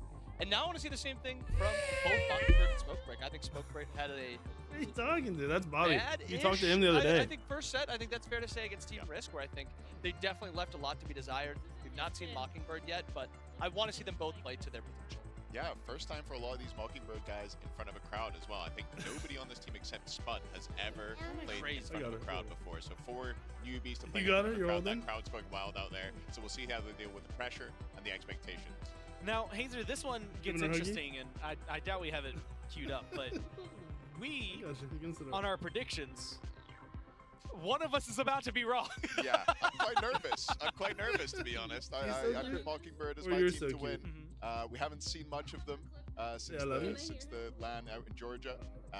But yeah, I just have a feeling they're hungry, they've been working hard, they've been scrimming a lot, they've been practicing really hard, and I think they're going to take it today against Smoke Break. I mean, yeah, I remember when I talked to you, because and actually this is the reason I voted for Smoke Break, because I have a distinct vibe of Smoke Break in the losers bracket that is just kind of different. Like, admittedly, normally there's a date between when they get knocked down there and when they start playing down there, so that might change something. But this is a team that you put their backs against the wall, and they fight back. I don't know where he is. You know, viciously. And so I'm really curious to see if they do that, or like you said, I mean, when I asked you about it, you were like, I actually think like if you were going to give it to an EMEA team, you put Mockingbird on top almost instantly. Oh, he's been done here. This should be Where's Andy? really Say, where fun set, is Andy? And we're going to be fighting. Inbound, you have at least no Where'd you official go? put on a graphic skin. No, that's Bobby. That's the rule. You have That's to pick a Bobby. side. Well, how about this? You talked to Bobby the other Sell day, me on it. remember? What do you guys got? Sell me on Smoke Break, sell me on Mockingbird. Okay. All right. Wait, did Andy walk out already? Hold on. Where do I start? This blindsided me. On land. Losers bracket. What are you doing? Yeah, on land. On Double. land. Johnny on land. Those feel Are you tired? pretty good. And Just a I'm little gonna bit?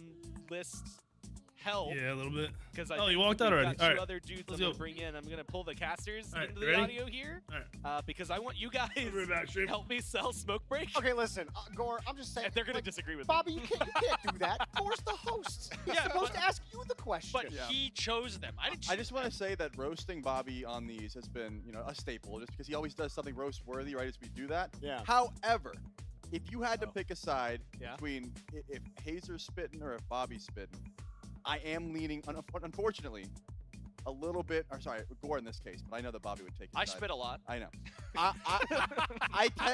I'm agreeing with Gore right now. I don't know. It seems like the teams that have not played yet are showing up a little cold, as opposed to the teams that got an L already. They're surging back up. I don't really know though, because like Smoke Break, I didn't really feel like they were playing as a unit against Team Risk, and that's fair. Maybe you could say it's the Team Risk diff, but like they kind of dug their own grave against them, and so I'm kind of worried about that against Mockingbird, who can absolutely punish them for that type of gameplay. I mean, and what Hazer said is also true. The fact that they play like a well-oiled machine when they're on point. Yeah. Are they on point is the question. We'll have to find out. Gore, back to you. Let's see that. That's why that guy cast a finals with me. he knows to agree, because I agree with him. But Hazer, you didn't get to. You got a little bit of an assist from Jorby there, but you didn't get to try to sell Bobby. Yeah, I think so far in this tournament we've seen the teams. I'm going to call them teams with a capital T. Teams that are very much focused on team gameplay and playing as a unit. And I think that Mockingbird are one of those teams, and those are the teams we've seen succeed so far. The more cohesive units, and I think that they All right, have we're back. that over the Smoke Actually, Break. let me open a window. It's kind of fuzzy. As you heard it, they are a team with a capital T. We haven't seen them today, so now we can introduce to you Mockingbird. Now we're back.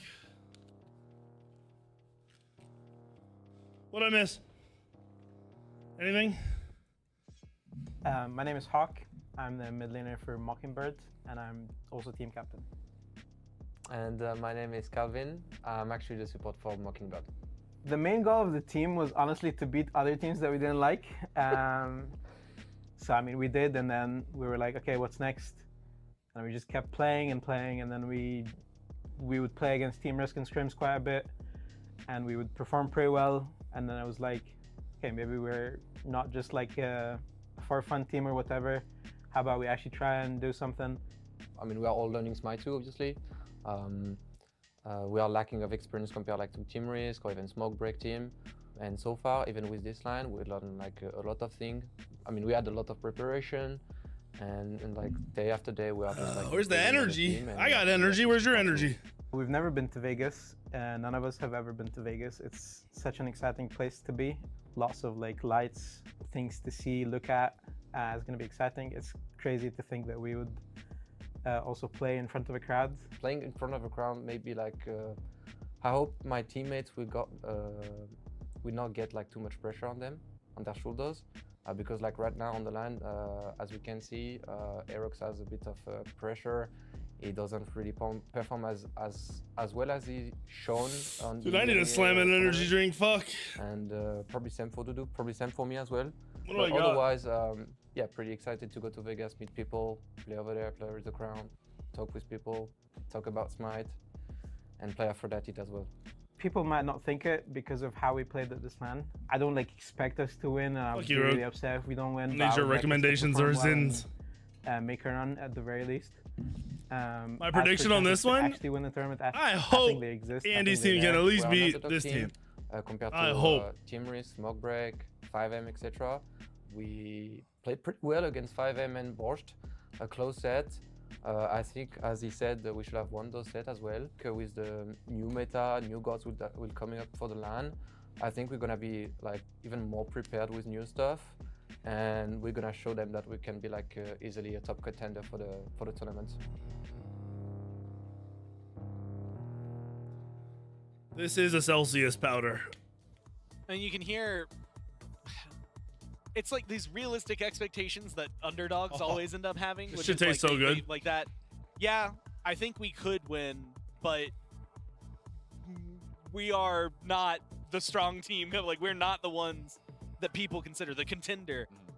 But I mean, much. I like don't you have a said, gamer David, sub, so what do you mean? That coalescence of a squad, like an actual team playing together, I think getting to be here for a Borscht couple made days, it to the being LAN out in the with losers that's bracket. actually a really They'd big already deal, I lost. think, for like team morale and stuff and bringing everyone together. Same with Yeah, this Mockingbird for team. sure. I think that first time you kind of get to play in person together with other people, it's a little bit different because you're not used to it.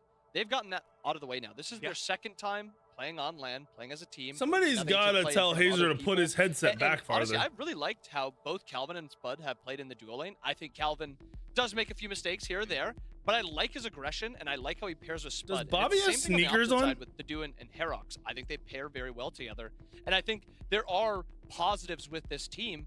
I just think it comes down to this is their first LAN in front of people. How are they going to perform? Did I write whose name? Young players, as you said, first time on LAN. For a lot of these players, I just think they're all What's up, a Adam? very strong squad altogether. I don't see as a name also right. stated a lot, and I think they have what it takes to bring it all together. Been But I think a gone lot of it for comes down over to a how year, Smokebreak but also my just hype for plays Smite is on back this with set. Smite 2. Yeah, that's Excited going to to be be a back really and big enjoying the decision. Honestly, content picks my and bans brother are gonna be week love crazy. week There's a imagine. lot to crack into, so I'm curious what's on the minds of Mockingbird as we Thank you, get ready for Bravo. that. The Welcome best way back, to brother. find out is Thank you for to the ask sub. them themselves. We'll go down to the stage for an interview.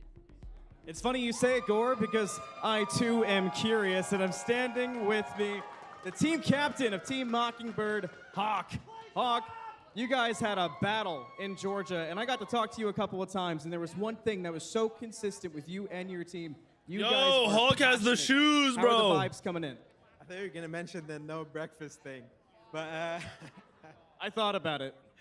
But I feel like in Georgia we got really close to showing our level, and we see this tournament as a way that we can show our level maybe. Totally. Now you brought up breakfast, so I'm blaming you. Breakfast today. We good? Everybody's stomach's full. You have lunch? Yeah, we're fed. Okay, massive, because that would have caused some judgment for me considering how things did go down. But now how things have been going down. You've had a long day to sit and to prep, but I know. Oh you yeah, guys they've are been big waiting game all planners. day to play. This So is the does it worst mess you up a experience. little bit waiting so long? Have you It stuck to the sucks same waiting to plan, play. or have things been adjusted? I think first and for all, like for most, you should always follow what the plan is.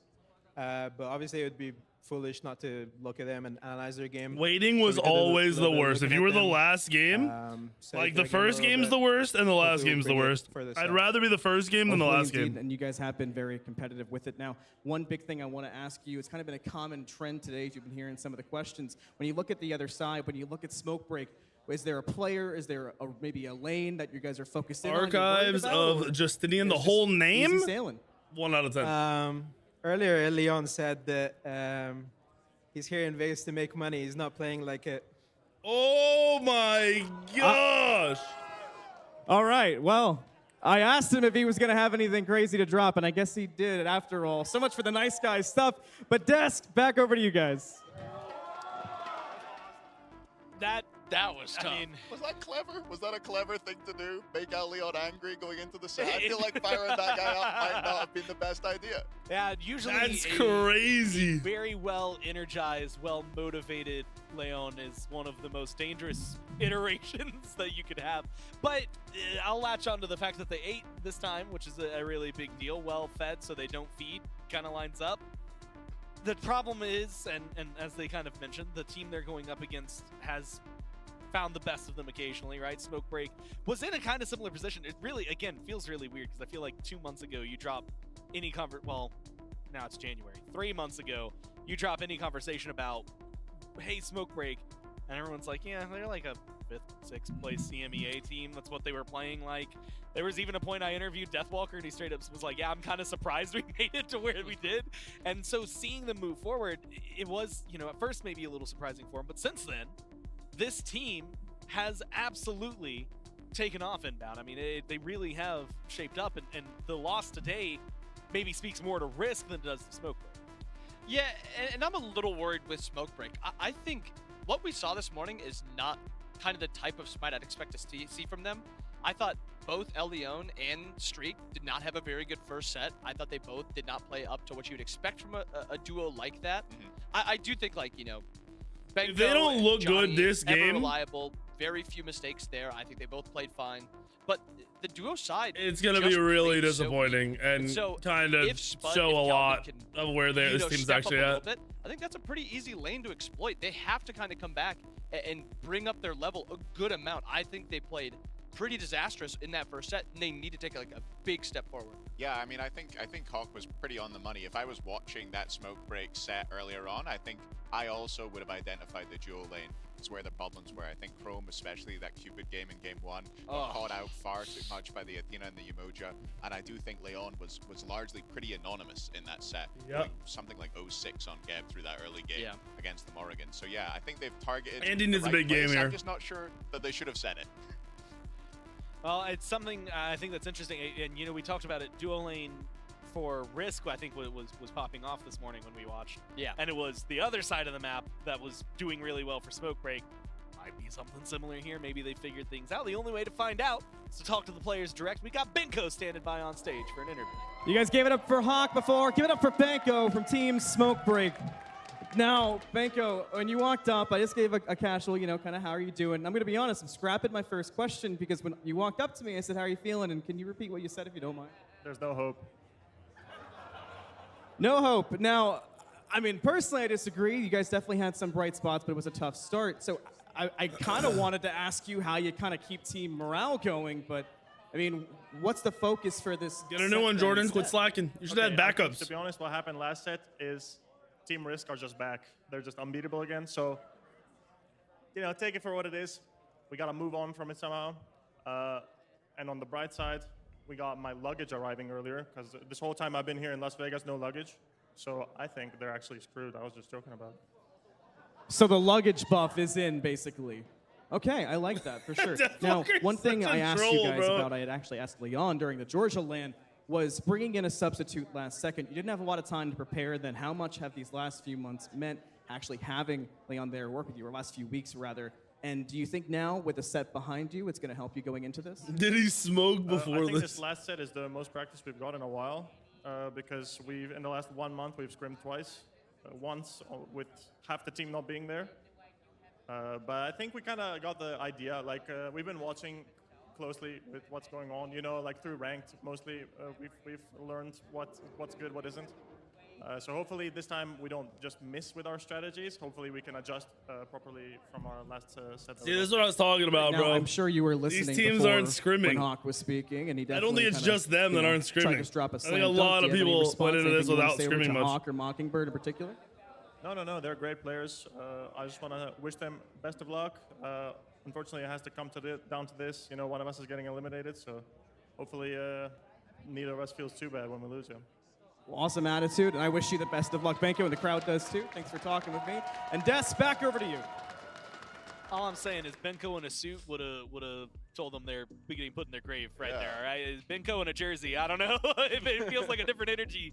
I'm really excited though, and something that's really interesting, maybe a little frightening. The hey, we only scrimmed like once, maybe successfully, and half the team wasn't there.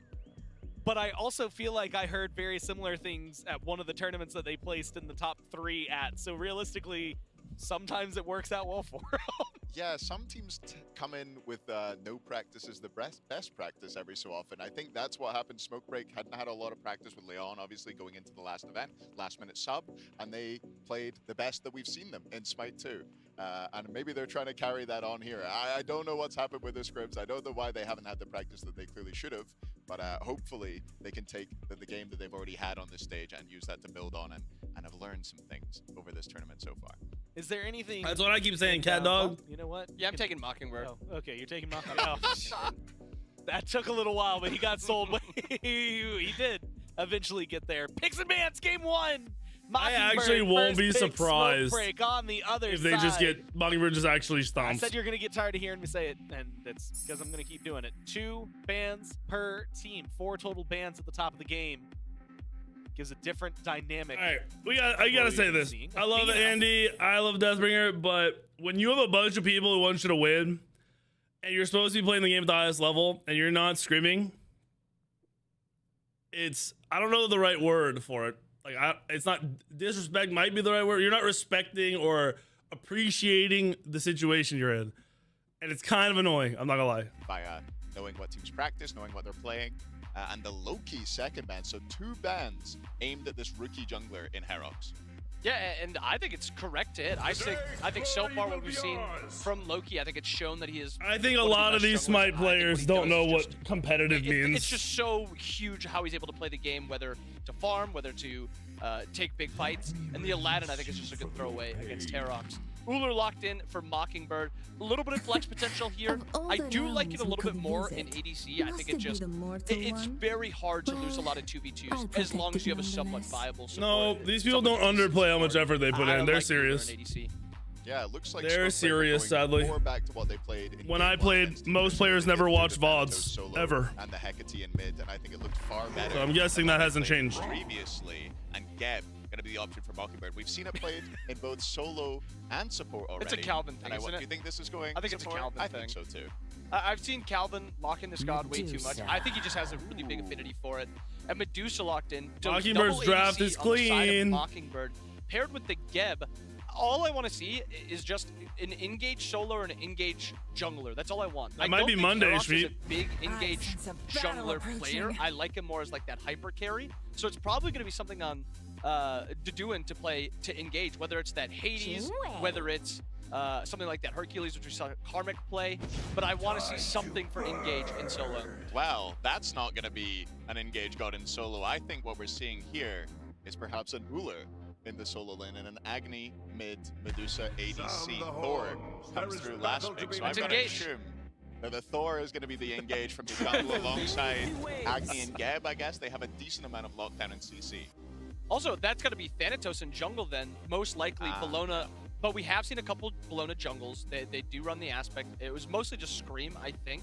But I do think I like the Thanatos more in jungle. I like it more in Johnny's hands. And I like it more into the comp that Mockingbird's playing. I'm I guessing... think it gives them, Bellona engages very easily. Gannon can then look for the execute. And they have a really easy front to back. Is it Thanatos jungle? It must really be. Well into what Mockingbird is I don't know why they top picked it though. That's for, it was for the flex. But can I try to sell you on Smoke Break one more time? Yeah, what do you got? So Benko Lan, but Bellona in that mix. That's like, that was the third X for my tic-tac-toe. I'll take Mockingbird. I am the villain, brother. I'm super interested in how this solo lane's going to go. I feel like the Deduin is a player that not so many people will know about. I think in Season 11, Smite 1, he was the first player to hit cap. He's a guy who's been grinding for the last little while. And that really, really strong solo laner going up against arguably the European GOAT solo laner in Benko. It's going to be really interesting to see how these guys match up. And I feel like it's going to be a really good litmus test for how Deduin is feeling on the stage. What do these guys ever play though? A lot do play, but I don't think it's never been the same as like CSGO or like these serious esports. It's just not the same amount of time put in. And then he can farm it. So he wants to get I'm gonna mute these guys real quick. If you get to the point where you're high level ranked, if you find 4 people you really like to play with, if you guys put in fucking work, you can play professionally in Smite. If you're watching VODs every day, if you're looking at your mistakes, you're watching what other people are doing, and you're truly studying shit, you can play professionally with that squad. It's just finding those people that actually care and have the time is rare as fuck. Smoke break and an Agni sighting, finally. But no Aladdin yet. He did get banned, so technically he showed up. But here we go, Trelly. And what do you make of both of these mock-ups here on both sides? You were thinking Yamoja was going to get locked in last there for Mockingbird, but it ended up being taken by Smokebreak there at the end. I mean, when you see double ADC, the prize pool is like 300K for this lamb. Carry, right? And I don't know what first place is. They don't promote it at all. I don't see the prize pool or anything anywhere. Medusa.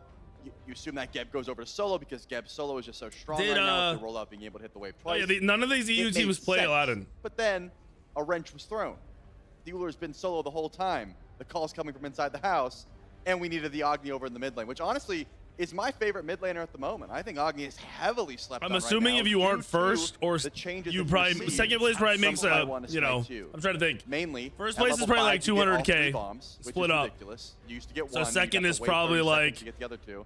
I don't know, 40K or 50K split up, and then everything else is, whatever's left. It can really start to chain together when you're popping off. So I think if they weren't scrimming, then they literally don't know anything about Aladdin. They don't know shit. And Hawk never one short on words when it comes to the trash talk. Certainly, I don't have the time to play in the Pro League, brother. Laon. But I'd have to be able to stream scrims, and I'd have to scrim at night or earlier in the day, and I don't. It looks like these guys don't even fucking scrim, so I don't know. They do not get it. No, it is confirmed. I want to know this smoke. 120 for first. As a unit. See, that's not even good. I'm sorry. Like, I realize, oh, we can do what you're talking about. They're playing a game. They played for 6 months. 120K They have to do it here against Valkyrie. for 6 people because you have a coach. Question right? is, so you've got 20K each. Then you tax it. You have 15K each. I honestly maybe 16 for 6 months elaborate troll, for man. winning. I think that he is well prepared. And he's just trying That's to give dog off shit. that vibe. But we don't know what we're doing because they already lost the game. And it's going to help throw off the mojo. Yeah, their travel's comp. Because Smokebreak has always been a team to be reckoned with. Hawk does not want to eat the he's cooked. the shell. It's going to be close. He's cooked. It's going to be tough to get out of that one. Johnny will clean that one up. Oh, he did a horror, dude. If he was good at Thor, he kills that O's for free. Now he's dead. Wait for that Game hammer over. to come up. Oh, that life, the health pot. What was that? 40 health? My gosh. The auto attack is clean as well, but we're not done here because here comes Solo to do it. Iris pays for their hotel, their travel, and then they have meals like so much mobility at the out of venues. Cooler Solo, just being able to leave. You clear the wave so quickly. Just lets you, rotate to mid lane whenever necessary. You don't pay for the trip if you're coming from EU. Hi-Res pays for it. They've always paid for flights and hotel. Showcased that. It was played cooler today. We saw it. The only time they weren't paying for flight or hotel was like season 1. We're gonna be seeing it all the No, time. that's a lie. Even season 1, they've always paid for flight or hotel. Harassed early How do they make money? They don't. Really sending him through his Like, paces, Genetics has a job. Some people are streamers. So far, some people don't do shit. liking the, or at least That's why I say them not watching VODs and shit is pretty fucking lazy and sit around sad. for too long. Otherwise, just gonna give to do in free farm. Yeah, I mean, I like the invade attempt, but if you look at the starter items, all jungle starters here. They can have sponsors, but nobody's sponsoring a Smite team. Smoker, they've decided we're not buying into that. Sure. I want to sign 5 players to an org and give them ownership. Rather have been picking them up pretty consistently, but going over to having a hunter, Uller just works Since there's so no well money. with Bumba's cudgel. So Deduin's going to get pretty good value out of that, especially later on. Man, getting 2 kills on Uller 3 minutes into the game just gives you such a fast track to winning lane and late game alone that I'm kind of baffled that Benko's even going for plays like that when he knows he's behind. Like, hey, This is going to be a sloppier game because I think neither team expects to win the whole land. He's getting ahead. We need to kill him so he gets Bull being 2-0 is pretty nuts though. He's going to go crazy. In the hole than you started. They're getting less than my bonus that you ever watching them play. Yeah. Yeah, it's pretty sad, I'm not gonna lie. Don't get me wrong, they made a little bit of money at the last LAN, but it was not a lot. The total prize pool for the whole 6 months for all the teams is 400K. So however that was split up at the last LAN, someone can figure it At out. least in the last game against Team Risk. No, they don't get 40K anymore, there's no salaries. And then No salaries and no orgs. It feels like he can never get the right. Now granted, with Smite 2 getting numbers, and if it grows a little more, some orgs might come back, but I think you'll see like only a couple orgs. Like Space Station maybe and a handful of other orgs. Definitely a smart And I call, doubt even the at salaries are high. costs, but even at level 5, that slow is detrimental to a Jingwei if you're able to chase that kill down. But hey, you get the relic down. That's what's important. You're trying to get the beads, trying to remove some of that safety. Airstrike also on cooldown, so that opens up the door for Herox. If we don't see Anvil of Dawn pop in the next couple of seconds, I wouldn't hate going over to duo lane to try and find some action. Down 1 kill, up 900 gold. Has access to rain fire. Deduin's getting chunked. He's dead, dude. He's getting destroyed. There was no escape All right, we're only a few minutes into this game, but holy fuck. This, whatever the team of the blue team is, I forget their name, is not looking good, bro. Keeps Sap off his tail. Continues to be harassed by this heck. You have so much range on this Agni, but it doesn't really come online until you get a little bit of itemization. You need more cooldown, you need sustain, This doesn't even feel like a rank game, dude. Actually, yeah, it does. Current ranked. Conduit start and You're Soul right. Gem, so just hitting the mechanical skill, or maybe it might be nerves. I'm not gonna count them out yet. Give them a little bit more, because this is their first game. Could be nerves. Are also going to be on point just because of the CC that Smokebreak has provided. Like Benko could lock in with a good stun, Johnny can lock in with a good Will stun. real orgs come back to Smite? Only if they blow up. One Riptide. Smite would have to be getting 50K plus viewership on their main channel, I think, for orgs to be like, oh shit, look at Smite. Maybe we should look at this. It was starting to nurse almost a 2K gold lead this early. That's You know, Gold Fury just came online, so they'll be starting to look at that. Do you know how High Res gets 50K plus viewership?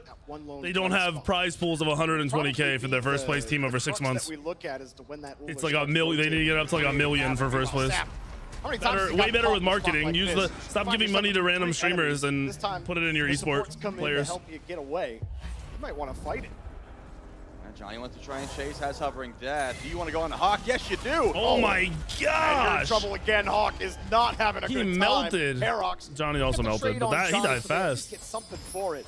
Man, what up, Jake? David the 9. Focusing down Hawk. They do not want that Agni burst on the table. Laon still pushing forward. There's the open the gates. Calvin actually gets pushed. Smite 2's in a great spot, man. I think everyone who gives it a chance will enjoy it. All your farm if you're Mockingbird. I love this aggression from Smokebreak. They know when they can step forward, and even I don't think High Res will ever have $1 million for first place ever again. Still in a perfect position unless they do crowdfunding, and they won't crowdfund for whatever reason. Didn't have any sort of way to engage with an Android. Orgs haven't been in Smite for like 4 years, bro. Five years, right? This might be the 5th year. Man, the farm is just getting funneled into mid lane here for Smokebreak. Lozeric, it might be level 5. It's either 3 or 5, I think. The farm, I guess, fertile ground there with Agni. Which is funny, fire usually has the opposite effect, but not in this lobby so far. I don't think Dota crowdsources anymore either. Didn't they stop? As far as the solo lane goes, because they aren't doing $20 million prize pools anymore for the international. Yeah. We're actually seeing him picked in the jungle. And no one does crowdfunding anymore. That's his namesake, his bread and butter. People are loving him in that solo lane compared to jungle. We'll see how Herox does, like you said. High-Res said they allow orgs, but like they aren't giving orgs any support anymore. Esports got super fucked, bro. You know, like my salary when I retired from esports, I was making like 5K a month. It's still there for sure, and the addition of the AOE. Now, for me, it was probably worth it because I have my stream in YouTube. But for anyone else getting 5K a month, no. Like that's not worth it, right? Get in and get out. They aren't making their money back. How about the Gold Fury? Anyone nearby? Or Smokebreak, not quite yet. They're just gonna get it for free. Anvil of Dawn from They were just paying players too much, and players weren't making them any money. He'll just take the hammer right down on them, and Hawk finally gets a little revenge. This is a sloppy game. Yeah, you wanted to step forward, just throw a couple water bubbles their way, but that's that CC chain. Look at the hard CC on the side of Mockingbird. Ullr's gonna have the axe, the wall from Herox. So many opportunities. Your overhead as a pro player? What do you mean? Has some of the most CC in the game. What do you mean? Even more so now that you can bunny hop. No, 5K a month is too much, is what I'm saying. So, think about it. A whole roster was making 30 fucking K, right? If your coach was getting paid too, 30K a month. Did not get dropped, so I guess for a Smite team. That's insane. High-Res was paying 40K a year per player and 20K for coach, right? Or 45 at the end. High-Res was dropping $2 million into salaries when there were no orgs. For what? Melting this. For nothing. For losing money. Just keep stance switching and completely. If they'd have run a $2 million LAN, we were watching. You could swap that shit would have got way more promotion. I get it though. You want to always be an axe stance to jump, as we see a swing and a miss from open the gates. I don't hate sending it out, but getting the beads down there from Herox is a little bit ridiculous. I mean, Laon was close, so maybe you're fearful about getting changed. Were the early PUBG players getting all the teams and money for it? Yes. They were getting 30K a month, bro. Smokebreak looking that shit was crazy. Calvin sitting in the bushes.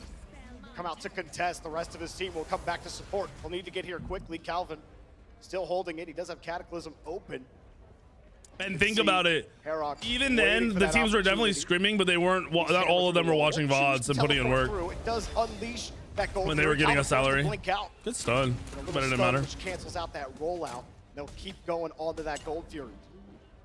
Smokebreak, stay on it. No, they decide not worth it. We didn't get the picks. Yeah, but Dota caps that prize pool. That's the thing. Crowdfunding isn't crowdfunding if you only put a portion, like a certain amount, towards the prize pool. While nothing is being done by Mockingbird, so they're essentially just bleeding them out, right? Saying, hey, you may have. And keep in mind, High-Res crowdfunded this 440K or 400K. Waves under your this is crowdfunded prize pool of first place 120K.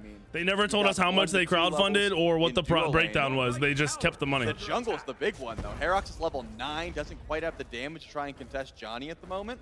And we've already highlighted how explosive. How guaranteed was the money? What do you mean? Look at that build. The salary for Smite players was set. Explain the build. You made 45K a year. Period. They also got money for housing. Against Team Risk.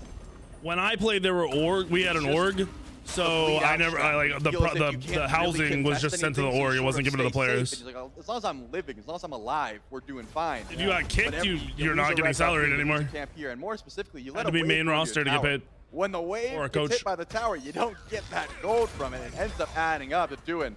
Smart to not leap. The blink into the leap is the only way to get away from Bologna. There was going to be an Eagles rally. The money for housing was like 3K a year or something like that, bro. 4K a year, 5K a year. It was, not enough to live off of. On the side of Mockingbird, second item breastplate. The tanky mid build we have not seen in quite some time. And that's what I'm saying. That's $2 million a year on salaries. In a niche matchup like this, when you're going to be that was a huge waste of money, in my opinion. Why not throw it out? With the way that the teams either had apartments together or houses. Like we lived in a team house when we had a team house down there. I didn't live there. I just stayed on there on the weekends when we played. You have the lead with that advantage, right? We had like a nice house. Like we had a 3-story house. It was like $4,300 a month. It was covered basically by high res. Our org got the money and handled it, but they paid for it. We lived. That house was nice. 2-car garage. We all played in the basement. Especially for something like 6 bedrooms. There's not that many beads on the side of Mockingbird to really worry about either. So far, it's just hot. Remember that one org owner came in here like nothing happened after being outed? Yes, dude. He texted me. I had to block his number. He's the only person I've ever blocked on a cell phone number. Those are a great way to start off your team fight. Daedra makes fun of that guy all the time because he was in his org. Daedra was in that org before I was, and he got kicked out for tweeting like a weird picture. Early on. Something I think he struggled against. Favorite pro player I've ever played with or against? Las's favorite player I ever played with or Lasbra? Spin to win. Me and like too much. Eagles comes out. Doing has to lead. And everybody's in trouble. Bologna standing tall. Benko. Yo, he just cooked them. He's too good. He just cooked them. 1v2. He didn't retreat at all. That was a terrible Gebalt. What the fuck? Smokebreak. It's getting low, but they want to fight. Calvin forced to pop the Geb shield. You have Hovering Death. What's he going on? As well. You get the stun, Petrify forces him out. Doesn't get the kill. How did he not die? Turned away. Chrome gets the kill on Spud, and they're turning it right back onto Mockingbird. Calvin barely gets out with his life. Still though, Lasbra, as of recent, was probably my favorite player I ever played with, but that's because we're friends now, even though we were on a shitty team together. Las is all-time favorite teammate from back in the day. Or Allied, but Allied, Allied passed away, sadly. Benko wins that 1v2 and Gold Fury on top of it. Prezart, thank you for the sub. Swig, thank you for the sub. Benko was definitely sandbagging in the interview. He knew they were going to pop off. I mean, what's crazy to me is that they had almost a 6K gold lead before they got that Gold Fury. But I mean, when we take a look at the replay of that last play, that 1v2 is Lassus on excellent stuff. I would argue on the Rivals beads weren't even necessary. Like he used it is just he a Rivals in case. gamer? It was more of a damage check. You'll see for a split second. Yeah, because he used to grind Overwatch. I'm scared. Right here, he goes to leave. And this then he 2v1 goes, was you guys filthy. are kind of getting shredded, and I took no damage. You do so much damage with Hybrid Bologna, bro. God damn. The consolation prize was God damn. That's just crazy. Eagles rally completely flips it on its head, and well, that's the power of having Benko as your solo lane. I think Allied's Memorial still on the map. I think they still have the bird for Finch and the statue of Allied somewhere. Back control of this solo lane. I mean, this ruler build here of the Transcendent and Hydrant is not really made to one-shot Benko. It's made to one-shot characters, you know, like Sap7 if he didn't have that breastplate, or like Johnny if he didn't have Void Shield. Your only character on the side is Echrome. That's your best choice. He doesn't have any sort of defense, but he's on the other side of the map. So to do it, it's going to take a while as Benkos goes forward. Another Eagles rally drops it down, but Sap takes down Herox. That is not good for Mockingbird. Smokebreak got their number right now. Hovering Death catches another, and Benko collects another. This Mockingbird team looks bad, bro. Now this is a sloppy game. I wouldn't even hate if Fire Giant was up. And it looks bad. Like, at this point, they have so much control. It doesn't look like it 4-7. The map state, the towers don't look like it either. But that gold is starting to climb. We're at 7,000. No, Sammy, they didn't eat dinner. Fire Giant spawns in here in 5 seconds. And when you have something like a Bologna on this side of the map, you have pretty ridiculous shred already. Add Echrome into the mix, and Fire Giant starts to become a very real possibility. And teams with Laon, they like to make those risky calls. Me and Lassus just played really well together. I basically played with Lassus. I'd scrim and then play ranked with him every day for like 10 hours. Now Mockingbird has to and he was just fun to play with, and we'd win all the time. Look, we got 4 inventory wards. Lassus was cool though. Like more are being purchased. Yeah, now came into the when I came into the pro league, he was really nice to me, like from the rip. After 15 minutes, he's a cool dude. Fire Giant needs to be your top priority. so far. We're just trying to figure out where everybody is. They know what move they can make next. Calvin just up that mid lane. He's heading back over towards the right. Maybe Nisk. Maybe. I don't know. Everyone on that. I don't think there's going to be a minor league, though. I think it's just going to all be online tournaments. Didn't have that early game punch that he thought he would have on that. What's up, Nady? Got shut down and really hasn't been a factor in the first 15 minutes of the game. Yeah, it's been tough. I think it does a lot better if Herox is able to find aggressive Anvil of Dawns, but we haven't seen this Thor get aggressive really at all. It's been sort of, you know, ulting out, if anything.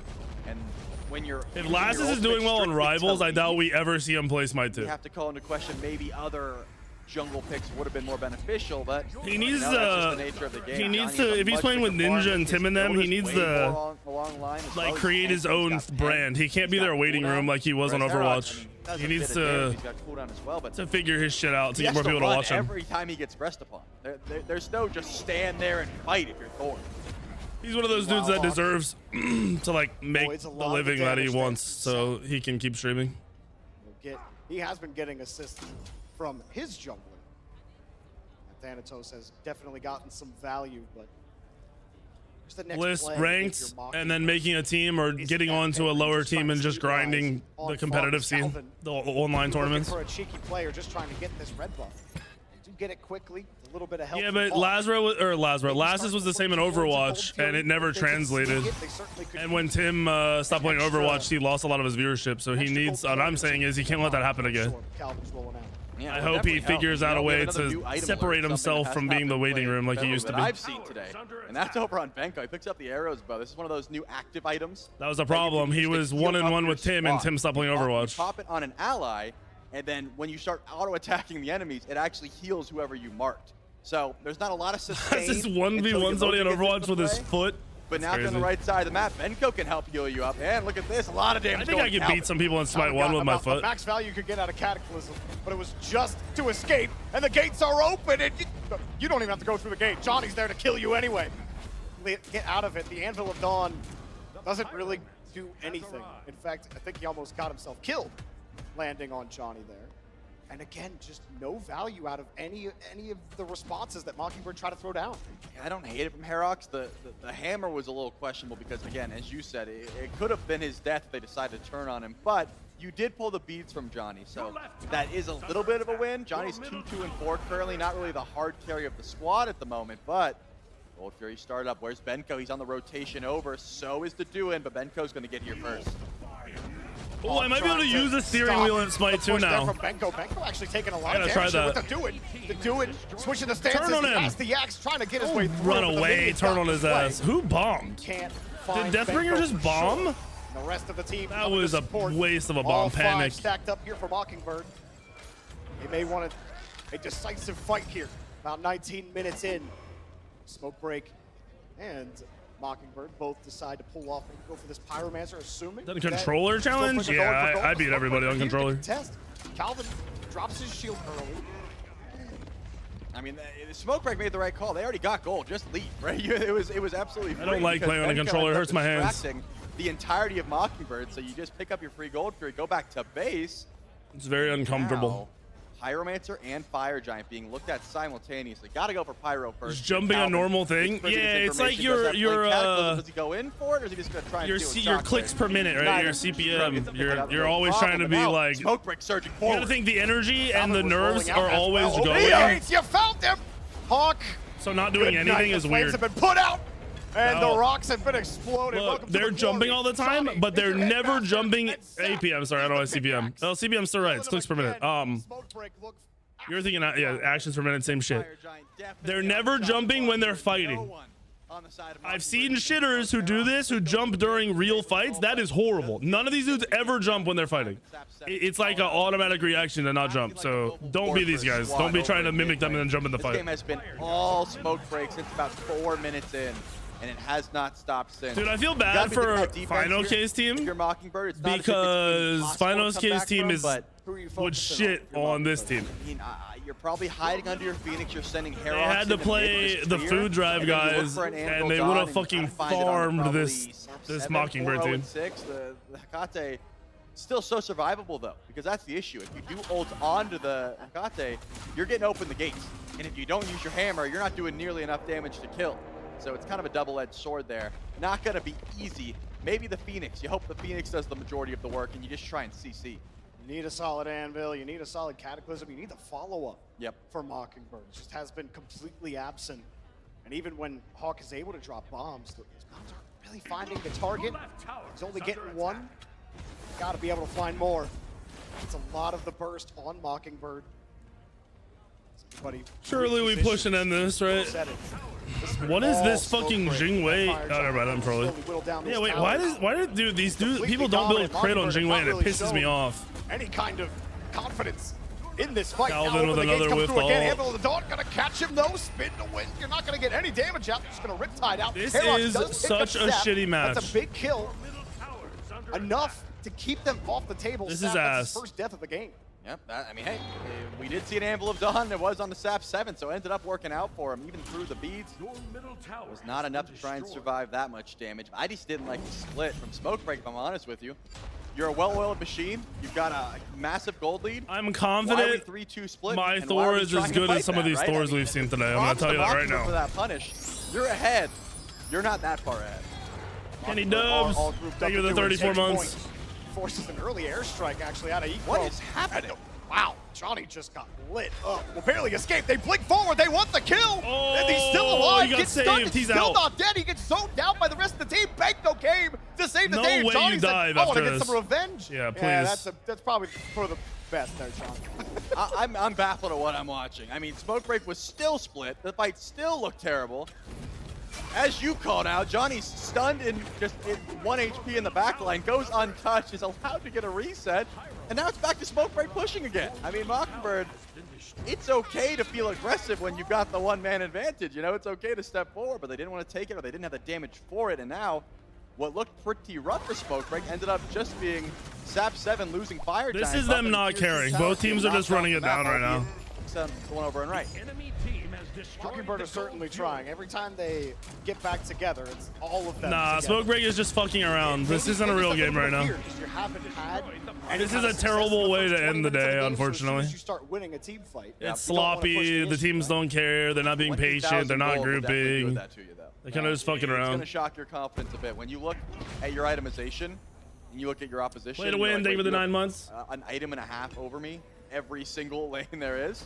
Okay, maybe we should back up. Even if we have a sick play, a nice collapse onto arguably the carry of their team currently, we'll play this one a little bit passively. Not a bad look. Fire Giant still the topic of conversation, considering the base has not been broken, Dorby.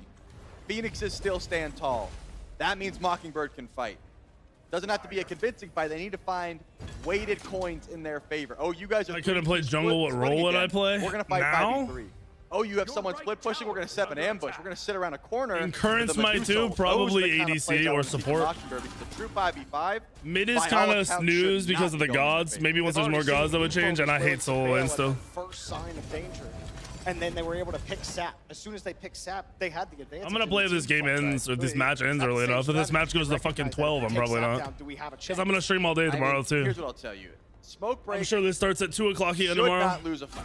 That's just the truth. There's no reason 20,000 gold up, however, where you should lose a fight. But they are playing a little bit overconfident right now. I think they learned their lesson though. I think that was a wake-up call for them. I've just never liked solo because it's a tank role. It's probably the most fun right now it's ever been because you can go some damage. You know, I just don't like the idea that it's like a tank role. And get it by ourselves. They are staying 5v5, but do not walk up like this, Laon. Oh, yeah. You're tanky, but you can still take that damage. Granted, jungle in these games is a tank role too. Yeah, still no beads available, just the active items. So, you know, he didn't expend it, didn't fear for his life quite yet, but it was getting close, right? So you can't just walk up around a corner. Mockingbird is doing their job. Sit and wait. Hit an Uller Axe, hit a Geb knockup, hit a stun. Try and blow up these targets. But if it is a true 5v5 at Fire Giant, Smokebreak should win every single time. That's what it does feel. As long as the Duin's alive, it might be a chance for them to find that pick and find an advantage. But you got to be able to hit those axes, and Banko does not care. We'll come in with the Eagles rally. Rivers rebuke up. They try to zone them out. They dash forward. Banko will collect the kill. Anvil Dawn comes down. Herox wants some action. He will get it, but he's forced out. See, like that Thor should have walled that Thanatos in, so he couldn't get out. Be the free fire giant for Smoke Break. Yep, Spud goes down. That's all they needed. Sap 7 displaying zone duty, looking around, making sure no one can come in for the steal, and they will not do so. Fire giant goes the way of Smoke Break once again. This time, I want to see them grouped as 5. I do not want to see the split. It is unnecessary. The dagger picked up by E-Chrome. This is one of those new items in the patch where you can either A, use it to just up your damage. He's going Bumba Spear because it's AoE auto attacks. And you can clear the jungle fast. It will insta heal you back to full HP, which is, you know, it can be honestly, it was apparently from page of Twitch. Use it as the insta revive, but you know, it's very. He does view bot because he has 40 viewers. So if he has more than that, he's on front page of Twitch. They absolutely melt the Phoenix. They're not real. Herox opens the door and leaves. Hoping for a cheeky wall hammer combo. You're not going to get much of it. Mockingbird really haven't had much of anything. Come to the pizza party, and well, all the pizza's been eaten. And Smoke Break are happy and full with the fire giant. That's a nightmare, man. I know. Why didn't you order enough pizza for the class? I've been that guy. I got to the pizza party with no pizza. Were you supposed to bring it, or they already ate it when you got there? No, they already ate it. Ah, yeah, it was all gone. Well, that's what it looks like. I think they just didn't order enough pizza. Well, Mockingbird can't even get the crumbs. Look, they're killing the roaming harpies on their side of the map because they can't get farm elsewhere. Queen Naga will certainly help. And again, this is not the old Queen Naga buff where you have to hit a structure to get them to spawn. They're actually a consumable now that you can place. Which can be just the god tier list up to today? No. Johnny or, no. You know, I don't. Some auto attacks from E-Chrome. This is it's gonna sound ego, but I promise you it's not ego. These players haven't had a ton of time on this patch. They've had limited time on this patch and with the gods. So I think there's a lot of builds and stuff they haven't experienced yet, and Aladdin hasn't, like, I don't think they have Aladdin experience. So once they come back and they're playing ranks for a while, I think their picks would change competitively. I was asking Inbound this question, which is kind of weird because I feel like I'm not learning a lot from these games like I thought I would, but they're still fun to watch. You maintaining a gold lead, is that actually maintaining a power advantage? I do think Bologna's better than I've seen her in ranked. Like, I've seen her in ranked a little bit, but now I do think Bologna's better than I thought she was originally. You don't need the Dark Omen, you don't need the transformation. But a god like Yamoja, ranked players can't play Yamoja. The gold lead. You have to be good at Yamoja, and a lot of supports aren't. Even though Yamoja is clearly one of the better supports. That's why Smoke Break is invading these camps, making sure to just bleed out Mockingbird. You want your back camp? Sorry, bro. Calvin can't get his 4th item. Bro has 3 items at this point. He's level 16. Bologna. It's the solo lane on the red team. Those 3K pods will definitely affect. It's a warrior, auto attack warrior. Offering death up the shell. There he goes. Johnny finds Hockey once again. Anvil of the Dawn, doesn't matter. Bro, he ate a full Deuce all to the dome and didn't take any damage. We'll force everybody out. This is Smoke Break's game to roll lose. the board, Calvin rolls Andy! out and barely escapes with his life. A little hop and skip back into the fountain just to watch your Titan fall. They haven't gotten that health down just Dude, yet. I hope Smoke Break just kind of hanging around, has another shield. Locks the fuck in, watches VODs, and quits fucking around. Smoke Break takes it serious. Take a comfortable game 1. Man, they were playing with their food. I want Smoke Break to come out with like confident interviews tomorrow and none of this bullshit, dude. A massive gold lead farm was definitely what won the day here for Smoke Break. They didn't have to get aggressive. Sure, they did eventually, but they just owned the map, right? Both sides. Adapting played, but his team didn't make it. I think he's been grinding a lot of Apex. Even when, you know, let me go pee real quick. It was never being contested. It just seemed like Mockingbird came with a strategy, and they immediately found out how inferior it was compared to what Smoke Break had brought. I mean, what are you thinking for Mockingbird, like heading into game 2? Because like they just weren't in that game at all. Yeah, I have not seen the full damage Thor be successful yet, so I think that's a change up that needs to be, you know, brought up immediately. Yeah. Whether we just get Herox on something different, because he looks really good on things like Odin Jungle, if you remember from our last land. But full damage Thor, I just don't think is the play at the moment. Just something that Herox can initiate for his team. So it seemed like he was playing very reactive. Oh, you guys are here. What do I do? I'm gonna ult out. Oh, I'm gonna leave. There was one play that I loved where he ulted onto the portal from Hakate and waited for Sap on the portal. That was sick. He was making something happen. Yeah. We didn't get to see a lot of that. Yeah, we didn't get to see a lot of that. Hawk got harassed early on, but I really like how Smoke Break came out after that loss against Team Risk, right? Where there were actually some moments in that game where they were coming back. However, it's Mockingbird who have to find a way to force game number 3. We haven't had any game 3s today. Is this the first? Find out after the break.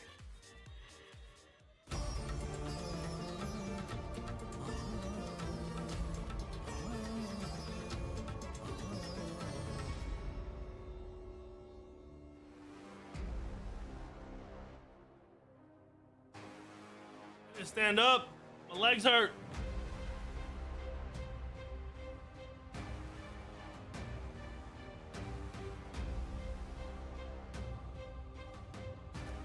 Full build, demonic grip, and full attack speed. That guy sucks ass.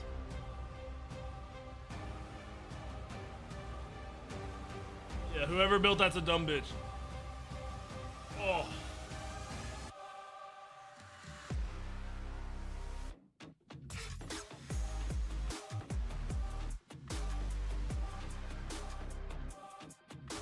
Bro, all the gods coming are gonna change the fucking we played.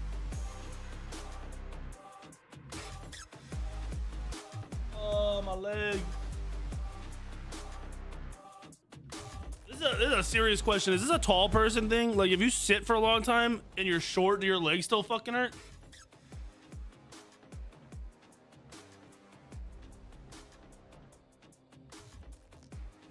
It's been like this since I was like as soon as I got tall, like when I was 15. Hey, yo, you're... Never mind.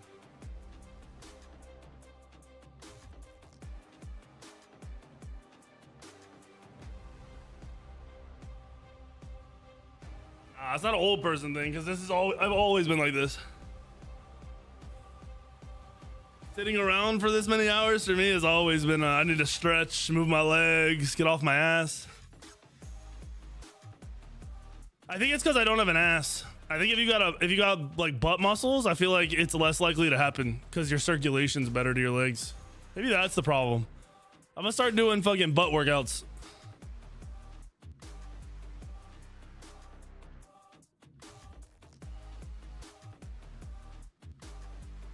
Nah, what's the not squats? What's the shit where they lay on the ground and they fucking hump the air with a fucking bar?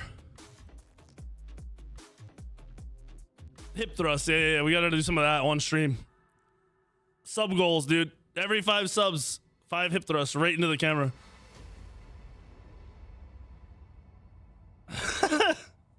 Found a secret lab chair and it's the most uncomfortable thing. I told you guys not to buy those things, dude. You don't listen to me. I will say, out of the non-office chairs, the Corsair one was the most comfortable one I've sat in. Out of the office style chairs, they're all really expensive. So if you want to go cheap, you go to Office Depot or some office store, you sit in the chairs and you buy one for 150 bucks. Find the one you like. I've never had a secret lab chair. I've sat in one. I've never had one. I've had like 15 different chairs, bro. Most of them were sponsors. This one I bought. This is a $2,000 fucking chair.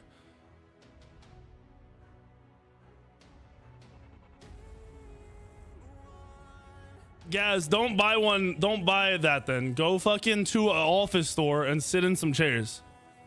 AK Racing is not a dope chair. Please stop. You're hurting yourself, my guy. It's just inexperience. Any chair that has a flat butt is dog shit. They're all dog shit. You go to a fucking office store and get a chair that's back is mesh, the butt is a pad. That's key. It'll keep your lower back cool. You won't get hot and sweaty. And if it's a mesh bottom, it probably won't be comfortable. I've only sat in one chair with a mesh that's comfortable. It's $1,000.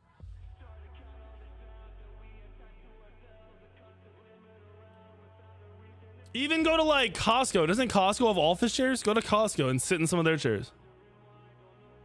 The chair I'm sitting in right now is a Anthros. Anthros. They said they were gonna make a cheaper one, but I haven't seen it.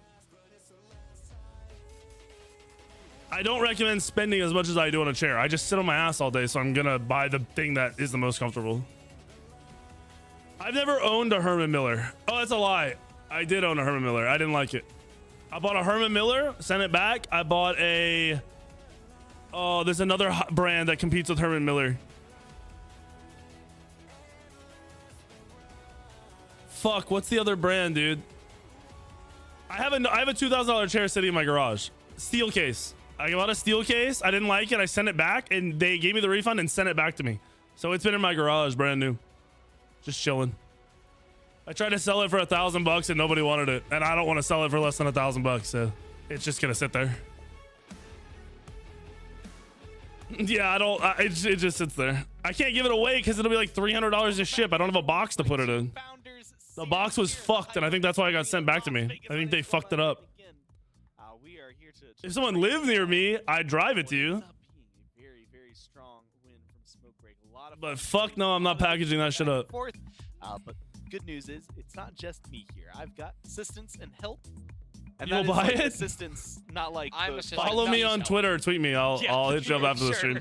I was gonna say like the whatever the like one's a noun to describe a person, and then one's like what headphones? These are Corsair. That's the one I meant. Oh, okay. But you can't see it so little. Here. These are Corsairs. Good game.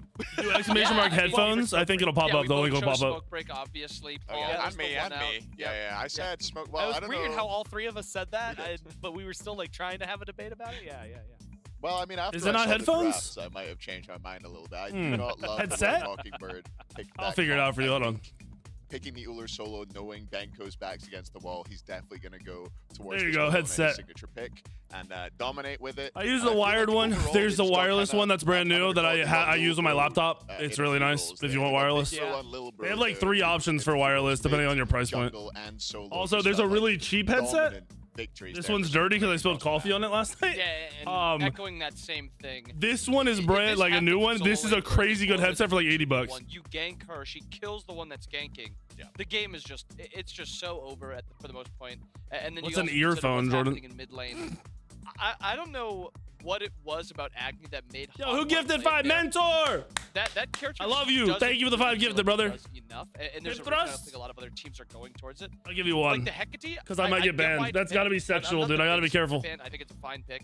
I just think like Ra is a better pick. I like when I got people like Peso around it, I got to be really careful. I really did not like the Agni. And I don't. He likes toes and weird shit like that. I actually really liked the Hecate there for Sap. I thought he played incredibly. Oh, you mean earbuds, not earphones?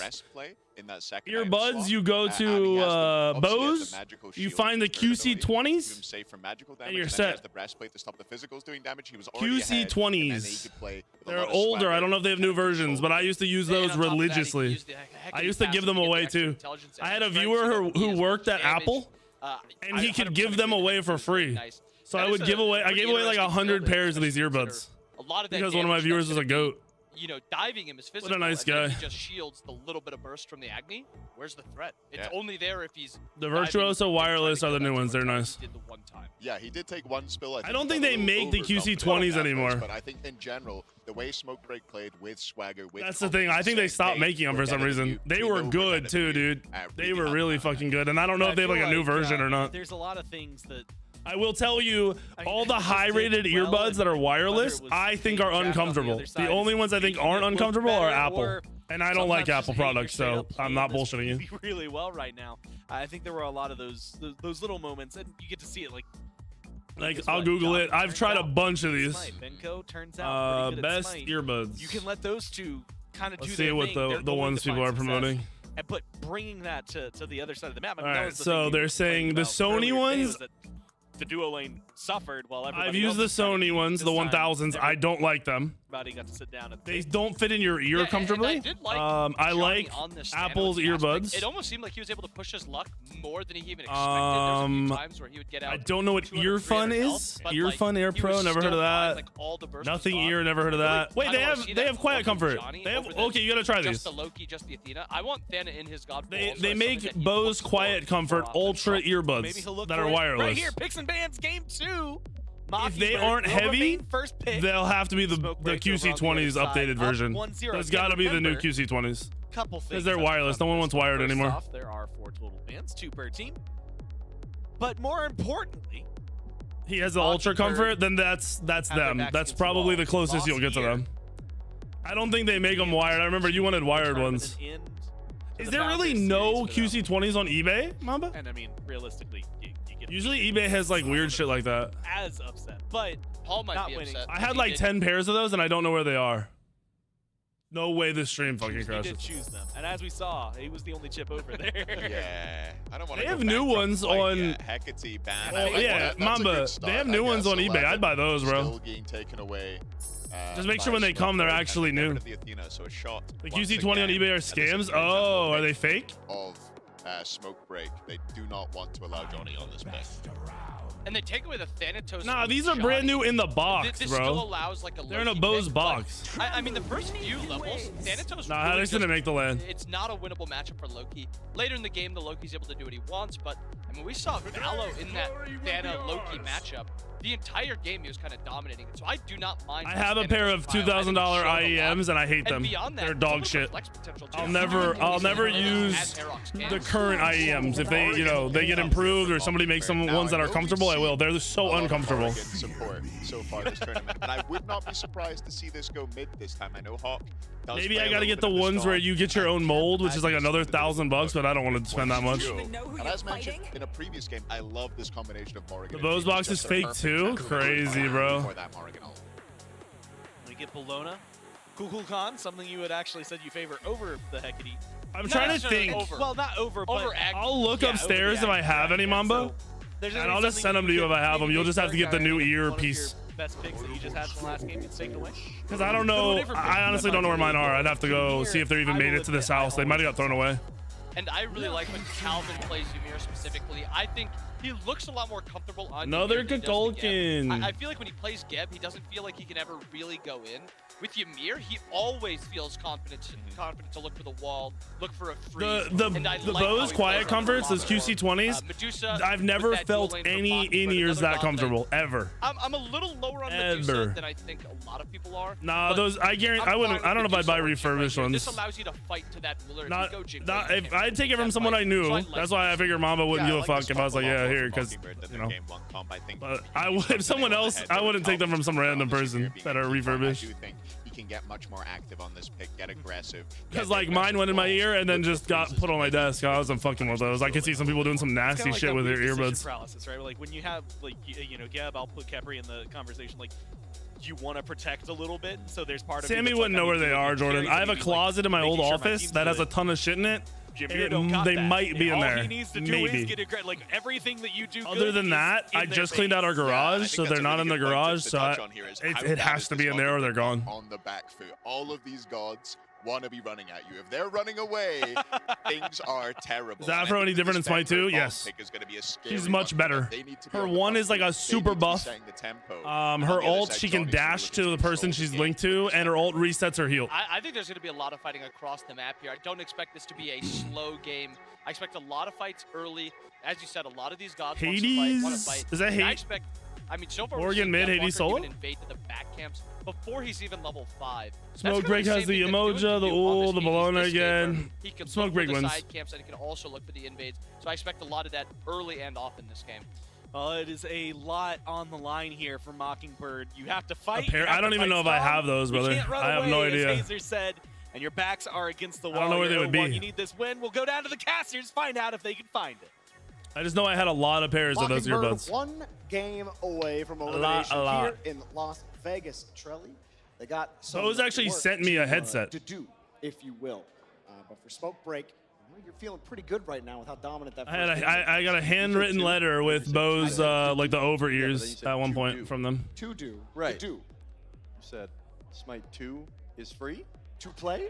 Free to play? Yeah, there you go. See the crowd. Yeah, they love that. Right. Hey, there's been a ton of people playing Smite 2 lately. Tell your friends. Tell your mom. I'm sure your mom is like, what's that game you're playing? You're like, no, mom, download Smite 2 and see it for yourself. And then she's going to get addicted as well. She's going to tell all her friends. Yeah. And it'll spread like wildfire. Right, exactly. Or a snowball. Connor's broke. If that shit's breaking, bro, you got to take care of your shit, Connor. Come on.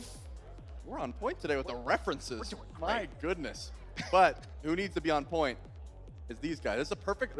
I tried Logitech. I tried like 20 different headsets a couple years ago. Mark was going to be. Can you put it over your head? Yeah, let me. Genuinely, these were made. These Corsair headphones were made to compete with DT 990s. They're better than 990s. I've had them. I have them. There's only one headset that I would say is better than this, and they don't make it anymore. It's the Sennheiser 700 HDs. They do not make them anymore. I have two pairs that like are pretty fucked. They're old and used. So these are by far like the best headphones. They like, understand. It's not even close. The last game did not go well, right? I've tried all. I have tried every brand of headphones there is. Whatever it was, we need to lock. If somebody said the headset was good, I tried it. You have to play your best version of Smite, whatever that is. Whatever your prep was, whatever you practice for, this has to be the best iteration of that. And I do think they made up some change-ups, but it's going to be tough. What are they doing? As Hazer said, I mean, you got to call out the Is he checking the laser on his fucking mouse? If they get on the back foot, if they can't charge forward and just initiate as they want to, this comp kind of falls apart. I mean, they did say they expect to see a lot of fighting across the board, but namely Calvin being that. Nah, Sennheiser's other headphones are uncomfortable. Didn't feel like he was really They're not anywhere near as comfortable as the 700s were. I have them. I have 600 somethings or 600s. I don't like those. I tried the $2,000 pair. Didn't like those. Curious if we'll see that with Calvin. We've seen Calvin dominate. These Virtuosos are basically those for me. Like they're very, very comfortable. You're feeling confident when you're going to be on point with the double taps. When you Astro 840s suck, brother. They're trash. If you can't, Astros are the most uncomfortable headsets in the world, and you don't even realize it. Can't mess up because you haven't had comfortable ones yet. Right? That's a guy that just. Astros are dog ass. Astros are literally bottom tier headphones, and I'm dead fucking serious. That maybe you could miss like the cripple for, but you better be hitting the stun. If you're not hitting the stun, then what are you doing? Yeah, get out of the kitchen. Like it just doesn't make sense. That guy over on the far right though, Benko, he's a problem. Like they really tried to lock him down early on in that last game. And Deathwalker's real name is Benko, I believe, if I'm not mistaken. Much else. Like there's a couple feelings in Smite, I think, that everyone measuring headphones by their comfort level, brother. We're playing video games. Your audio quality is going to peak out. You're not listening to high tier fucking audiophile music. So talking about your audio quality, it's peaked out. You're not getting better audio quality in video games. So you're wearing them for 12 hours a day. You're wearing them for comfort. You're trolling. One of the most satisfying. Telling me you're getting higher quality audio in your video game makes me want to throw up. Or on your YouTube videos. How about an invade? He missed his stun. Trying to push him off. He wins with the Amir stun. Johnny what? Takes Calvin down, and now they're going to try to run him down. Benko says, "Oh no, you messed up. We'll chase you, but you only have one ability. You can only do so much, and Axe goes nowhere." And they do not care. The one comes back up. The brutalizes back up. A lot of damage done. Really wanted more. A lot of meat left on the bone. Let's see what was used there. Whiffed that Ymir stun, which would have guaranteed them first blood. Laon had to shell, but you've given Johnny, who we already all agreed was the problem child this game, first blood. What's this quality, bro? It's already on the back. Yo, the trees fuck the quality of the stream up. I didn't even realize. I mean, look at this. The tree is making it fuzzy. The fight to them. Like, all right, yo, let them get ground footing. Let's keep that pressure up. They got to be able to remove the trees soon for spectator. Like it seemed like the aggression was onto Smoke Break, but it was the pivot, it was the shell at the last second, and it was the beautiful target selection there from Smoke Break. Let's look at that target selection. Real quick. I don't think I have, Bliss. I mean, it's just aren't those like what you can buy at like the convenience store? The rest of the team was not too far behind, and unfortunately, Ymir is just so immobile in that case. the jukes there too, just running circles. 360. Meanwhile, he's dead. Calvin, not no 360s available. You do get help, but you might just set yourself to death. Ymir doesn't have, or sorry, Ola doesn't have jump. To get a save. You're both still level 1. Yeah, you at least have Sunder available still. I think that was the call. Calvin tried to invade with the Sunder and steal a buff away.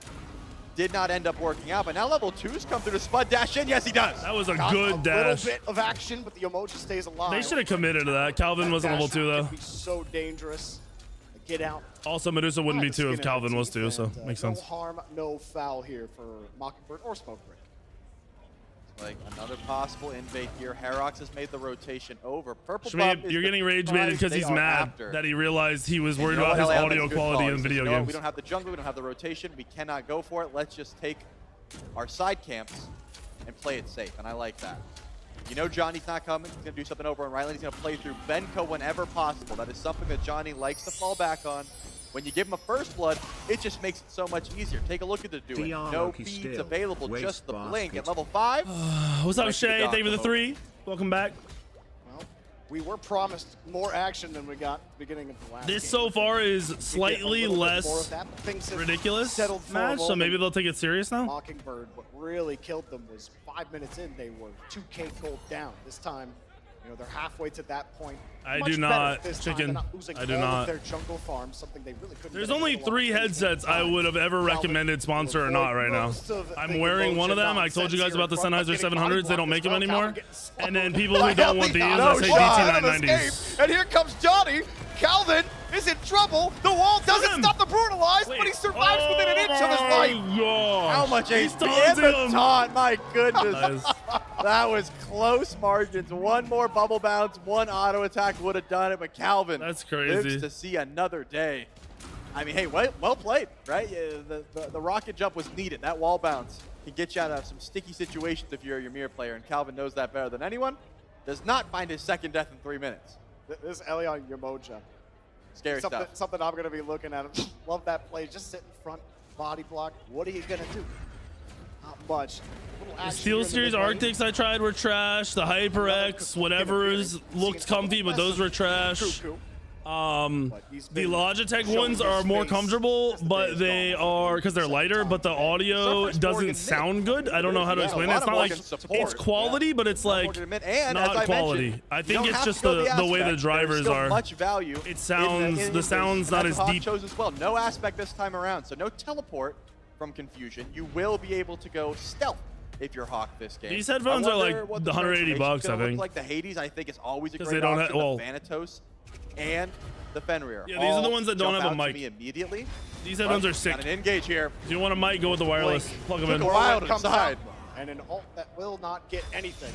You will blink out. The wireless Virtuosos are beasts. They're new. Yeah, they're really, really good. My guess is he was on Thanatos and was like, I need Hades, so swap. Oh my gosh! Oh no, Johnny, you bit the clone, brother. Got You know, there's LOLs all in chat right now, or lulls, and don't worry, we've all grabbed the clone. That's the problem with the knockoff bows. QC20, the sound is off. Yeah, it's shitty drivers. I thought it was a VEL spec. I got clone faked. I will say, I've had a lot of people ask me why I'm spam taunting them, and I'm like, bro, that's just what the clone does. There's no way the wireless battery does fast on Virtuosos. I've never charged mine. So you're saying and they still are alive. I've literally never charged them. I use them on my laptop. I use them at the hospital. You know, just understand that you shouldn't have hit the clone. That's good too. Both are acceptable as far as I'm concerned. Here's the thing, guys. When you complain about something, like if your battery dies, you can't be leaving it on for hours and like sitting it there. Or if you're like, my shit breaks, but you toss it on the ground, you can't complain about something you cause. Like, you gotta stop complaining about that shit. It's so annoying. You and your presence in the jungle. It makes me think of now how do you actually push this it makes me forward? think of I saw a post about the McDonald's documentary.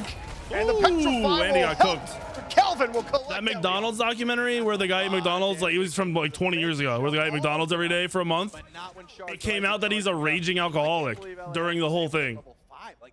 Yeah, the Super Size Me guy was just chugging alcohol and shit the whole month and was not mentioned. It's like, you gotta have the whole context if you're gonna whine about shit. Yeah, he's binge drinking. If you have Rivers of Puke there, yeah, I saw a thing about it yesterday. You have a little more. So like, we don't really know. You know, other people have done the McDonald's 30 days thing. Great, thank you for the resub, brother. How are you? Earlier when Elion was blocking Calvin off. That shit's crazy. Get the kill on Calvin. Maybe that's affecting the farm. Either way, they'll take advantage of these back camps. Mockingbird will. Here's the thing, you say you're on your computer all the time, right? Your headphones don't die in 8 hours. Or even 12. Those headphones will last that long. So when you get off your computer, plug them in. We'll be very happy. You wanna hear something crazy? This mouse that I'm using, I only plug it in when my computer's off. And the whatever charge is left charges this all the time. I never charge it during the day or when the computer's on. I plug it in right when I press computer off, and it charges itself, and it never dies. Franco's got a stun, Johnny's got the dog, and you have the Rivers of Puke. Yeah, you'll be all right. You're gonna have plenty of setup for Spirit of the Nine Winds.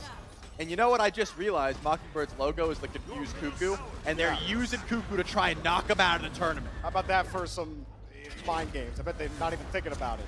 Or maybe they are. You lived one Hades ult, can you live the second? Oh Hades my ult? gosh. He's gonna get right in front. He's alive! He's Run for your life! alive! Eagle Rally! Oh It doesn't matter. my The Dude God. uses every single piece of utility. If to anyone collect rotates. that kill. Johnny's here. Has the stun on the leap. Brutalize also available, but gonna whittle down that health. Doesn't even need to use it. No, Johnny just claws Hawk to Kill death. this guy. Oh, then and there. That's gotta feel bad. Goes However, in. Death comes across and will leap out. Spud, meanwhile, takes down Epro on the other side, but Big all the action rotation. over here in the Good solo lane. dash. What the fuck? Get Is he those. out? Needs the Zephyr. Doing just trying to escape, but Nice. there is no escaping from the Kukulkan. Sap 7 Cheaper headphones. continues to have a good match. Man, I mean, I'll tell you in 1 if you're second. not Hold gonna on. be playing through your duo lane. I don't remember the with Ymir names. Now. We're leaving Echrome out to dry over in left lane. Calvin has not left. The Ymir lives over on the left side of the map. Might as well get active on the right side. And by the way, Johnny, not going into the traditional Fenrir jungle build. We've seen a couple. We've seen full damage. We've seen hybrid. We've seen auto attack. I've seen a little bit of each. I think but it's Kin's these. first item. This has been picked up more and more from Hold on. everyone. The Let me look. stats on Kins just seem attractive to people in the jungle, right? That quick farm as well as No, just it's being these. able to shred through targets. I think. Is something they're all after. We really saw it in action there against Hawk. It's one of these, whichever one's newer, I have. And I use them, and they're very, very good for how cheap they are. Saying, go ahead, use your brutalize, and I'll stun you, and I'll be able to live. If they were at like 9K and their stream crashed like 8 times. Not something we've seen on Fen in quite some time. As Their stream crashed for like 2 minutes. for all the action in that solo lane, trying to keep Benko down. That's Razer creates not trash something they've been products, able to do, plastic but doing- garbage. Getting harassed. Calvin, Spud will keep harassing Echrome here. Echrome is getting that singular farm that we were talking about earlier. We'll get some help from Laon here. Your right tower is under Again, attack. not bad from Mockingbird to stay alive. I'm never been a fan of Razer ever in my life. Figuring out the weak points. Yep. And starting to pick Just at them a feels little bit cheap. more. And you can tell Mockingbird have really shown their hand here. I mean, Deduan built Chronos pendant first item, which is not on anyone's radar as far as builds go, but it tells me I want as many Pillars of Agony as Yeah, possible. these to try and earbuds catch that I just Benko showed you, with the his light beats, ones, and these it's weigh has a like reason for this 0.2 pickup. pounds. Like, And this if is we have nothing. That means This I is can a use my literal, ult, get like, your air stuff down. on Hawk your can fucking come head. over, use the Hades ult, get more stuff down if you haven't used it all Oh, by Stab, then. thank you for the sub. And then Fritz, guess what? thank My you for the ult's back up sub. because it's been 70 seconds or so, and this Chronos pendant has ticked a few times and given me more cooldown reset. That's the plan. We've already seen it work once. Benko's gonna have to hold on to Razer those used beats for to dear life, have a good especially that market Eagle for Crown. MMO gamers, and then they just tossed never around. upped their quality, and they became Best Buy. Toss the Frost Giant around so Like easily. hey, this Takes is much cool damage looking for it. at Best Ragnarok Buy. comes out, forces the beads. Sap in trouble to brutalize. Oh, Whirlwind baby. forces Too, it Red. out, and Spirit of the Nine Winds will hit nothing. Wow, that was a great bait. I mean, you could tell. Hawk was like, do I want to commit to this? Do I want to get the ultimate? No, I'm just going to use one, take the task force brutalize, then showing? Good fail. save. It gets out, and now the blink in. Now Herox is here as well. Oh, my bad. Sap actually avoids the Death Scythe. Still somehow alive, but Herox does kill him. What is happening? Hovering Death was probably meant for him. Beats forced out on the play. Freeze from Calvin, who comes out of nowhere. Oh, but CC just buffering. escaping. Johnny will not die CC this buffering. time. The Druid coming in. Not going to find that value. Mockingbird will at least survive the engagement. Got to play Your chill sub for didn't now. show? Did So you many share rounds it? where it's Refresh expected. I mean, and the share blink it. down from Hawk, not ideal. You're 0-3-2 if you're the Morgan currently. Hawk has been a part of a lot of action, but also a lot of action has been dealt over towards to him. Whereas Johnny, 3-0-1 on the Fenrir, did pick up the Screeching Gargoyle second item, which has become the item of the tournament. No as far as way, I'm yeah, concerned. okay, It's I'd be making sure that sad. No one can cast because Oh, there we go. no one is picking up beats. At least that was the case. If you look on Smoke Break, we actually have 3 beats. This already. match is messy. It's sloppy as fuck. Scythe doesn't hit. This The is wall not actually quality did put him out of position competitive there. Smite. It's cool to see fighting, Leon but not almost fighting found like a way this. to survive. Will not, though. Hawk will get credit for the kill. It's got to feel good for Hawk. If Smoke Break doesn't win here, I'm gonna be Think about so it, Gold sad. Fury, but there's still a lot of enemies on Smoke Break around the areas. They'll just take their camps and get back to lane. Gold Fury's still a target here, Jorby. I wouldn't hate the attempt at a pull, especially with Laon down. Trauma, some mixed amps, yes, some no. Actually, most no. Bring Death coming in, but it's Is he not dead? on the Hawk. It's gonna be on the Sap. And turn? Hawk will get credit What? for the kill. He missed his Herox is having a 3. great time on the Thanatos right now. Ragnarok is to escape. Elion comes back into the fray. He'll get out of it. But Herox, we talked about his inability in the jungle last time. Yes, as you can Thor. beat silence. We pointed out the full damage Thor Oh! wasn't working out. Meanwhile, Oh! here's Spud. What? Not Early going ult. to find the Petrify. It's a Is loop away. Spud? Actually, Spudio? This still is not. Is that what his great name was? for Is it the Ebro. same guy? He is going to use that. Or is this axe a different to get guy? out. And the ice to slow down Spuds. Surely this is a different guy. Really Oh, it's the same guy. Elion there to support Oh. Calvin. Thinking maybe we can fight it. Wow. I think you get that kill every single time if you hold your ult. I don't know why Spud ults there. It's the easiest thing in the world to jump over. You just hold it for a second. You use more auto attacks. You force the jump. Then you ult after. And not going to be the case here. Spud gets a little bit too trigger happy. And at the very least, sends Ekrum back to base, but not even a beat. So a great ambush, but nothing for it really. Nothing for it, and Mockingbird not able to capitalize on what was a last few like really good engagements. You talked about Gold Fury being available. Ekrum in a lot of trouble. There's no way you're escaping that one. Spud gets an easy kill. But surely you're thinking about Gold Fury now. You didn't capitalize on it the last time. But at some point, you got to think about. You don't need a mix amp for Corsair. Corsair, you can connect the new wireless headphones to two things and hear both at the same time. I do think that Smoke Break is So like my headphones, I can connect to my streaming PC and my gaming PC, and I can hear both. I can connect it to my phone and my PC. I can hear both. I've tested it. That's like a big promo for that. They use Bluetooth and wireless, and you can hear both. Like it's not either or. It's both at the same time. all the while. Hawk, rough start. Remember I said 0-3? Sip 2-3-2 now. I didn't know that's what you meant. Yeah. Back from this mid lane. This dual lane. Because if you watch, I did a promo video on them a while ago where I talked about it, and I'm like, if you're a console gamer, you can hook it to your console and then like watch a stream on your phone and hear both.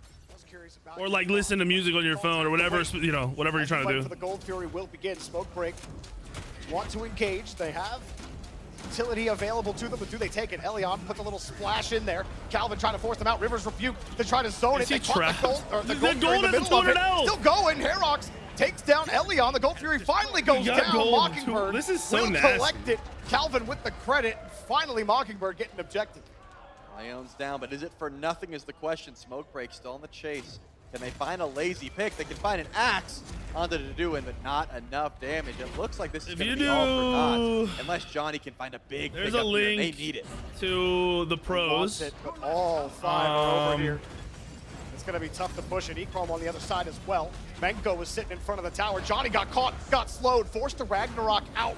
And that's going to really limit their ability. Spud just dives right in and says, see you later, doggo. Nothing to peel for Spud. Great call. Knew exactly how much damage he had. I knew that inside of the big dog, you can't jump away, right? When you use that Ragnarok, you're kind of stuck. Can I copy this? As much damage as you want.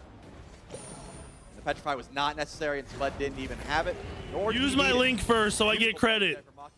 Okay, use my link so you get attached to my shit so I get credit. Kind of stagnant for a while there, Dorby. Sort of bouncing. That link right there is not my link. If you buy it, I better get fucking credit. Honestly, it's not. I just re-signed my contract with them. Neck and neck. Pyromancer is up though. Locked in with Corsair for another year. Both of those objectives on each side of the map. Yeah, I have the new keyboard. So this is looking much, much better for Mockingbird. Getting smacked in the mouth in game number 1. And again, I think I wanted to go back to talk about. I have the. Oh, they're right here. Spud, where Calvin just stuck for the most part in dual lane. He got much more. I have the gray ones because I wanted a different color since all mine are black. That the rest of the team can handle. Oh, the new keyboard is sick, bro. I didn't. The switches on it are really clean. To just get those levels and talk about Mockingbird confident in their late game. Is that what that is? I mean, I think it was more so just the fact that they knew Spud would be able to get ahead and use that lead. And so far he has 3-0-3, a part of the majority of kills. Keyboard loud? No. On the team. Has a decent enough lead to where you saw the 1v1 between Spud and Ekrum did not go well. What's a button that won't fuck this up?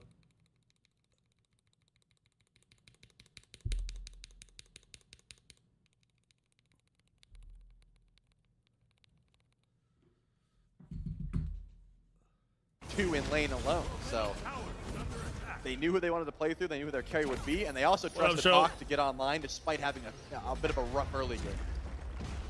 Deduin dashes out of that engagement quickly. No one really willing to fight. Benko, if you don't have to, it would be a tough engagement no matter what. Mockingbird fighting just to stay alive in the tournament right now. They're both fighting to stay alive. What do you mean? Surviving the knockout land in Atlanta, getting here to Vegas, but having to start in the lower bracket. That is a tough ask.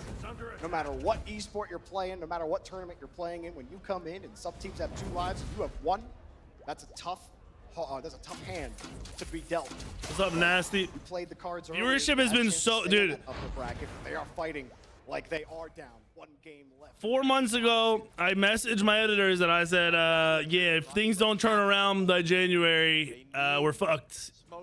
So be prepared to swap content and, you know, be prepared to like do some other work. So to be back at 3K every day for the past week or like 5 days, appreciate you guys. The only bomb that has been used all game Big. still in play.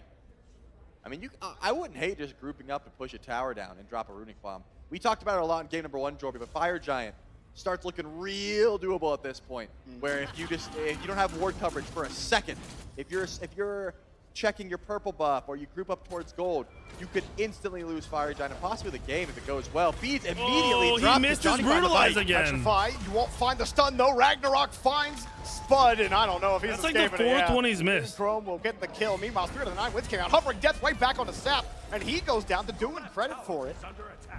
Fights on 2 areas of the I wish so it up. Maybe. Are finding the someday. better of it. And this Herox Thanatos has been so effective. Night and day. Thanatos 3 is weird, and it can, if you like aim it slightly off, it'll miss when you're like in your head, you're like, this hits, so maybe that's what's happening. Out here, Johnny's waiting to see if he gets a chance to come in. Benko can't find anything to get it going. Johnny will jump in, say, dude, screw he's it. whooping Let's their go ahead. ass. Are you kidding? On the table to do it gets deleted. They're just getting shit on with autos. And the rest of Smokebreak are here to dance. Calvin says, no thank you. You have to aim brutalize? I mean, it's a circle. Okay, I think part of it is off. Than what we just saw. The Dune was a level up. Okay, this Hades is full damage. You notice a stat he's missing? Anti-heal and pen. You see what he bought immediately when he went back to base? That's gonna be a Divine Ruin that has percent pen. Of course, our headphones say they don't support Xbox. Chat could confirm. Somebody in chat uses it on an Xbox, I guarantee it, but confirm with them because I don't know. Now that you have the Bologna aspect, you have Arrow's bow, and you have Scourge, he has a ridiculous amount of self-sustain for himself and his team. See, this point of view is sick to watch. It would have been better probably from Bologna, but that's a sick point of view. That's sustained from Benko. Bologna's back in the fray. Oh, and he kept it aggroed. Knew she wasn't going to be held down for too long. What? The Fire Giant goes down. It's Mockingbird to take it. Benko thought they could get it. Do they get some kills out? He got the dagger. They got to take so many out. This is Does big. he get the freeze? Double freeze on him. Spud takes it down. Calvin shatters the ice, and Sep is deleted. Johnny gets one for the road, but Herox comes through and gets more of it. Mockingbird deleted them all. Herox, it's a bloodbath. This is embarrassing. On Smokebreak. They're on a long break here. Genuinely Triple kill for embarrassing. Herox. Calvin picked up the dagger, popped it under 500, got the full HP back, and won that team fight for his. That Calvin guy has played like shit for the first half of the game, and then in this last half, he's made like 4 5% game-winning HP plays. and come back full. Like having the wherewithal to know, guys, I might be getting killed It's here. up there, Let me pick sneaking. this I up, saw it. and I will come back in and clutch up. I That just is have to mail insane. out like 40 My things to goodness, other well people played by before I can get Calvin. yours. Complete sweep and Smoke Break. I mean, I'm not saying it's over, but they might have to start thinking about their strat for game number 3. I am saying I never want to see Calvin on Geb again. Because of how good he's playing Ymir? Because Ymir is so sick, dude. Because Ymir is here, that's why. That's right. Dude, that was so clean. Heard how Odin hit me and it no hurt. Something like that. And also, I'm not going to say I told you so. I'm not talking to you. I'm just saying in general. Herox looks so much better when he's on a tanky jungler. Yeah. Like every single time. If you have tank stats, bro looks clean. If he's full damage, he gets picked Is the game up. still the same volume for you guys right now? Consistently. Doesn't have to be Thanatos. Just that the hybrid junglers are just a night and day difference for him. This is the biggest gold lead that either team has had. 20 I can minutes tweak in. it better. Nursing I didn't even realize I hadn't tweaked it. The game was too loud for me, Different looking Mockingbird. so I had to turn it down. Found a way to take flight. It was like I had to yell to hear myself, which I didn't like. 21 minutes in. Not that big. Yeah, not that hard to come back Tally, it would be I was fucking really great hyped about if that was possible, dude. Let's be honest here. I'm Smoke like Break is very slowly much still in packing the shit. game. I owe like we 9 really should be boxes to thinking about people. I game gotta 3 ship just people a yet. hoodie. There are still I gotta great ship out. ways. Sadly, I was supposed to have someone else do it, but I gotta ship out a Base fucking race. computer that's They probably go built back and so ready they to don't go have now. Fire Giant like that. I don't think they're actually going to try and kill the type. But they're matching tier 2s. They're making I sure that ordered gold some lead more doesn't get boxes too so out I of can get the hand. rest of this shit shipped out. Trade tier 2s and yes, immediately back to defend that Phoenix. The one aspect, give her passive to allies. Yep. Do what you can. Her blocks and her heals. So her 3 heals and her 1 blocks is what it gives. Next team fight. Yep. Much less work to do. those respawn timers work more in your favor when all you got to do is take a Phoenix down and run the Titan down. Flick shot, did I say I'd send you one? Kind of inching towards what is a decisive team fight. I can't sell those because it's the Corvette logo. A Fire Giant fight in the next 2 minutes. I'd have to like order one as a sample. Looks to the target here for Mockingbird. A little bit of a grouping. Smokebreak is keen to this, and in fact, they look like they want to fight. At least that's how they're positioned. Just sort of hovering around the Fury, but now that they've backed up, Mockingbird will be able to grab this one, no problem. Actually, thank you for the 7, by the way, and the share. Appreciate you, brother. Worried about, but it could be down the line, especially if this game. Yeah, whenever you sub, you have to refresh the stream or the chat and then hit the share button. It's weird. Off the back of Calvin, these walls have been crisp.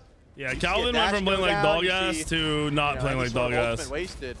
Calvin's gonna be there. Meanwhile, Smokebreak went from trolling to sitting at level 15 right now. Trolling. Still, I mean, he only has his 3rd item completed. And Calvin, he's got items for days over here. And it has been a struggle for Elion on this Gamoja. Yeah, trying to stay alive as a Gamoja who's falling behind. But he used Aladdin's wishes. One of your first ganks, like in the first 8 minutes, pop it when you know you're gonna get a kill. Pop the first wish. Your reset, I would say for late game, I would ult somebody, come out of the ult, pop it, and then ult somebody else.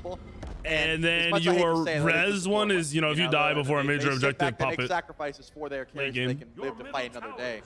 And so far, basically, early game wish 1, late game wish 3, and respawn 1 up to you. I think it could be off the back of a big ult from Sap 7. That man's team is not at this lane. I'm gonna be honest. Finally, Obsidian Charge Haddox was on that man's team, right? Or am I trolling? Because Totem. I don't remember whose team is what, actually. I don't know who was on whose team. Which part of this build do you not like? It was just the fact that we went breastplate into Totem. Like, it's not a big spike. Right. The Obsidian Shard helps, because if you're leading off the fight There's with the 2 major pro Smite 1 pro teams that didn't make it. Totem doesn't get the proc. You don't get as much pen. Obsidian Shard kind of negates it. That's why these things are always built in tandem. So you always get value. He got put on as a sub for this team, and then they made the land. Bigger damage numbers coming from this Cuckoo. See if you can get that whirlwind. The no, there's no API for Smite 2 yet. Once they have an API, you will be able to search players and everything on Smite Source. I think that API is supposed to be up like within the next 5 or 6 months. Completely different, in control of this lobby right now. That's Him what and I hope. Spud, like peanut butter and jelly. Now laying the bread down. Misses the freeze, but that's okay. Jelly's there to save you. Add a little honey with the doing. Have Spud come through, and he gets the kill. Benko goes down, and that's the front Hades line ult or the deleted ult was as a Fire overkill. Giant Okay, and for Thanatos? Mockingbird. I can't believe he just walked up and face checked. I don't like all the ults they just used, I'm not gonna lie to you. Fire Giant is the target with Smokebreak stepping forward. They want the engagement, but they're not liking it. No, Yamoja has to use River's Rebuke. That's a good Yamoja ult, bro. everybody in the middle of the Very river. good Yamoja ult. Johnny pops the Ragnarok. Johnny gonna get gone on. He's gonna get gone on. Oh, nice. Has to leap away. The Smokebreak, he said wanted to engage, but Calvin got in their face, and there was nothing they could do after that. The River's Next 5 gods: Rama, Hun, Bats, Vulcan, Kabrak, and Achilles. I mean, Smokebreak's happy about it, right? If you get picked, you lose your solo laner, who's arguably in the pillar of your team, and you don't lose Fire Giant off it, that's a big win. But Mockingbird recognized that and said, You hey, can look people up on tracker.gg. Let's try the poll again. They don't have ultimates. They're gonna come back. Elion Or here. Maplo, Wait, maybe just use the Naga to force him away. Tracker.gg, go to Smite 2, you can search people. Waiting for the picks as Spud takes down this Fire Giant, but Mockingbird, all those gods either come out Monday or the end of the month. I don't know which. It's actually an and. Maple? Okay, I had it cannot right. catch a break. Got to back up All now. right, dude, if Mockingbird wins this, I think they win game 3. Time around, once again, Calvin picks up the dagger. So this is interesting. It's a lot of carries. Or is that that it takes 6K, in this item. I've already said it. That guy's a I think grinder. it's much Gotta better give to him use credit. a full health reset as opposed to the damage. Don't buff. respect the dodging that But the carries get what? that Auto Speed was doing with them because they're 1,500 pussies for that, but worth of reset. that dude's a grinder. Whereas Calvin, he's going to get close to 3,000-4,000 once you're getting from 400 back to 3,500. So yeah, it ends up being much more beneficial. This rank season to me isn't a real season either, by the way. 499 or lower. That's when you need to be popping that Unfortunately, dagger, it's super flawed matchmaking again. Sometimes it can be difficult, but Calvin made a huge play off it last time. The and he said, matchmaking I'll be is taking giving this like one, boys. 500 rating a win early, and then you're like a shitter playing in the big boy games getting rolled. It's the matchmaking super fucked still. They gotta put in some work on that shit. Absolutely instrumental in this comeback. We haven't had a game 3 today. We said maybe we called it a little earlier on, but I think it's starting to look like Mockingbird, regardless of the gold lead, they seem to have the team fight down. They seem to just have that advantage with their support at the head, pushing that engagement forward. They'll look for this Gold Fury, continue to snowball this gold lead, and try to force game 3 against Smoke Break. I mean, I gotta agree with you. Calvin's playing lights out, and off the back of his leadership, I don't think they should, have too much. No, it's not tons better. A Phoenix Seed is a The completely matchmaking different is game. dog shit. And Mockingbird's a smart team. You can show me whatever graph you want. I played a fuck ton of games for the first couple days. It's dog shit. Is too far. You can lose the game. I'm getting new players on my team. I would not be when I was third rated on the leaderboard, I was getting brand new first game players on my team. So that alone tells me matchmaking is not working correctly. Shouldn't be possible. Makes no sense. The Phoenix doesn't really even do damage at that point once you have an Ancient Fury. So you can't mess up. In my world, if that happens in matchmaking, the matchmaking is dog shit. Smoke Break were kind of in a similar position in game 1 against Team Risk, about 30 minutes in. 10K gold down. They had lost every Gold Fury. I mean, I'm 3,600 rating, and people with their first game were getting on my team. Exactly like what you're talking about. Yep. If Mockingbird make a misplay here, it's almost playing out the That should be impossible. That's a 3,500 gap. That doesn't make it. That should be impossible. You can say whatever you want. That's not correct. That should literally be impossible. The next few, they really got to be choosy with how they approach it. Who do you pick? They did not stop that. Well, They're supposed there to, isn't a but they Phantom did Shell not. available. So if Laon can get a massive ult inside the Phoenix, make you tank it up, could be trouble. The Morgan ult used Also, already. getting Helm of 400 Darkness, but plus not rating a wasted. win is insane. That's a big L. I mean, losing the Morgan ult before your siege, I think this is dead in the water. You got to back up. Didn't get anything out of it, and everyone does disengage for now. Rest of the utility still available. All of the ultimates still available for Smoke Break. Waiting to see if Mockingbird. No, Max is not an idiot, but it's definitely not working the way that it should be. Both stealth just used there. The Doings, more important just by nature of cooldown, 80 seconds before Helm of Darkness is back up.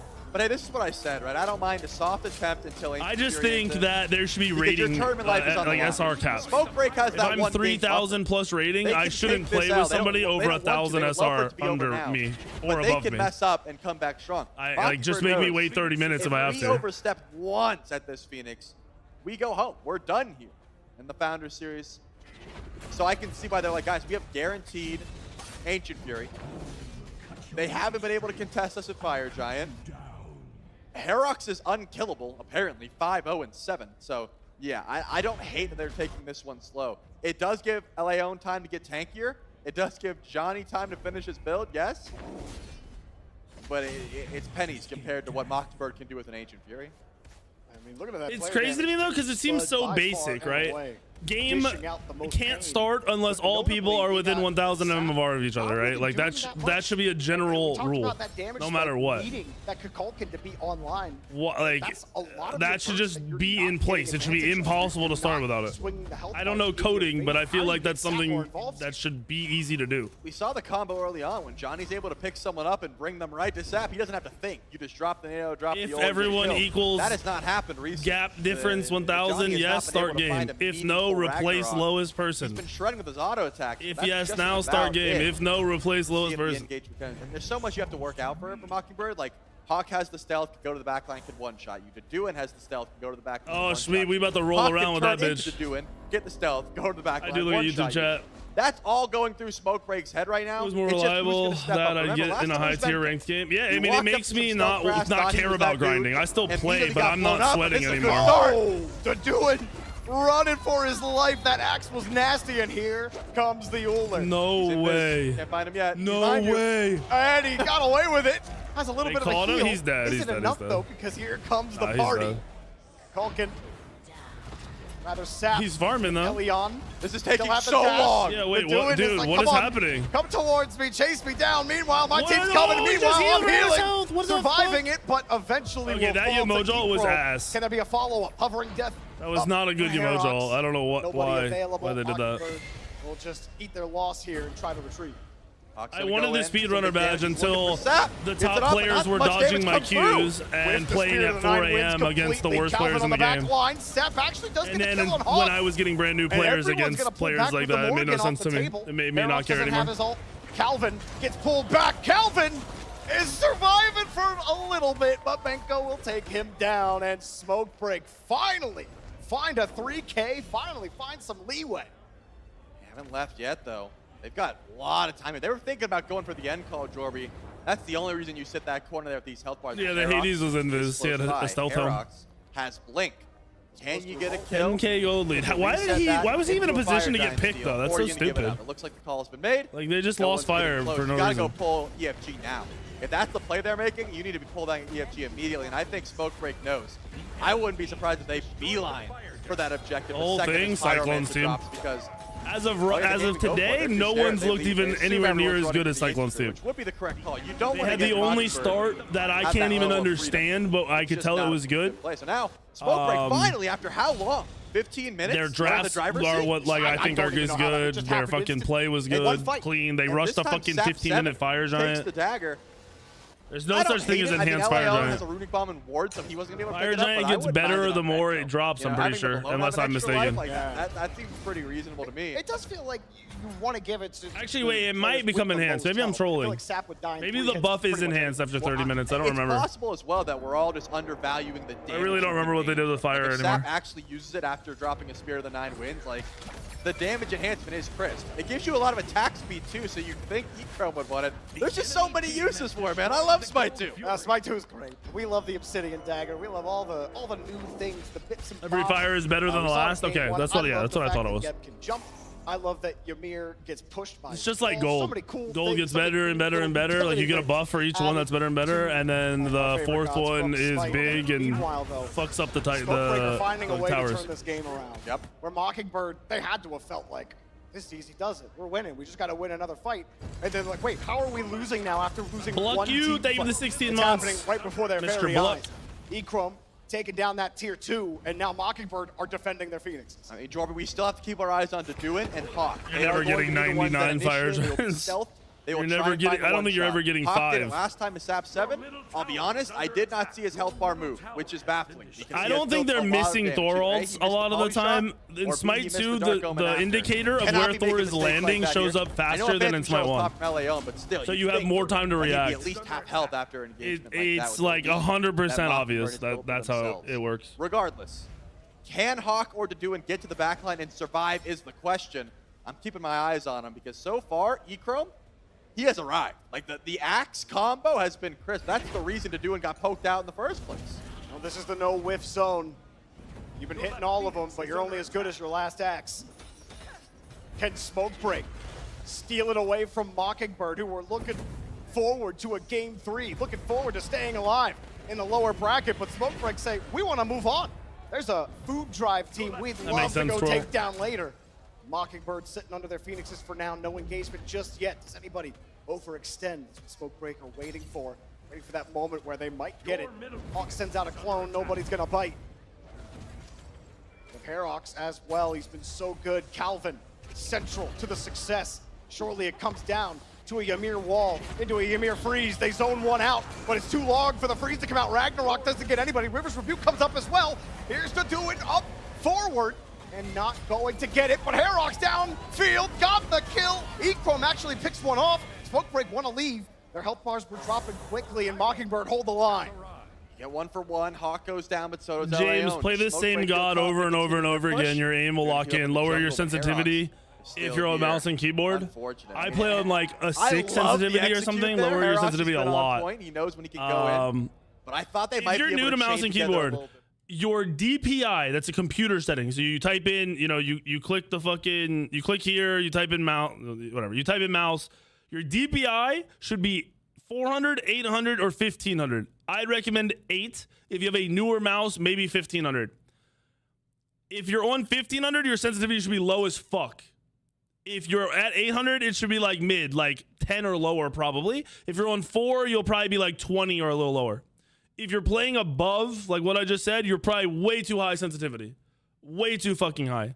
I play on 800 DPI, 1600, sorry. I play on 800 DPI, and my sensitivity is like a 3 or a 6. It's very, very, very low. I think it might be 3. So yeah. First thing you do is that if you're new to mouse and keyboard. Second thing you're going to do, play the same god in the same role over and over and over and over and over. You'll get used to the auto attacks, you'll get used to the abilities, and then do that with a new god after a bunch. Then play 2 a bunch, then add a 3rd. Over, just keep doing that. Wait out this fire giant push. My question is, what happened? Does Smoke Break feel confident enough for before without Hawk to worry about? to just push forward and just go into the bird. I think Benko might have that confidence with a a couple of the plays that he's had, the sustain that he's been able to throw out there, right? He absolutely does. He's been stepping up, arguably sometimes too far. But at this point, you don't have to worry about an execute for a bit, and that certainly helps, right? Because I think Bologna has so much sustain already baked into the kit. Oh yeah, make sure mouse acceleration is off on your computer. That should never be on. I'm going to sit in Scourge stance. I'm going to heal up my squad. First timer starting jungle. Still, the damage is threatening, and that's what we've seen as well. If Benko Loki is probably the easiest good jungler to play in Smite right now. A little bit, right? You can't let Bologna just rip through your health. It almost feels like that's what they're doing against Calvin. Right. It's like they're just, you know what, Calvin, fine. You want to engage, you want to hit the freeze, we'll just make sure you whiff that freeze, or you only catch one of us out, right? We're right back into the game. And this is it for Mockingbird. It cannot. There is no max on any stats in Smite 2. Otherwise, there's no max cooldown, no max fucking movement speed, there's no max anything. Have that in Aladdin is not easy. I think that's why a lot of these pros aren't playing it right now. Aladdin does an insane amount of damage, but I guess a lot of them don't know how to play him yet. He's played well. Calvin has played excellently, but Smokebreak have just found a way to keep the picks coming, to find the value. Sap's starting to find a little bit more in this late game, but is it enough? It's kind of insane how even the game has become now, right? I mean, all towers are gone except the tier 2 over and right. Ooh, the gold is basically even at this point. Like, builds aren't going to matter too much except for that extra item that Laon's missing in 3K pots. No runic bombs in play on the right side of your map, 3 in play on the left side of your map. Mockingbird has not gotten to use them, which you may think is a big dub. Having 3 runic bombs is great. But that's a lot of ward coverage that Smokebreak has because they've got that extra. Mockingbird can kill 2 people, they can end the game. When you just have the so right easily. side of the map lit up. Like, just run it down. Seems like Mockingbird has the majority of the vision here, but there's no fire. Roles that I recommend for a beginner, ADC. But remember, I called out Hawk, I called out the Do It. Probably ADC solo. They still could be the ones to start this engagement. Honestly. Their group is 5, and they have the stealth on their side. I don't really know. Maybe mid. Pop it. Head their way in. Hawk. Maybe. Sitting in front. I don't think there's, like, right now there's just so much to learn. Get much done here. It's not, like, crazy easier to play other roles. ADC is so important that if you're bad, then you probably lose the game, but it's honestly easier to learn. No engagement just yet. Mockingbird really, I think, are feeling the stress of this next team fight. I wouldn't have hated the engage there, but they didn't really find it. Hawk had no idea that Echrome was hiding in the bush there. Decided to just back up, and out Smokebreak taking aggressive positioning, trying to get some extra counter wards. Trying to figure out where everyone is hiding. The stealth is still going to be a kill. Look at Hawk, chilling on the right side of the map, right around where Warhorn, where Totem is. Could find a wraparound. Yeah, I don't think mid is the best new player one, because mids are kind of weak. I think someone just captured Warhorn. If your mechanics aren't perfect, you won't even tell what you're doing, right or wrong. Just buffing your minions at this point. But like this late? No, you're right. I mean, if you're trying to go for a stealth play, there is no reason. But if you're confident your left side wave is winning, which it is, there's a massive wave over in left. Eventually, that could get a Phoenix if you have 2 of the big guys, and I see 2 big guys over there. Well, Fire Giant has started for Mockingbird. Smokebreak on their way in quickly. Calvin walls off the attack. Johnny forced to leap out. River's Rebuke is up to get them away from that Fire Giant. Doesn't have a lot of health left. Calvin's still sitting in the middle. They don't even have a shell. Coming through. Who's going to get it? They have Hog. They still have Hog. Got through Spud. Herox find them. Sap goes down. And Calvin collects the Fire Giant. Echrome finds the kill though. To do it, picks up another. He had the dagger again, bro. For Mockingbird. Another res. Calvin, he can't die. He'll sit underneath it. Hawk here to assist, as well as the rest of the unit. The Do It sits right in. The Do It got Benko. And Mockingbird just may have turned it back around. Man, baited twice by the extra health bar is insane. Calvin, I love it, and it's been working out for you. But now, a little bit spit. Spud is nowhere here, but you don't need Spud to end the game, especially if Johnny's back keeps getting stopped. Does Spud find him? He does! Spud with one shot to brutalize the leap. It doesn't matter! He's disgusting! Too much damage! Goodbye, Johnny. And hello, game number 3. You gotta watch another game of this, man. Survive the comeback from I wanted Andy team to win, but after this shit. And keeping this one going for a little while longer, almost 40 minutes of gameplay here in game 2. And I gotta give credit to Herox, 7-1 and 8. Huge turnaround from game number 1. I mean, I would argue he did very little, so that's a hard jump back to make. He did a whole lot in game number 2, and also Calvin. I gave my flowers to Calvin all game, and I'll do it again. If Calvin is hype, bro, out on this Shamir. If there was an in-game, he might pop off this game and make sure they win. There was Peel. It was with Calvin's say. Yeah, this is losers bracket, Telly. Whoever loses this is out. About it, and then doing as well. Yep. Coming in at the end, that fire giant. I wanted the game to be over. They could not lose that fire giant. I feel like Smoke so bad. I wanted it to be over, bro. Right. They pulled off.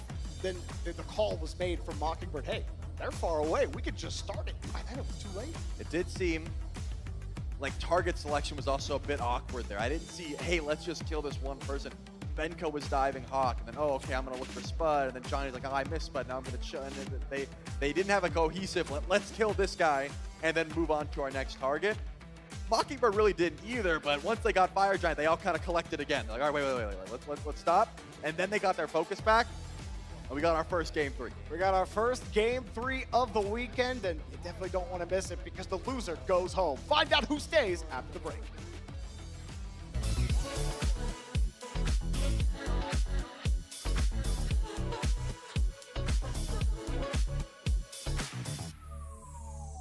Wait, really, Maple? I'll try it sometime.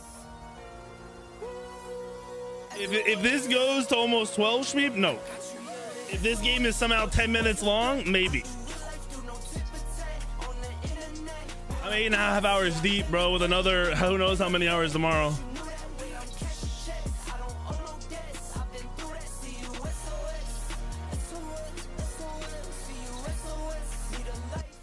I can't listen to this, bro. I don't know what the fuck I'm listening to. This is the last set of the night.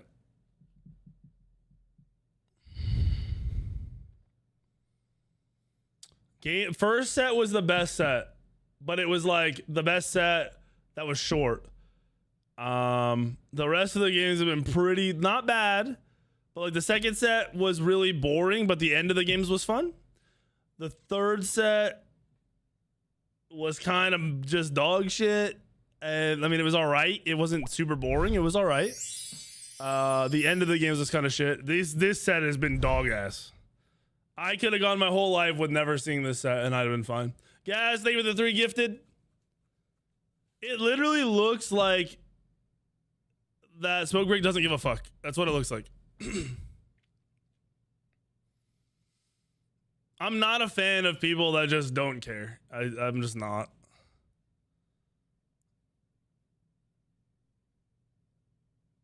I want to see you win, Shmeep. Also, I got 3.1k viewers, bro. I ain't getting off. You don't understand. I went from, am I going to keep streaming? I have 400 fucking viewers, which I could. Or, you know, what are we going to do? To, we have 3k fucking viewers every day for a week. I'm taking advantage of all this shit. Free to the Vegas from EU? True, but I guess I hate traveling, so that doesn't sound appealing to me. I will be watch partying tomorrow all day and Sunday. 4K feed stream? I got you. 4K subs? I got you.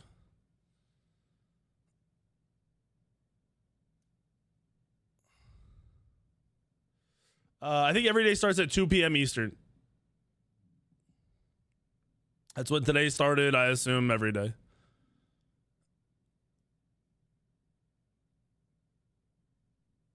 YouTube viewership is killing it too. Yeah, I didn't even notice. That's fucking wild. I'm hungry again though, dude. Why the fuck am I hungry again? You can get Jade Dragon's Bologna Sunday. I'm assuming since you can get the other drops today that you'll be able to get that from my stream as well. If not, that's kind of fucked up on Hi-Rez's part, and I'd be a little disappointed, but we'll see. I have no way to confirm because everyone's working in Vegas. Boredom? No, I'm not bored. I just wish these games. I'm like mad. I'm disappointed that this is the way the game played out. And it just seems like nobody they don't care, which pisses me off. And it seems like either team kind of doesn't care. I mean, I could be wrong about the other guys. They even said they started the team just to to fuck around with to beat other teams or something. But like, I want some motherfuckers that want to be number one in the game. And I feel like if you're not competing for that, you shouldn't be fucking competing.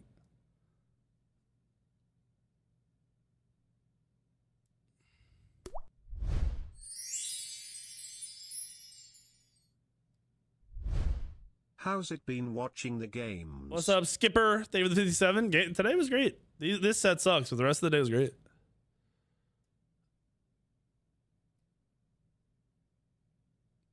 No, I think they just don't care. I could be wrong, but that's the vibes they give off.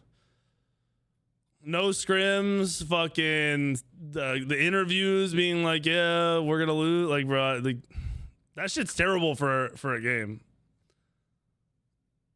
It's not even funny. It's just kind of cringe. What's up, Big Delius? Thank you for the sub. Big Delius. It's not a massive crowd. I don't think anyone's there right now. Okay, 100%. This set, nobody's watching. There's no fucking way. Probably a third of the seats people are sitting in right now. That's my bet. I bet you the first two sets there were more people today, but probably not a lot. And I guarantee you a lot of people flew there today. So tomorrow you'll probably see more. Sunday it'll probably be full. That's how it always is. Every LAN I've ever been to is like that.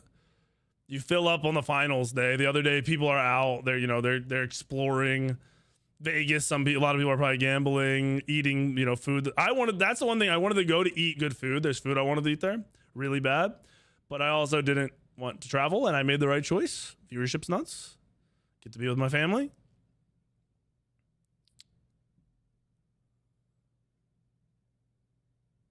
Dippin' Dots, crazy. I think I've only had Dippin' Dots like once in my life, and it was at the beach.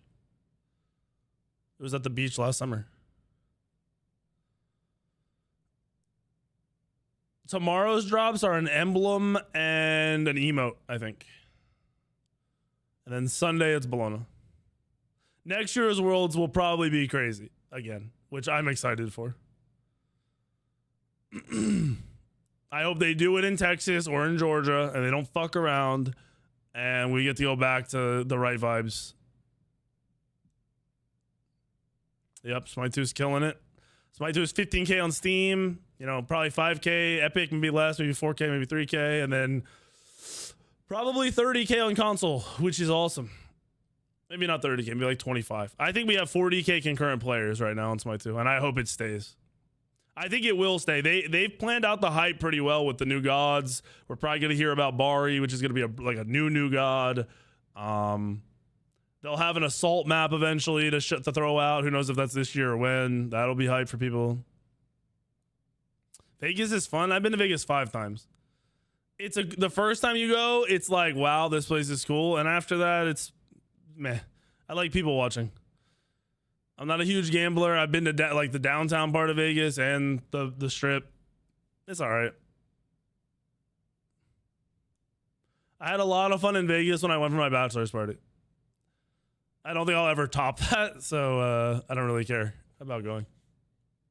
With us, because guess what, you got a treat for your I guess not even delightful patience. You've probably just been enjoying games all day, and now you get a game 3. That's what we're looking forward to. I'm really excited. What I'm looking forward to. Before we break into that, I'm getting ahead of myself. We got to talk about Super game 2, for and more 2 importantly, and the devs to finally how we get got the to that respect game and love they deserve. and then Thank you, Phoenix. What that means for game 3, and then game 3, right? So following the Yep, order. Code Baby getting drunk in Vegas and especially Paul passing out with his dick out in his hand. I think interesting three times. times using the dagger to reset and kind of go massive afterward.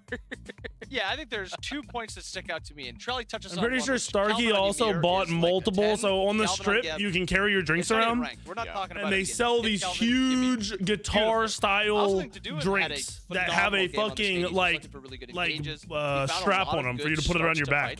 And Starkey bought 2 of those. Clean up a lot of times. And was carrying them around. Also, but I think it starts with your front line. And Kobe had one and he lost it because he got drunk and then passed out with his dick in his hand. I mean, I am a little worried about Hawk after that game. Yep. And Paul and I were talking about this a little bit where Hawk is not Fat at a great Tuesday, set. yep. Yep, And that is that's where it was and this from. team is still 1-1 with Hawk playing a little poor. I think if Hawk It's just too steps it up a much. little bit, Like, it's I think unnecessary. Mockingbird could The easily take mid-size this one, set. like But I the do half the think size of I that wanna one is see the Smoke dope. Look at Break this body block, not Andy was go back crushing to a him. comp like that. I did not like too much how they played, and then I did not like. I don't know if it was just the Bologna this game into this Hades matchup that it doesn't allow him to do backlining as much. He can't really farm and fight with her. The Bologna did I not also look think I'd nearly as rather good go to this game. Maybe Vegas it's just the when lead it's she got, hot out but I really than liked when the it's game cold. one. I did not like it that second game. Yeah, it didn't look. The people that you see and we walked around at like 2 a.m., dude. It's fucking hilarious. Like diving into the backline, getting big ults, and helping Herox set up for kills for him. And I think Herox on the Thanatos was I think it's still the same game, really Lucas, big to be switch up honest. here. I think he looked so much more comfortable. He looked so much more impactful. He kind of. Have you heard about the console view? What do you mean the console view? Yeah. So yeah. I mean, how many people are on it? Console is more than 50% of the player base. Probably 60 to 70%. So take Steam and double it or almost double it, and that's your console base. They almost turned it around. He still does. Yeah, bro. Texas, dude. Anywhere Hi-Res has a LAN at, it fucking is freezing cold that weekend, no matter what. It's a long day. In Georgia, it iced over, and they had to shut down matches one day. Fucking Texas, when we're leaving, it snowed and iced everything, and it was a lot of people didn't get to go home. Like, I got some bad luck with that shit, dude. Well, I'd like to see Smoke Break probably go back to game one. I wish there was a champions fucking queue. Deny either the Mori or the Hades. I think they might add some queue like that or some shit. They need to, because these queues are fucking. I baby rage playing ranked right now. Not only get the Out of disappointment, I baby rage. maybe like a reinvigorated assault on the map, like coming back in. Because, I mean, that was a lengthy game as well, like going into it, a little bit of back and forth. Maybe not quite as long as some of the others. I will. Elite queue wasn't working, so they took it out. I think they said they might bring it back. We saw that we're like almost perfect for Smoke Break, and it's like if that tipped over into, hey, you got what you want. Right, while this game starts, give me a second. It was. I'm gonna go grab a snack or something. I'm fucking hungry. If they do choose January for Worlds, but they could choose January just winning, right? Yeah. Like so later. Those little moments Texas, are what, like, January 6th, it was 70 degrees, and then the next day at LAN, which was when LAN started, it was fucking 40. But man, I don't honestly. Georgia, it was 60 degrees, and then that weekend, it was fucking freezing and snowing. I know we were talking a little bit about picks and bans and the potential for Game 3 is to like not include some of the bans we've seen because this is the time where you're like, all right, this set meta, like this is what I need to stop dealing with. I don't want it anymore. Yeah, and I'm curious if they do anything with the Aladdin. I mean, this is a team that we expect to play it. If it is led through, I expect Mockingbird to pick it. I don't expect Johnny to play it. Is it something that they're fine letting it through? Because again, it's not been played yet. We haven't seen it yet. Is there that risk of this could be a broken god, or it could be maybe they don't have the practice on it? Well, you know what? We can find out. Picks and bans, Game 3, the first Game 3 of the weekend. And of course, a nice treat towards the tail end of the day. Smoke Break, Hazer, as you had asked and wanted, will be on the left side, and a Hades ban. Something tells me he's been a little annoying over there. It's like, you know what? I out-healed you in Game 1. Still banning the Aladdin, but actually from first pick, so that maybe tips a little bit of a hand. When you're banning it over there, that to me says that you just don't want it. Ooh, and they get rid of the Thanatos, so the Afro, which is the other god that's not been available so far this set, slips through.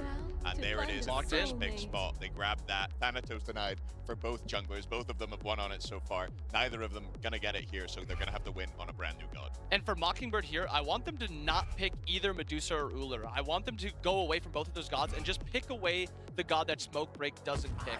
All we've seen from this set so far is Spud has been playing better than Ekrom has. If you're on Mockingbird's side, just pick the one that Ekrom doesn't want. You get this Loki, you get this Hecate, so you take that away from Sap, who looked phenomenal on this Game 1, and you get Herox on one of his two best junglers. You get him that Loki. He's going to be comfortable. He doesn't have to go back to that Thor. I really, really like it. Yeah, I think it's fantastic taking away this Hecate. I think Sap looked really good on that in Game 1. I would say that was far more powerful than the Kukulkan he picked in Game 2. And Hawk definitely has one in the locker. It's something that he played in the group stage event and played very, very well.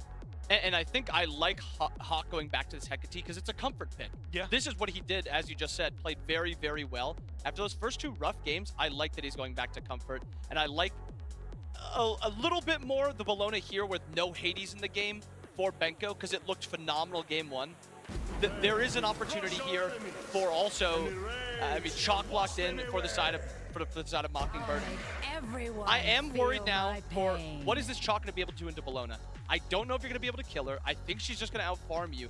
I think Deduin is just going to be stuck kind of just, you know, trying to equal farm with the Bologna, which you won't be able to do, which Hades did a lot better.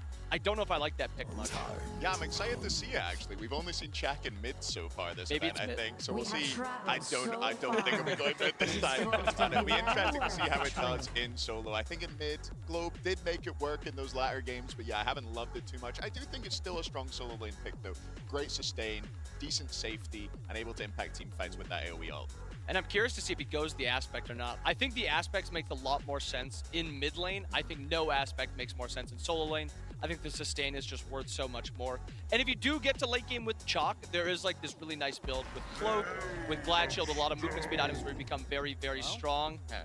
And he chose the Geb over the Ymir, which I don't like it. I think he just plays so much more comfortable and confident on the Ymir. I do get it, though. I mean, you look at the other side, a lot of single target CC, which that Stone Shield going to be very, very good into. So Gab able to cleanse out the Fenrir ult, Gab able to cleanse out the Mori one, Gab able to cleanse if someone gets Ularized, Gab able to cleanse if someone gets Afro-Kissed, is there to help the team out. And I do like the pick for that reason.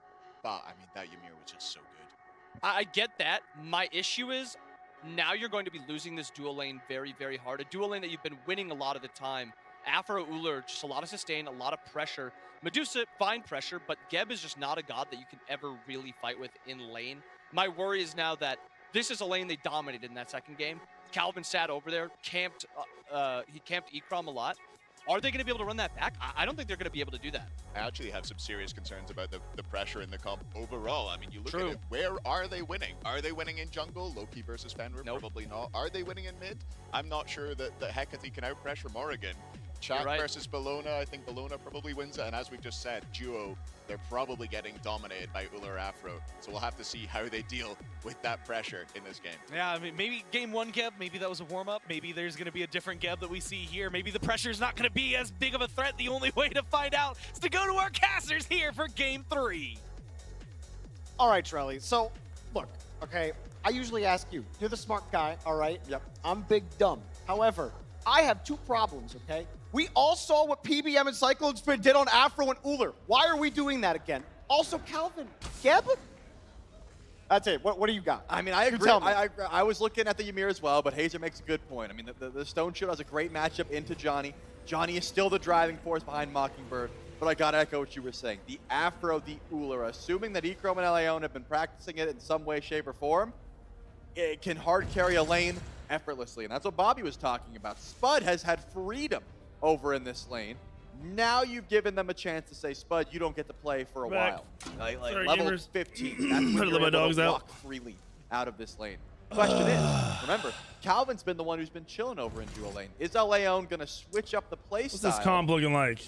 And sit on dual lane? Oh, sit look. with The same. Ikram. Oh, Andy got Try Afro. down Spud, or is he going to rotate Other along? than that, as he has same been gods. Why, sort of dude? beat Nobody's Ikram playing for himself? Mordred. Nobody's playing, like, We got Penko so much on shit. Bologna again has looked very solid on that god. And Sap. Land in Miami, I'd be down. The Morrigan. That would be And, sick. I'd have to the start Dex was hitting the talking about gym it. We were the talking second about they it in said game that. one. His So I Hecate could be ripped on the was beach. Excellent in that game. Cuckoo, not so much. But I'd the walk Morrigan around was with my that gamer watching jersey Sap on play with at the Morrigan. beach, and then when someone tried to make fun of me, On I'd that take it god. off. Can that be a huge difference maker? And also, Chalk showing up in the solo lane. We'll have to see. A little bit of an invade happening. Poseidon at get red hard buff. nerfed? Herald's Yes. getting aggressive, I don't but think all the Poseidon's while, good.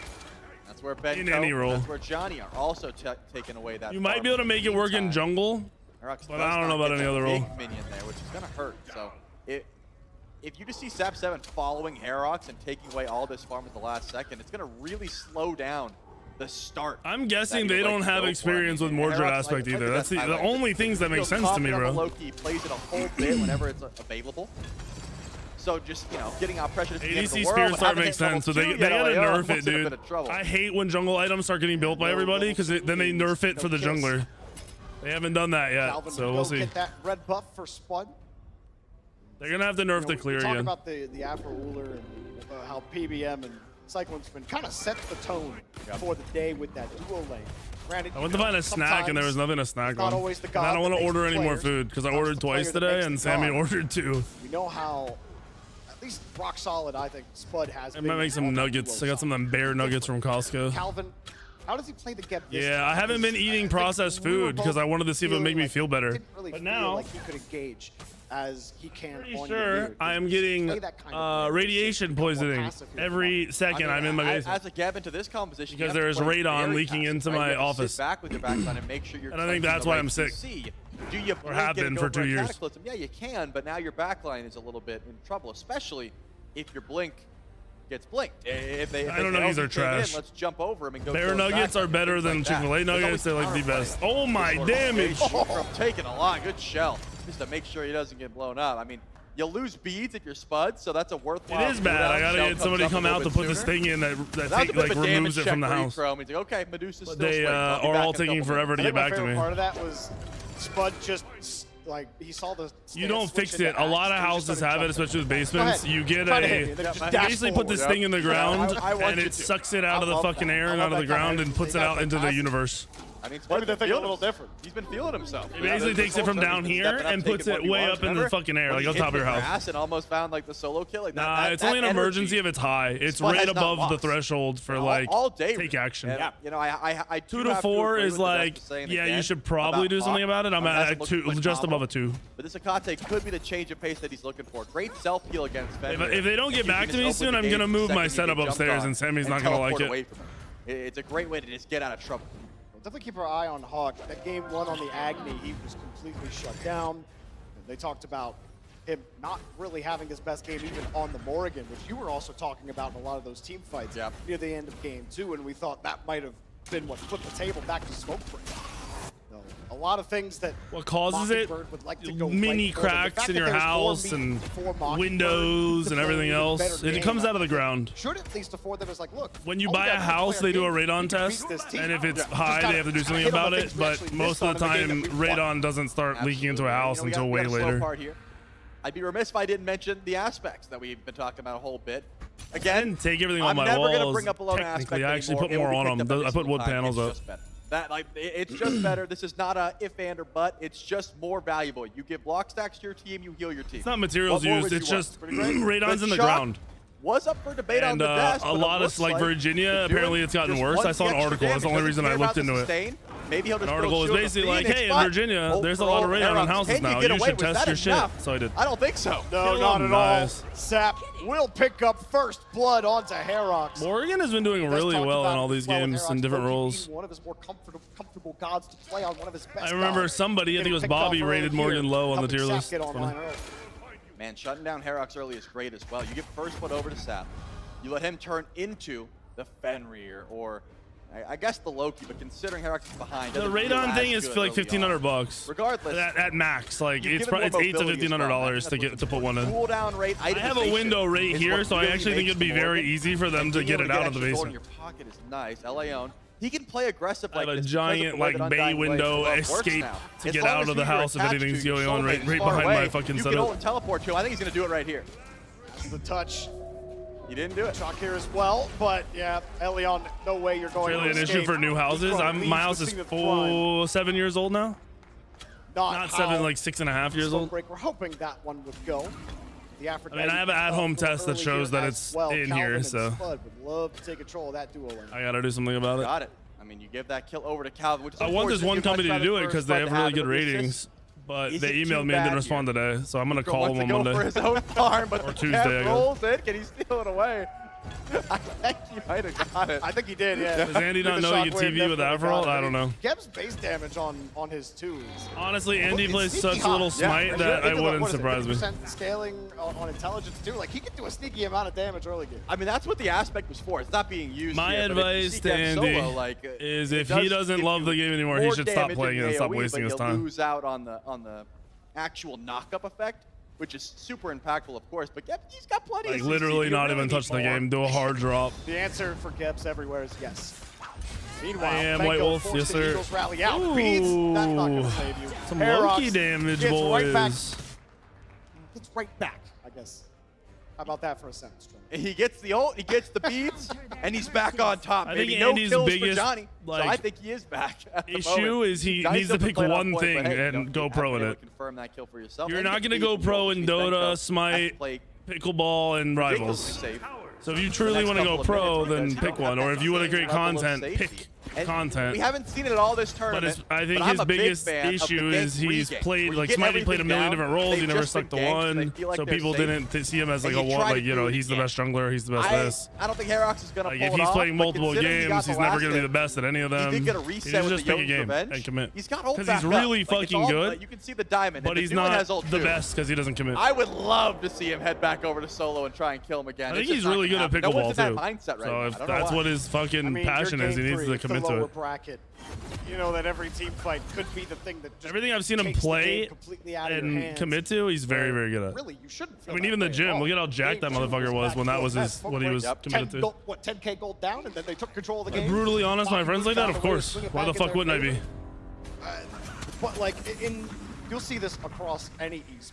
The turtle effect. Yep. When the going gets I'm tough, sure when he you wouldn't know want to you're hear one that. Step away from I mean, actually, I really don't know. He you know, might one respect it. mistake I have no could be fucking the idea. difference maker. You I'm not almost trying to get be a too dick. fast. When the going Because gets I genuinely tough, think he probably goes pro at whatever he nightmare does. shell. He just needs to do Everyone one said it. We've thing. heard it for years, and it's no different here. Look, it might work for Squirtle, but it's not going to work in Smite. Yeah, not here. You got to be able to fight for your farm. That's the main thing. You can't just roll over and say, hey, I'm not dying, so we are succeeding.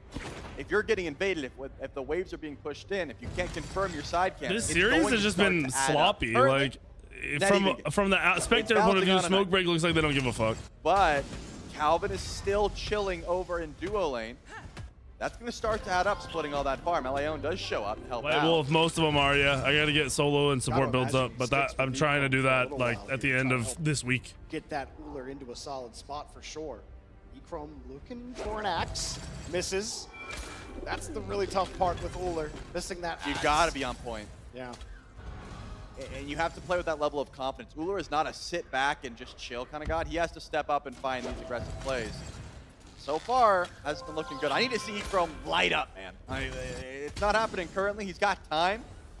But let's see, we're at 9 minutes. If he's not on point by 14, we got a problem. I think we've seen him whip 3 straight axes. That one doesn't count. Yeah, he hit the wave. Yeah. Sorry, buddy. Sorry we were watching. We all saw. Echrome been kind of ass today. True. Yes. Yes, he has not looked good at all. He got worked by genetics earlier. Sap might also be the effect. Cataclysm forces the ult out Create Hydra builds, it doesn't work, I don't think, bro. I've tried. I think you like the Maybe with buff crit it now it might work, but when I ran it, it felt like shit. Trying to steal away the buff. Not going to get as much out of it as he was hoping for. All that Appreciate you, White Wolf. Invis. Hopefully the website will help. If you guys ever need a build on Smite Source, just tell me. I'll try to get it up. Brutalized right onto Herox. There's not even that many gods, but there's so many aspects and shit. I'm sure there's stuff I'm missing. And stuff is all gonna change. Like every patch that nerfs or buffs shit, it changes everything. Deep trouble now. Barely escapes because here comes Herox doing that damage as well. Spud finally gets involved and turns this back into Mockingbird's favor. And they'll get out. The health bars not really affording them any way to push. They at least survive the engagement, save Calvin. This is big for Smoke Break, though, because they're doing rotated. There is a chalk here that no one is aware of. If they get nothing for it, Benko's just farming, right? He's pushing waves under tower. He's going to invade, lube up if he can, but at least you're pulling beats, but I don't think they're done with this chase. Nope, spinning around the X, and Spud will pick up the kill. There's your kill, Chalk Spud. fucking swinging, dude. Holy fuck. Trying to get this Naga. Leon and company will LAN started at 2. Technically, the first game was until 2:40. So still both sides. So they've been games like 8 hours and 10 minutes. Gold Fury getting low. With no the downtime in between them. It's going to go uncontested. Spud. Even Mocker, wait, Laon. Can he get here in time? No, it's done. Too much damage. Valor Code Weekend might work, but I think you just have to put my name in like I told you to go there. I wish I could tell you it changed the goal difference. Or use my link to go to the Corsair website and then click on the headset, because there's no discount code right now, but I think that's how you give me credit, is by using my link. Plaguing them in game 1, with the farm difference really being what killed them. Those that aren't fun but are meta. Without that, I kind of do it with YouTube videos. Can't really find a way to find that. I'll start recording again. I'm gonna record tomorrow morning before I stream. Start to take control of the game And those towers. Some of these players haven't gotten to their Smite 1 level and Smite 2, like Ecrom, Johnny. For the picks, get one team fight, try to steal the game away. I don't know, bro. I really, it's hard to tell. Like Smoke Break's ahead just because they have. I mean, this team isn't scrimming, and I don't know if Johnny's been grinding the game. I think a lot of Smite players, especially the pros, were not having fun. And now we got Pyromancer. Before the patches, like especially this last patch, so they weren't playing the game. And he won't get a Benko. Gets to pick that one up, no problem. And that puts... It's just weird to me. Smite's such a weird game. There's a lot of players that have always just barely played, like not played ring, not grinded, all that shit, and still played professionally forever. They're playing their own game. And I'm kind of really rotating. I don't like watching those players. To help Ecrom over in duo lane. They're playing the game significantly worse than like the players that hard grind. That's okay. Let's just play our game, fight as much farm as possible, and we'll rotate in when we want to. Next Gold Fury, I expect to be much more action-packed. I mean, the Desk thought this solo lane. Is this Sap guy trolling? Why does he have Cosmic when it doesn't? He doesn't get the passive right now. Matching Benko in that clear in the solo lane, even rotating and still staying even on the. Oh no, that's Hawk. That's not Sap. Sorry, Sap. Hawk has Cosmic and it doesn't. He doesn't get the passive from it. You throw rain, you leave. The wave's gonna die. Yeah, you'll be fine. But without the aspect, you do have to 1-2 and auto attack a bit. So I can see that maybe the case. Great, Brutalize finds him in stealth. You're gonna win this every single time.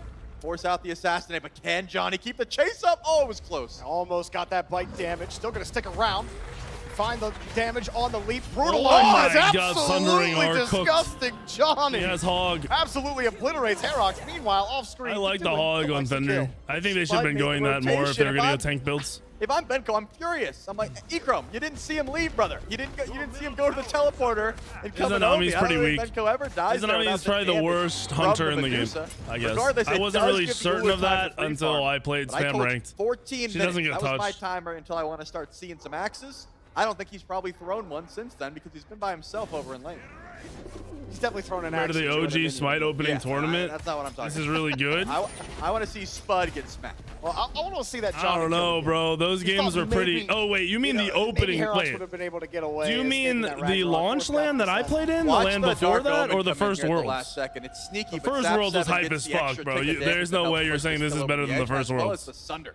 It's all close quarters, but it's right here. You'll see it fly through the wall. Boom, right there. Oh, it helped out. Sneaky. Yep. I knew the Brutalize wasn't going to do enough, but Johnny's plan was, I have Sunder. Sap said, I got you, and got the Dark Omen off in the last second. About it, Sap. Creating value.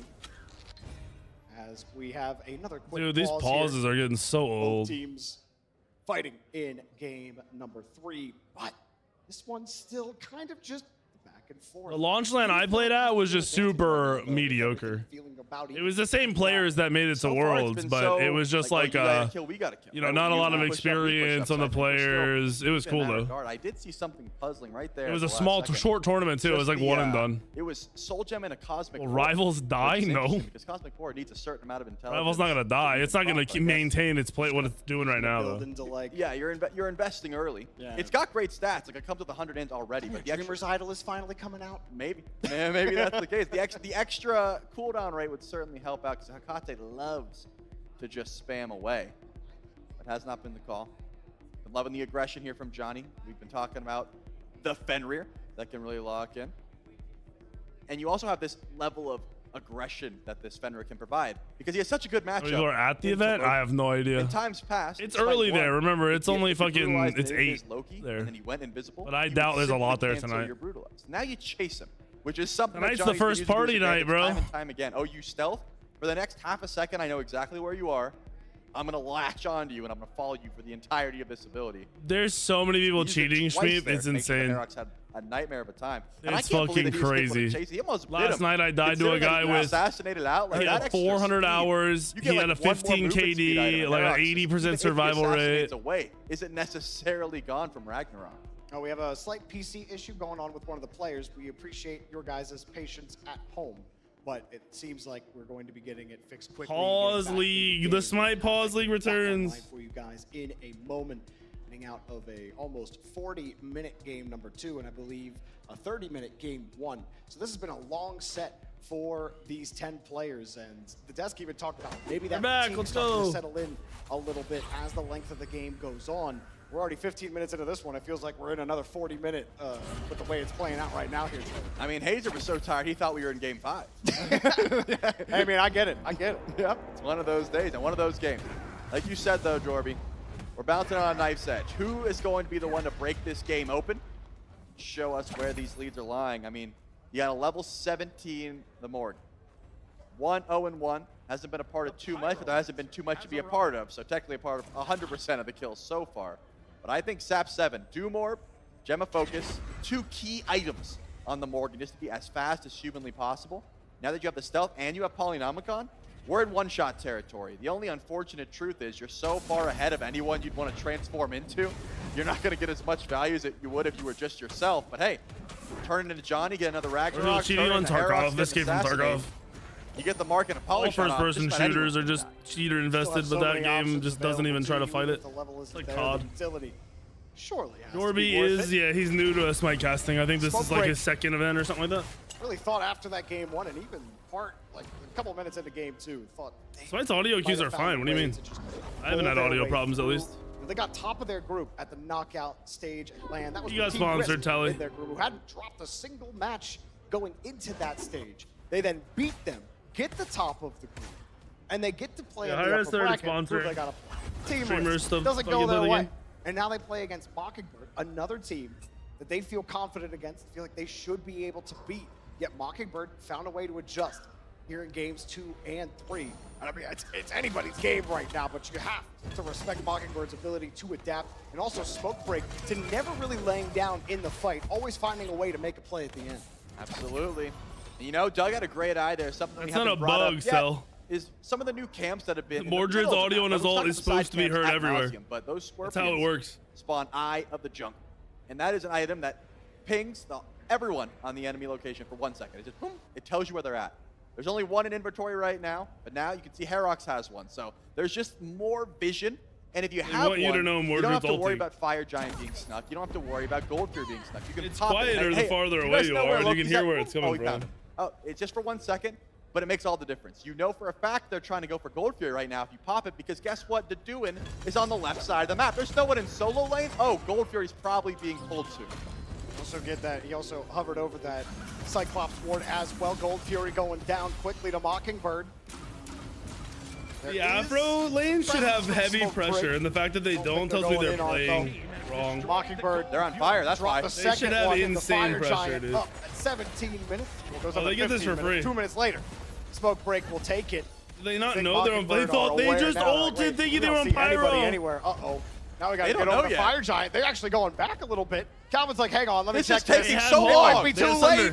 It might be too little for Mockingbird as they come in for a steal. And they do not. Johnny will collect it. And now Smoke Break with the Fire Giant. All right, Smoke Break wins now. They should win off this. For Mockingbird, but they should take all the towers with this. If not, they're trolling. Down the Hecate. Things about to flip the other way again here, Trelly. Good slow. I mean, Spud just This is very easy to play in Smite 2, yeah. Does not land. So Deduin gets to live to see another day. I mean, yeah, Fire Giant on 5. You might as well keep on pushing. It absolutely should flip. But Spud has to get back to help his team. They are grouped. Smoke Break sneak the objective right under their nose. And it was a true 50-50. I mean, Mockingbird showed up ready to defend that. But you lose Hawk in the process. That's the big difference here. It wasn't as if it was for free. It was Fire Giant and a kill. And that starts to add up. But look at this teleport. Can Herox and Spud Mordred ult is only a 10-second cooldown. It's about building up the passive, which is pretty easy to build if you're fighting and you're hitting it off. Herox gets almost completely obliterated. Spud even has some trouble. Petrify won't find Benko looking at him. It's an overwhelming no, by the way, if you're curious. If it was just them fighting, Benko would have won 100%. Oh, yeah. I mean, we saw the damage numbers, and now Calvin comes in to try to assist, but it might be a little too late. Now Benko finally in some trouble, but you have an Aphrodite there to assist. The gates are open. Not going to find what you want, though, as they pull out. Mockingbird just hope to stay alive. They do not want to get picked off here with that Fire Giant buff on. Some fucking towers, please. Holy shit. Undoubtedly lose more towers. They will lose this tower no matter what, but they all survive at the very least to fight another day. Tier 1 drops. Johnny pushing down mid tower. In the meantime, all the while, Mockingbird has to try and defend underneath their own tier 2 towers. They've got the damage to do so. They only have the ultimate. They have Afro healing. They have Bologna fucking healing. They have Bologna arrows healing. Plenty of time here, and so does Sap 7. Grabs it, but the Kev's shield actually pulls him out of the Ragnarok. Meanwhile, Echrome having to dive out of that play. One more. He gets taken down. Benko finally takes down Hawk.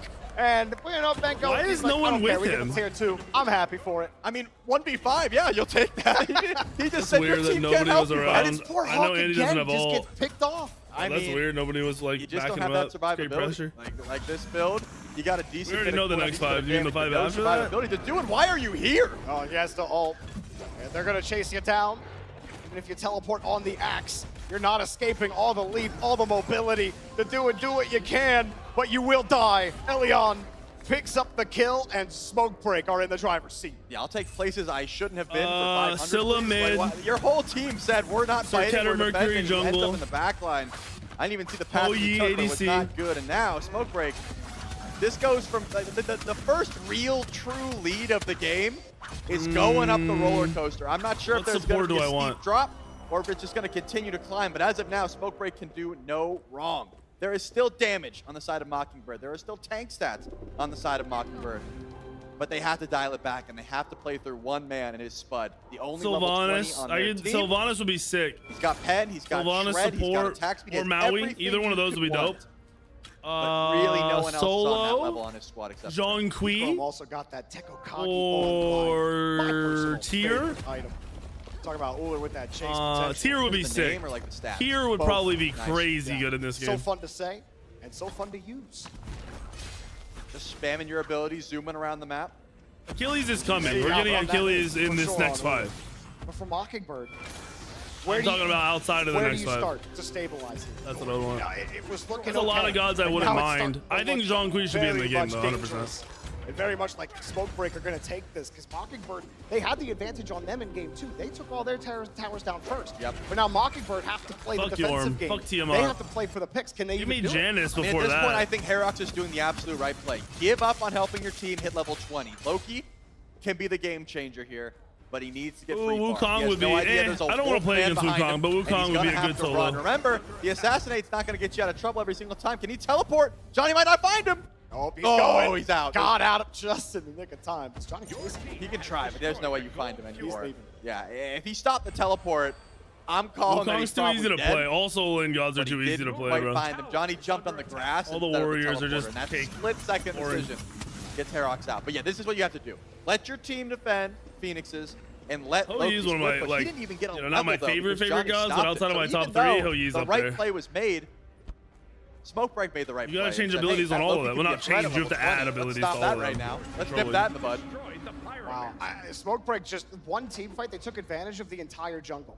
Fire Giant's about to respawn here. Mockingbird have to start looking over there because Smokebreak are standing on it. They want Janice, that Fire Giant. your teammates can go through the portals twice. But did they bring a gift or two? Or your teammate They can use your portal as rally to well. put One him down. teammate can use your Calvin portal as trying to well. get It'll be a back in time. +1 for Petrify Janice. comes out, and they I don't know open what the to do with gate, Scylla. pulls one out of Ooh, position. good fight? Elion That's just kind of sloppy ass fight, has bro. Benko covered. Herox, meanwhile, Johnny kills dies? Johnny. That fight has been going the other way for the most part. The Fire Giant Mockingbird unleashed wins. Calvin, Mockingbird pulling another wins. way. This Oh, is looking good for Mockingbird Mockingbird to do it. Got another kill. And both Benko and Elion staying out of this fight. Wait, with two Andy's players trolling. down and a lot of their damage off the table. Andy doesn't have run of ass claps yet? What's he doing? You can do a lot of damage from Invis trying to go up top. You got vision, you have low health bars. I legit think you have to get a rod of ass claps. That's maybe just my opinion. I don't know what Mike built, but I think you need rod of ass claps. He got him! Moving around, Sap taking Herox. There's a lot of damage off the table for Mockingbird, but you're stunned, you're chained. His ult also looks like dog shit. Not Echrome anymore. got worked Spud at this land, will and his build finally is ass. take him down. Echrome's build is dog shit. But you only trade out one for Echrome's build for is Mockingbird. ass Fire cheeks, Giant bro. No seems like it's gonna pen be is available for fucking Mockingbird crazy. He just got pen at 23 minutes. Way too long there, and the fact that Sap 7 was able to find Herox and delete him before that fight began was huge. Just the threat of a lurking Morgan in the backline was enough to make sure that Fire Giant didn't get pulled. You could see through Janice portal? That would be insane. 7 and Laon. Echrome leaving base currently. Do you make a beeline for Fire How would that Giant? even? It looks like yes. I mean, I guess it would work. That would be Spud's weird. done a lot of damage. Already halfway down. Elion will be first to the fight. It's gone. And there's no chance for it. You can drop the birds. That just may kill you. And there you go, Mockingbird right back in it. They get their Fire Giant on 5. Is the game louder than me? I mean, I can turn it down a little. You guys tell me. Time to just chill now if you're Smoke Break. Play your defense. Benko has spawned back I'll put it at 75. Tell me if that's better. But what can you get in the meantime? Big, meaningful power spikes. Take a look. Johnny just trying to get tankier. Maybe a Pharaoh's Curse in his future, trying to slow some of the aggression from Mockingbird. See E-Chrome finish up Janus that portals Titan allow lane. abilities through it? I don't know. How the fuck would that even... So far. I don't even know what that would look like, dude. Like, that wouldn't even be possible. Coming soon. I assume you got to go hard. Like, how would you throw an ability into it? I think I'm only going Titans, man. I don't like. Wait, they didn't pick up the dagger? Because you already have Transcendence. You have so much strength as Bro, they is. didn't pick up the dagger. Hey, I mean, I'm not telling you how to What play. are they doing? The max value from his kid so far. Whereas Spud, he can do no wrong. Bro's 3-0-4. A lot of people don't go Thoth right now. They go. I'm liking this Medusa pick. They go so Soul far. Gem. It's been working out. I mean, Soul Gem is very good. Very little complaints so far from Mockingbird. Here's standard carry build. Sometimes the standard. Depends on the god though. Some gods don't proc Soul Gem easily. Working out. That being said, though, Yeah, they're basically trying to make Doctor Strange portal, but I don't think that would work with Smite. Even out a lot of the towers that have fallen. Only one tier 2 went down for Mockingbird. Except for Smite abilities are targeted on the ground in front of you. How the fuck would you throw it through a portal? Negated now by Mockingbird with only a 1 tier 2 advantage. Yeah, I saw that, Doug. Thank you. They didn't pick up the dagger, so Sap 7 went and scooped it up. Turns out. Oh my. Yeah, you guys just left that on the ground for me. I'll certainly grab it. I cannot believe they left the dagger on the ground. That extra respawn, that extra level of, sustain, we'll call it, is now in the Soul Gem is great. It's 75 int, which is like a pretty high amount of int. It's not crazy. It's cooldown. It has an extra burst proc. It's cheap. Well, that would be a shame if There's really like not much that competes with it for first item. Johnny just dives right in. Cataclysm didn't even affect him. Open the gates. Andy just had to ult that. And everyone will roll out on Mockingbird. I'm not gonna lie, Andy should have just eaten that ult. Holding on to that fire and then healed it back up. That was pretty troll. They've evened up the objectives. That was not a good Afro. They are back in control. Wait, why does he have Hex on Afro? Even. So they want to make the right play at the right time. Gold Fury for Mockingbird. Try to get more gold on the table. Keep this in mind though, Jorby. The whole play was to get the beats down. That was accomplished. You used Johnny's ult to get Cataclysm, and you used it to get Purification beads. Now Sap 7 says, hey, I could be Johnny, and we could just pick up Calvin and win the fight outright. That's why Mockingbird is turn tail and run. They understand the rinse-repeat strategy would work on them. They have to back up. There is no other beats here. It's not as if Deduin picked one up and said, don't worry, Calvin, if you waste yours, I got you. And it wasn't a waste. He was definitely going to die if he didn't use it. But they have to play safe now. That cooldown is too valuable. 2 minutes. Calvin is not going to be able to cleanse Ragnarok if he himself is picked up. If anyone else is picked up, you drop Stone Shield, you save him. But he cannot if he gets stunned. That's the reason that he's holding on to that Cataclysm for his dear life. Echo's kid from League of Legends, Another holding pattern.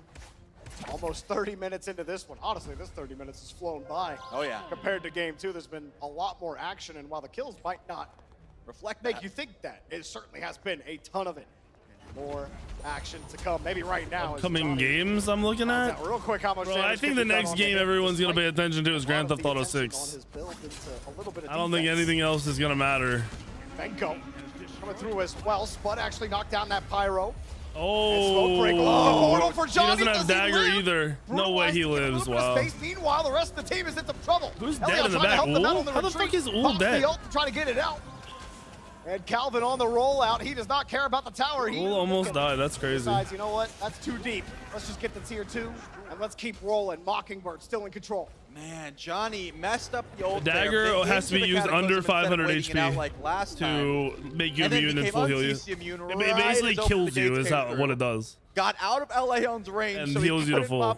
Otherwise, and you get if you don't use it to that, you get a buff. Ended up being such you get bonus damage and shit. And if you use it correctly where it reses you, you get the buff after you full heal. You lose the tier 2 tower, and that's tough. But you didn't lose your Phoenix, and that probably would have came through if any of those kills landed. Great peel from Benko and Sap 7 to make sure their whole team stays alive, and they live to fight another Is day. Elder Scrolls going to be a single player when it comes out?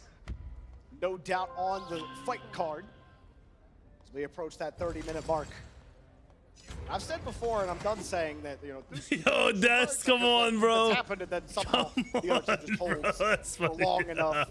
They get a three shit. flag, He said if this game doesn't end soon, they're gonna miss their flight Johnny tomorrow. Holy fuck. He's all by his lonesome. Benko's coming to assist. Johnny takes a lot of damage, though. The gates, Ragnarok forced out so that he doesn't get pulled into the gates. Johnny gonna immediately back. Johnny keeps getting zoned out of these fights, and he's a big portion of that damage, of that staying power that Smokebreak have. Without him in this fight, This game is just so sloppy. It's pissing me off, dude. Still a lot on the table for Smokebreak that they can take. Getting forward, Benko, he's at the front of it. The Doin on that back will move quickly as Mockingbird doesn't want to take the fight just yet. The old dance of the Sugar Plum Fire Giant continues. Zelion and company looking to try to take it over. Do they want the FG here? I mean, Jorby, they're using so much to counter Johnny. Sap 7 and Benko should have a field day. I don't think I'm crazy in saying that. You're using 2 ultimates just to get Ragnarok, and Sap 7 could simply be a second Johnny. Benko could ult in, get the beads done. Like, there is a lot of options here. When Mockingbird is using Like, instead of being an SPL coach, to say, Johnny, you do not get to run the game. To do it right, you have to put in a lot of time, and there's just not, the money isn't there. Just by, you know, staying passive. And it's not the end of the world. Smokebreak does have a great late game team fight. Like, Ikram still has an item he's sitting on. There are still items to build towards. But if you're just going to let Mockingbird pull the Fire Giant in front of you, that's where I draw a line. Benko looking in front. Did he just miss Gebel? Oh, no, he hit it. Ikram looking for a way. They didn't waste Afro ult this time. Thank you, Andy. Thank you. Keep switching to see if anybody pulls out. Please don't waste it. Nobody on Mockingbird is willing to give the free axe. I don't know if Andy knows that if he kisses somebody else, then both of them have a buff. Mockingbird feeling a little more confident. Johnny, like, he should be sharing his kiss amongst his teammates as much as possible. Great ult. Sap turns in the chuck. Now Benko goes. Yeah, that was a better engage because they used fucking chuck to engage. Turning it back onto the Doin. They finally win. Calvin super low. Finally He's gone. The Doin gone. Johnny got the kill. He caught him. He caught him. Show the fucking Fenrir. Show me the Fenrir, you dumbass. He did. He stopped his back. Johnny. Out of it. Holy shit, bro. Catch him, you pussies. Go. What are you win the game over this? What are you doing? Go in. Chrome takes down Hawkins slowly but surely. Smokebreak just flipped it again. Man, what a beautiful play by Sap 7. Gets caught out. We can't see the minions. I don't know where the minions are, I guess. And catches Spuds. I think they end off of that. The first time Spuds made a real misplay this game and absolutely gets capitalized for it. You gotta give your flowers to Herox. This game is over if he isn't able to find that kill and threaten. But Fire Giant on 4 at least. Do you save it? Probably not. You just get it on 2-2 it is on purpose, I'm pretty sure. Sorry, Sap, just turn into someone if you want to get more value. But finally, we're starting to see Smokebreak heat up. Spud respawn. Yeah, they have Afro. They don't even need minions.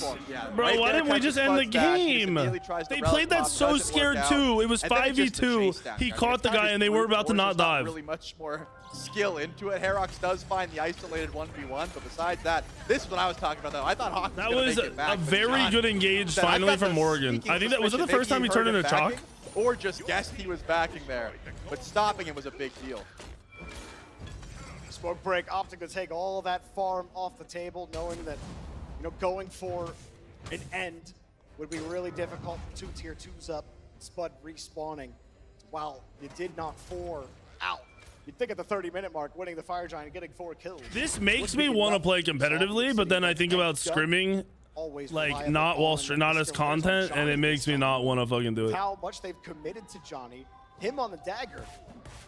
Could end up being the difference maker. What do you think? I mean, that is going to be clutch, but something else caught my eye. Herox goes the Executioner on Loki. Like, the majority of your damage is not going to be done. You can stream scrims, but a lot of players won't scrim against you if you're streaming scrims. It's going to be like, yeah, you can shred through them, but you're probably going to be poking, ulting in, trying to burst them. Look, I don't hate it. We can't all be Valor. Right, with avatars as well, he's going to have crazy amounts of strength. Don't get me wrong. If he's just chopping through someone, it will eventually hurt.